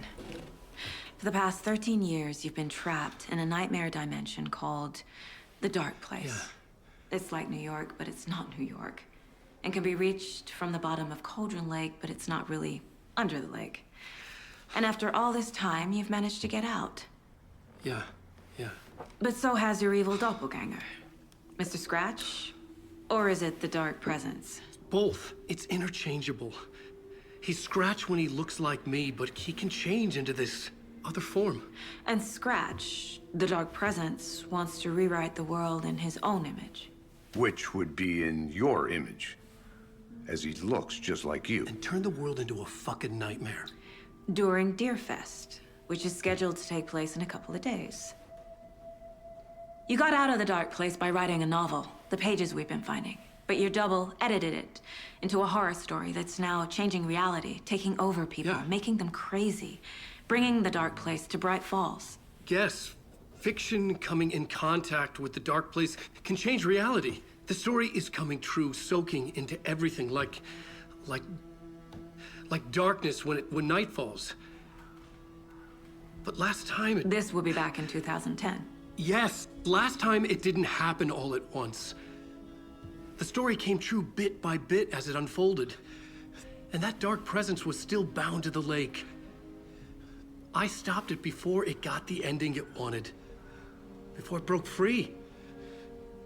Based on that, there's still time. Which brings us to your magical light switch. The clicker. Magical doesn't quite cover it. Scratch wants it to bring about his ending. That can't happen. If I can get the clicker, I can send him back to the Dark Place, make all this shit go away.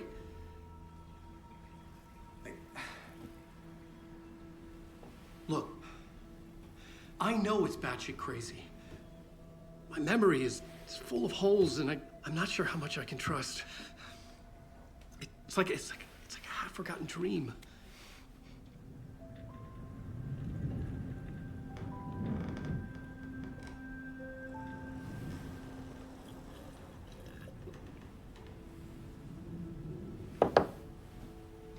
Mr. Wake, Alan, we've seen our share of batshit crazy in the past 24 hours.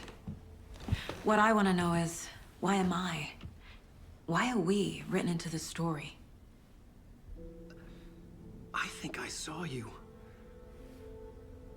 Or a vision of you in the Dark Place.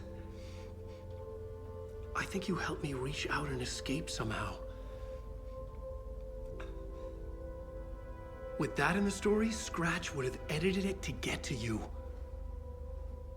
To hurt you. We are all in danger.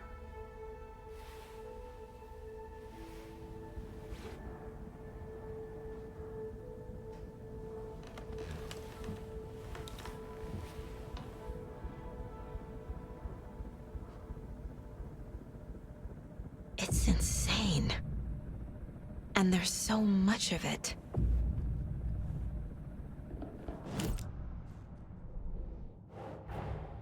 Wake just gave us a lot of information.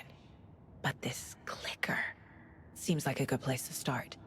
If we find that, then we find the cult.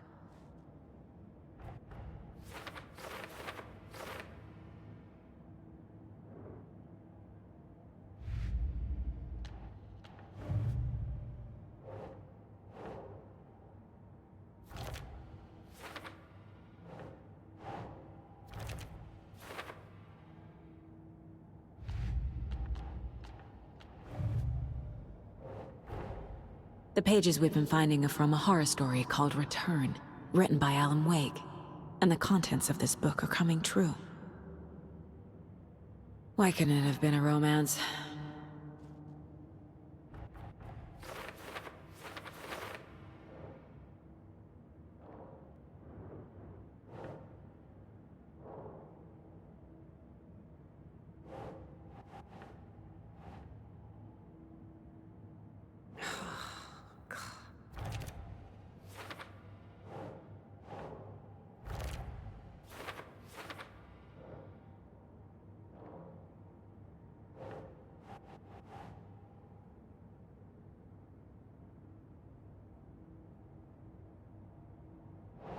doesn't look right.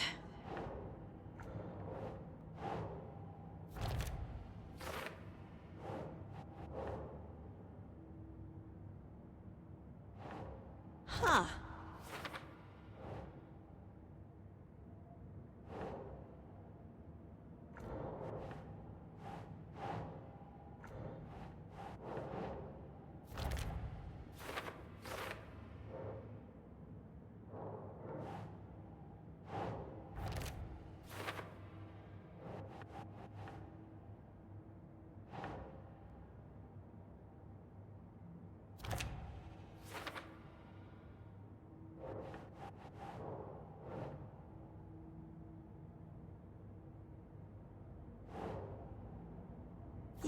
Yeah.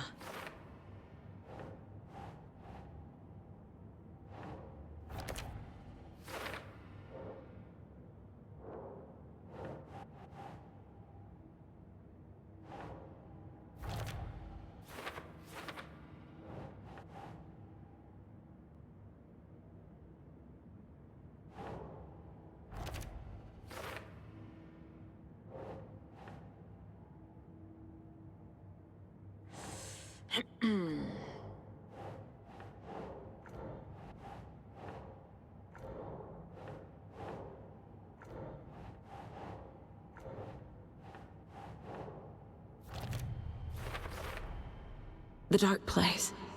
A dimension that's home to monsters. Huh. Wild stuff.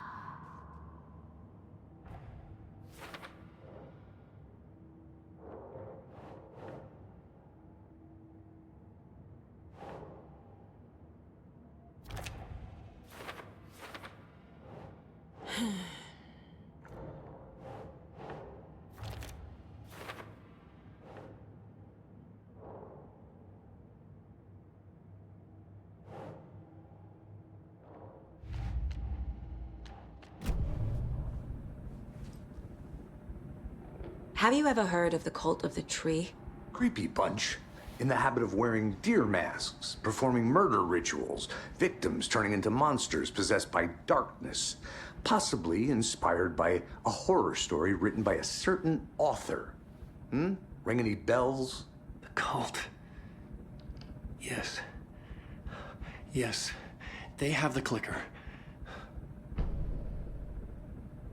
If the cult has the clicker, does that make them Scratch's followers? How are you so certain they even have the clicker? They could be working for Scratch. I don't remember. It's all confused. Alan, if I'm gonna act on this information, you need to be honest with me. Yeah, of course. Is he confused? Or is he hiding something?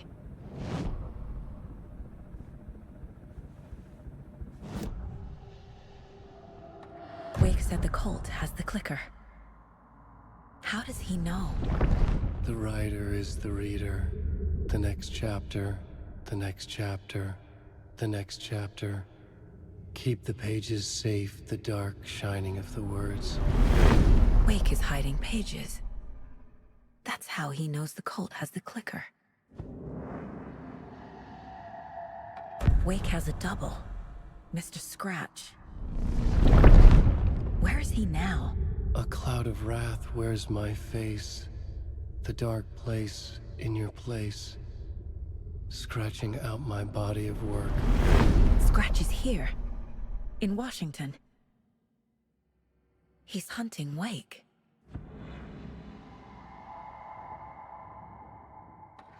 Scratch looks just like Wake. Why? Don't wake up the dreamer if your life is a dream. I swam to the shore, but the water is rising. Wake and Scratch are clearly connected.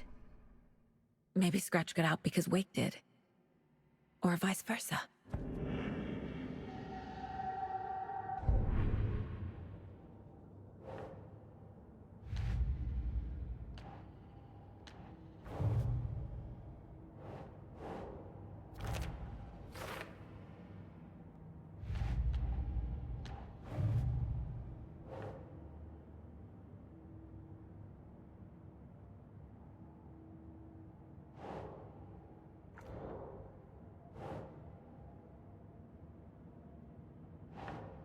Sure.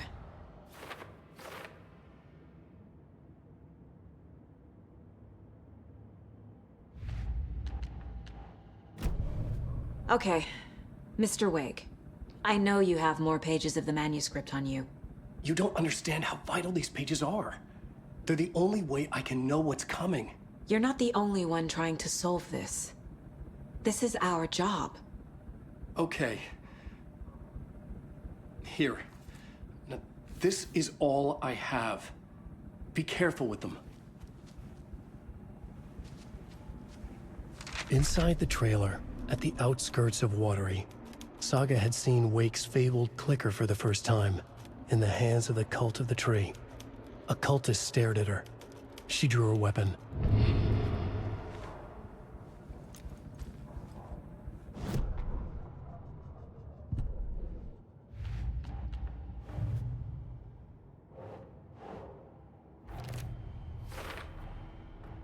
The Cult of the Tree has the clicker Wake told me about.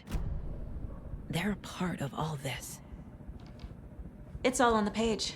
The clicker, the cult. Okay, I'll head to Watery and find this trailer. Casey, you stay here and keep an eye on Mr. Wake. Got it. No, you need me there. No dice, pal. This is an FBI investigation, and I don't see a badge on that flannel.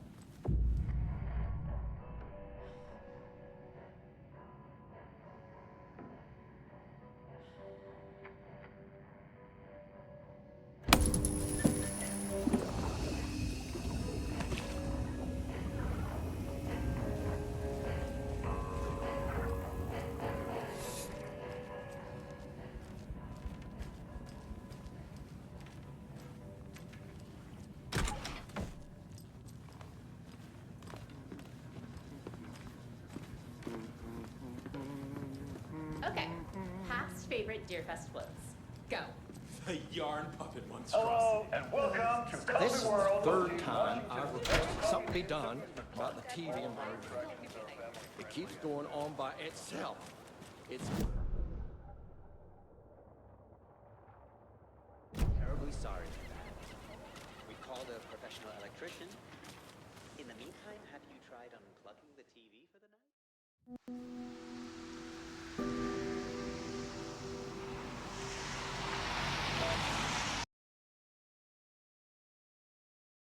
Yeah, Anderson, I didn't want to say this in front of Wake.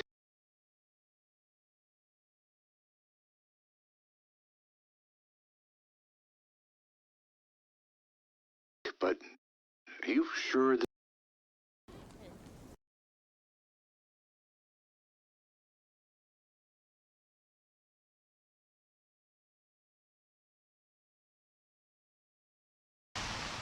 this is a good idea? Going on your own? Assuming we believe the page, I need to check this out. We need to find the cult. Anyone we meet here could be a member. And this Scratch guy. The evil doppelganger? Must be true. Meanwhile, or else this guy... I think me and Wake will have a chat. Maybe I can shake something loose. Okay. But remember what happened with the salt shaker? Yeah, real funny.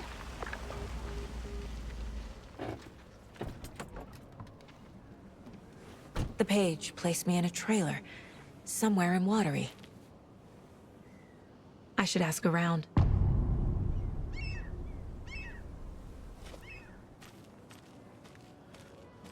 A vote for Mayor Setter is a vote for everyone. Mayor Seta For will stand up Watery. for justice.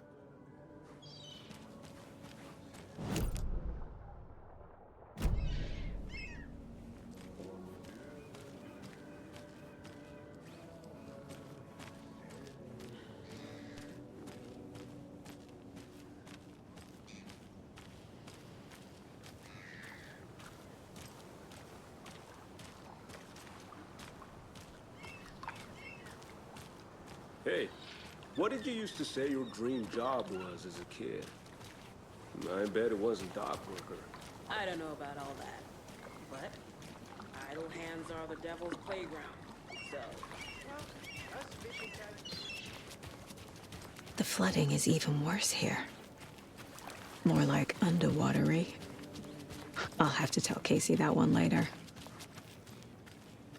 Hey, where's the time gone? There's just a wretched husk of what used to be me left.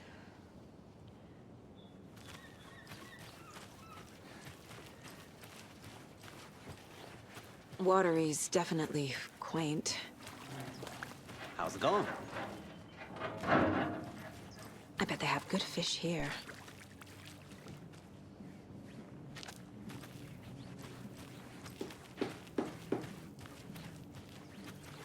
Oh, you rascal. What have you been up to this time around?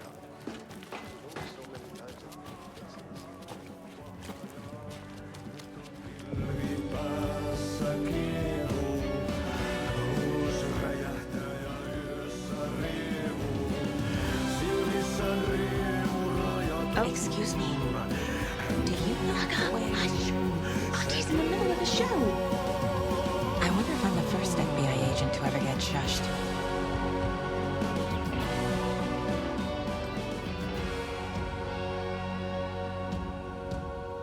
Kaivon pohjalle ruumiskasan.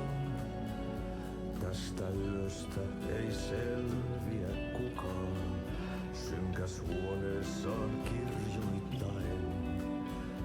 Onki houreistaan sinut säkeeseen. Hän peilistä sua tuijottaa. Murhan polte se kruunua. Tuon katseen tunnet, et voi unohtaa. Vaik kasvot piiloutuu veriverhon taa. On yötön yö. Se sielun syö. On yötön.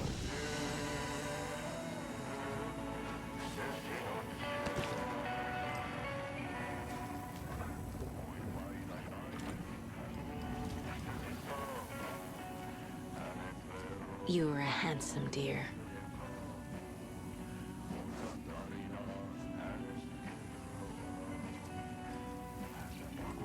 Et pääse sä milloinkaan. Hän peilistä sua tuijottaa. Murhan polte se kruunua. Tuon katseen tunnet, et voi unohtaa. Vaik kasvot piiloutuu veriverhon taa. On yötön yö.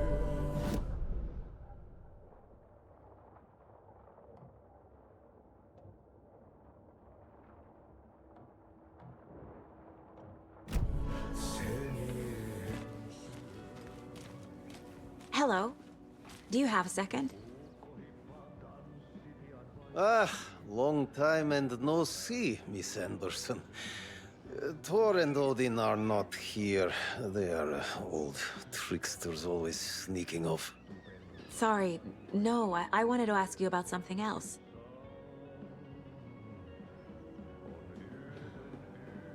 Do you live around here?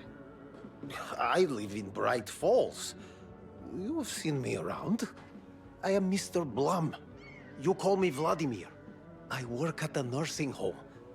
I take care of your old people. We are on day trip, music, sauna, the good times. I bring them here in the bus. The elderly are very important. And it's a very nice bus. Thanks. Can you point me to any trailers around here? Sure. Watery Lighthouse Trailer Park. Ilmo Koskela owns it. He owns many things in town. And where is Ilmo? I saw Ilmo and his brother at the bridge. Well, what used to be the bridge. Hey!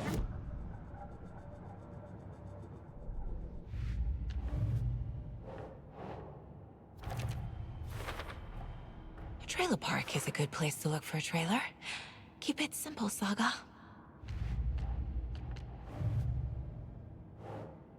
I need to find Ilmo Koskela.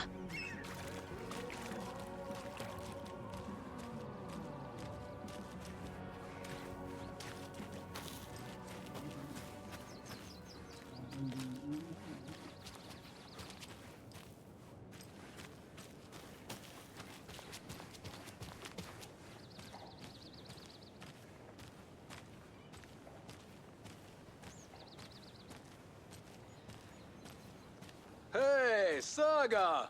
Over here!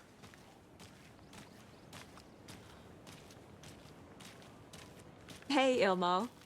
How did your walk in the woods with Steven go? Another satisfied customer. I just hope he remembers to write a good review on the webpage. Great to see you back in Watery, Saga. Everyone in town missed you. Super nice to see you again, Saga. They act like they've known me for years. This keeps happening. Are you familiar with the cult of the tree? Yeah, we always thought it was an urban legend. Kids drawing creepy symbols to scare each other, but, now it's gotten pretty damn real, huh? It's terrible what happened. We're all in shock. Well, we're looking into it. Hoping to get things back to normal soon. We're all for that. As normal as it ever gets around here.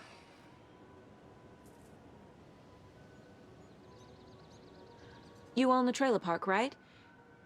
Mind if I take a look inside?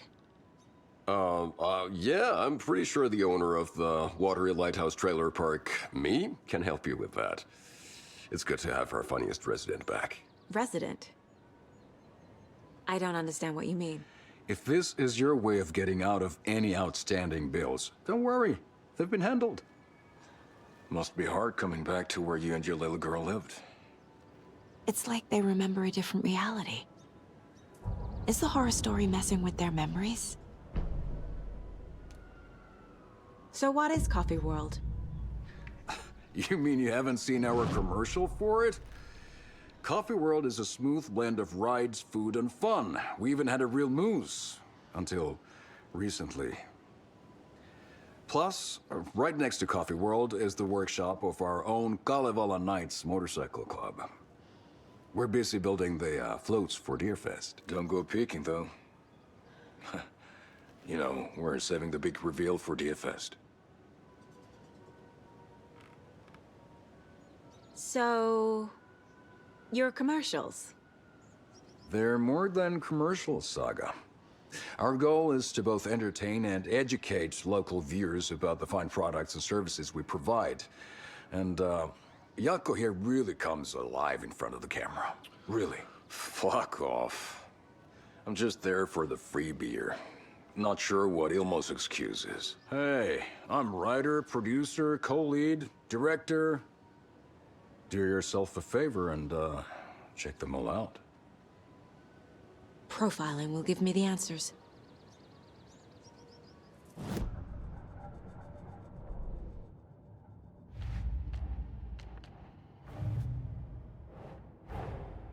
Wake says the story will change reality around us.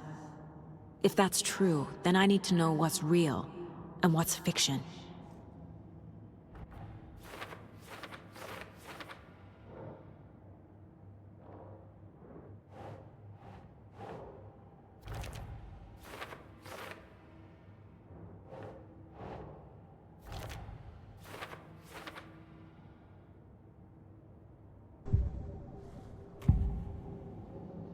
Elmo thinks the cult is just an urban legend.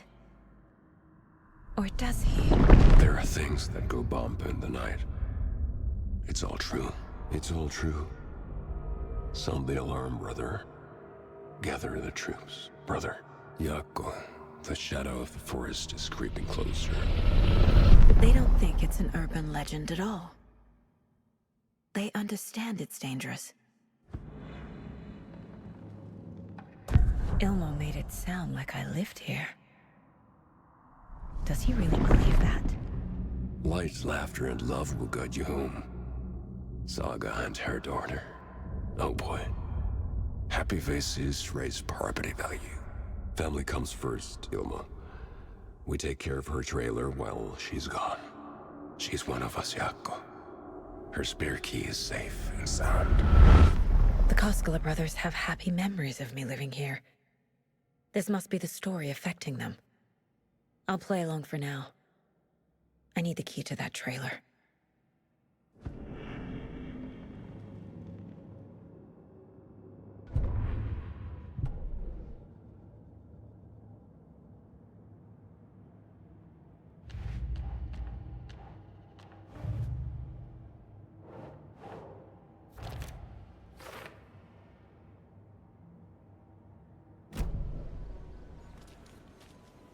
All joking aside, yes, I would like to see my trailer. Do you have a spare set of keys? Good for you. Yeah, I have a spare set. They're just over at Coffee World. I'd get them for you, but Yaku and I have to head to Bright Falls. The spare keys are in the gift shop safe. I'll call ahead and have someone get them out for you. Oh, the road's flooded, but if you just follow this trail behind me, it'll lead you there. Call the gift shop so they can give Saga a hand. Yep.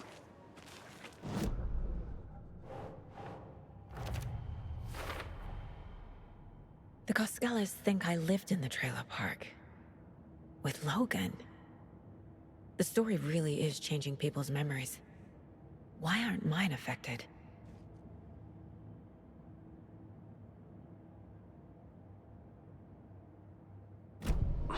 The spare key is at Coffee World. First the waitress at the diner. Now the Koskelas. They all think Logan and I used to live here. Wake said the horror story would make people crazy. Like they're being brainwashed to believe the story. Is it spreading?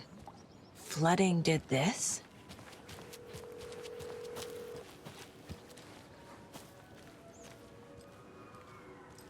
There's Coffee World. Need to get across the river.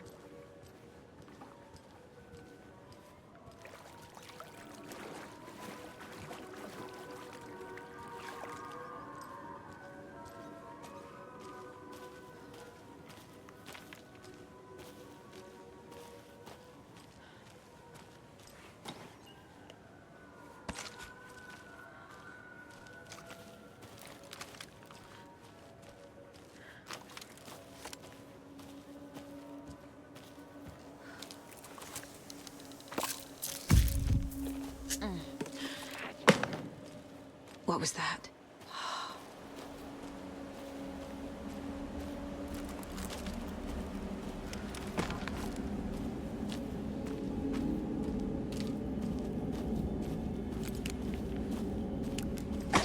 Fuck!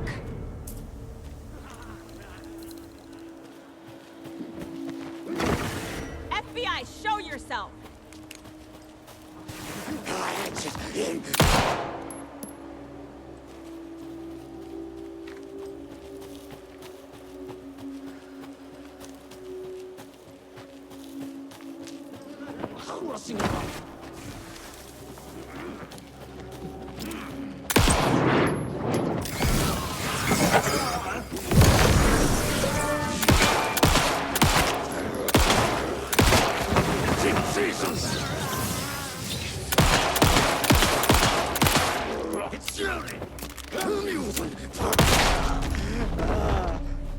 More people turning into Taken.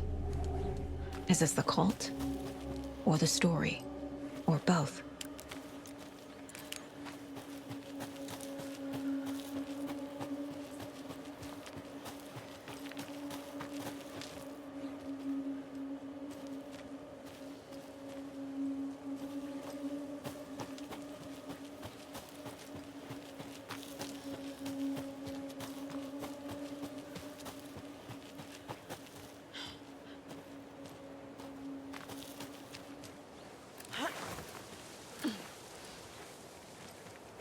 Another locked box.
how many shots she'd fired, but she was sure it must have been more than she had in her magazine. And yet, she'd not run out of ammo. As if the magazine had grown to fit more bullets. She fired again.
There's another cult stash.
those of you just tuning in, you're listening to the Pat Maine Radio Hour.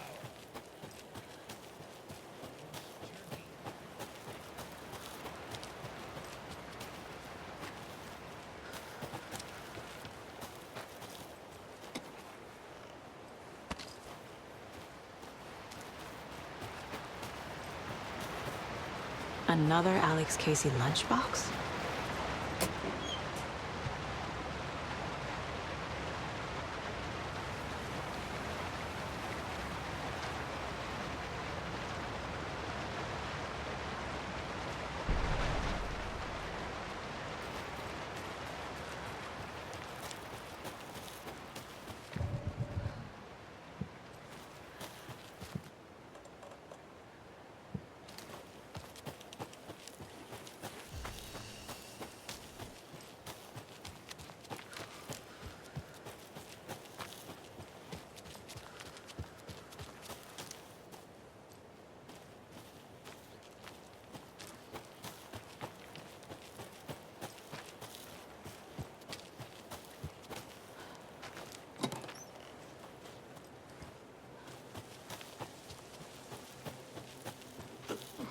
Cult of the Trading.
More of those kids' lunchboxes.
Doesn't look right.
Hello?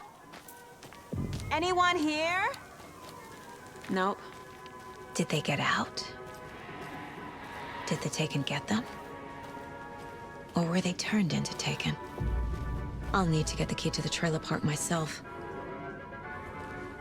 Ilmo said the key is kept in the gift shop safe.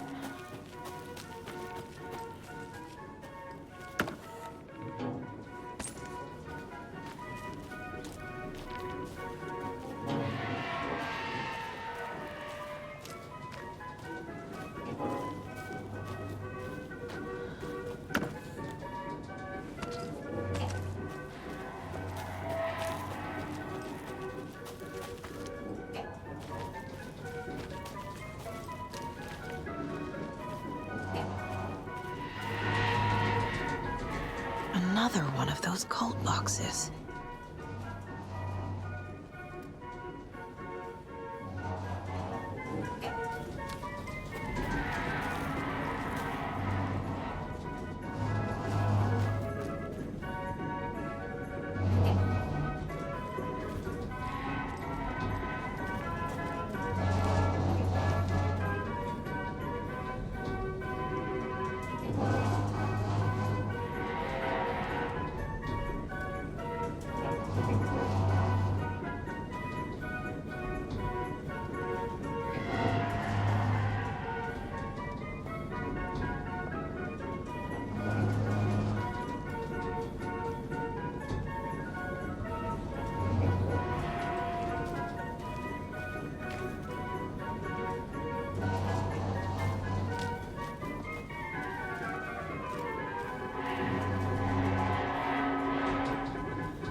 Locked.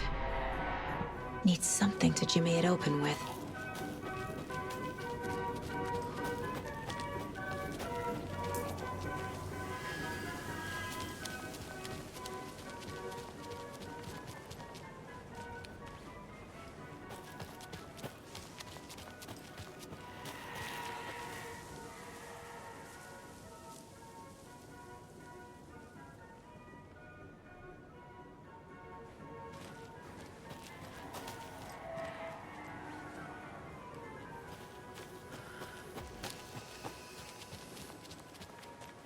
Can't be opened on this side.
Jesus! Calm down, Saga. It's just a pot of coffee. Have a beautiful day.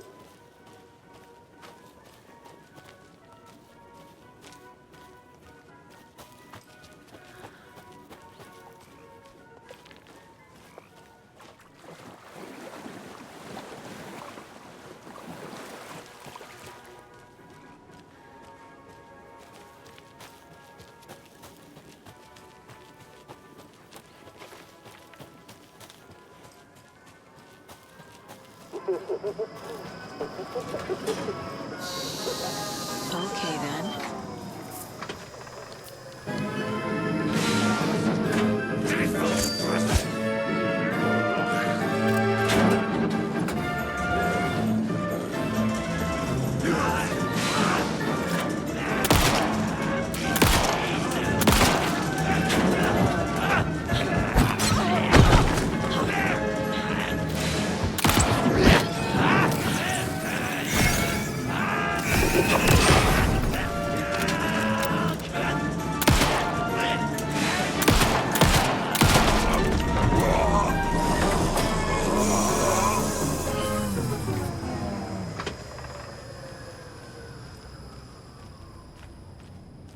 Always good to have a screwdriver.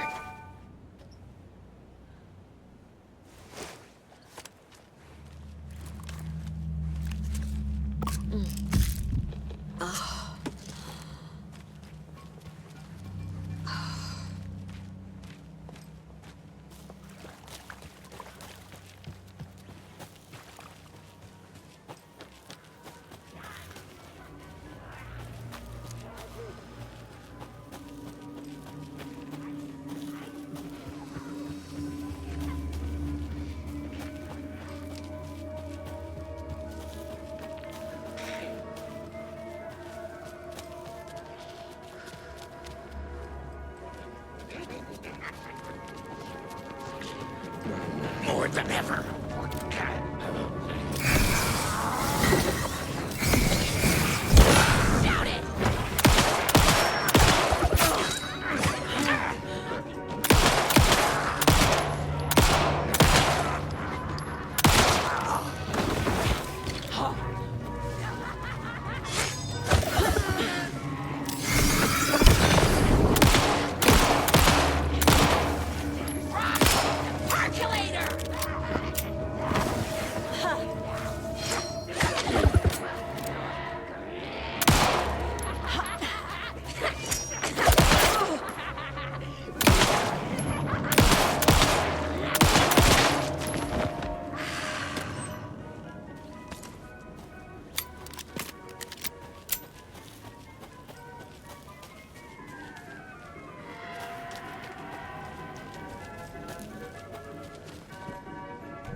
Now where is that safe?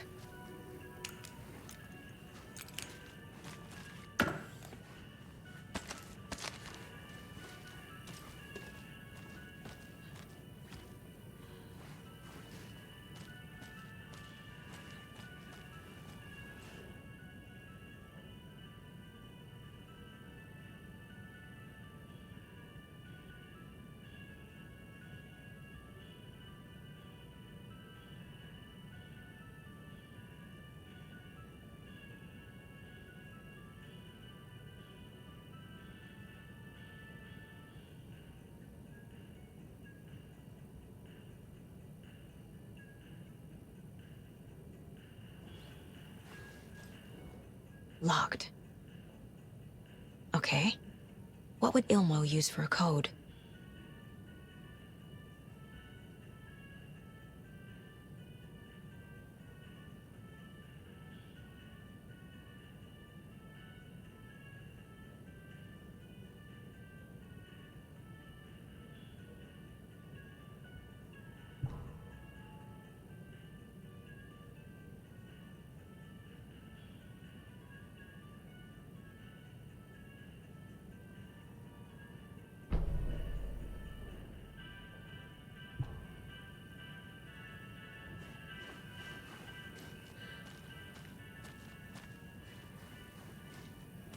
Coffee World staff. Hope they're not all monsters now. The photos have stickers on them.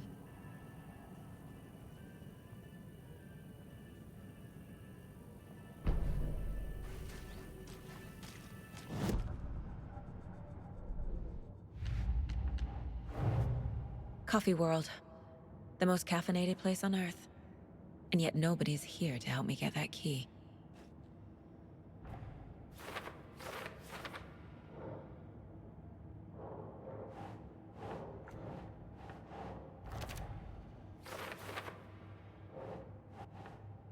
Keep trying.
I need to open the safe.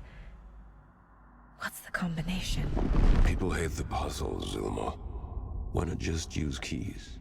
People love the puzzles, Jaakko. Only very smart people can think up good puzzles. Just look around and you will find the answer. Dedicated staff will be rewarded. The combination to the safe is somewhere in the gift shop.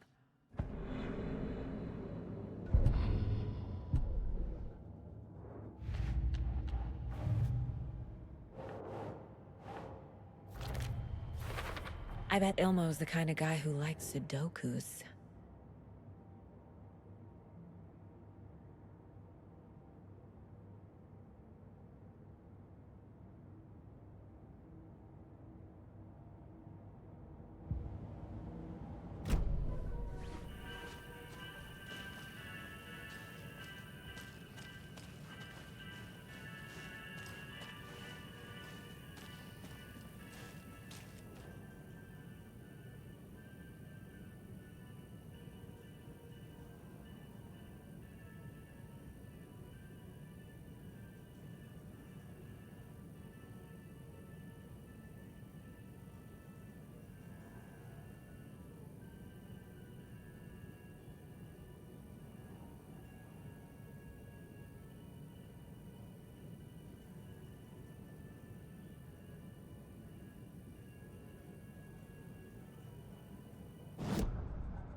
When you ask, Mayor Seta will speak.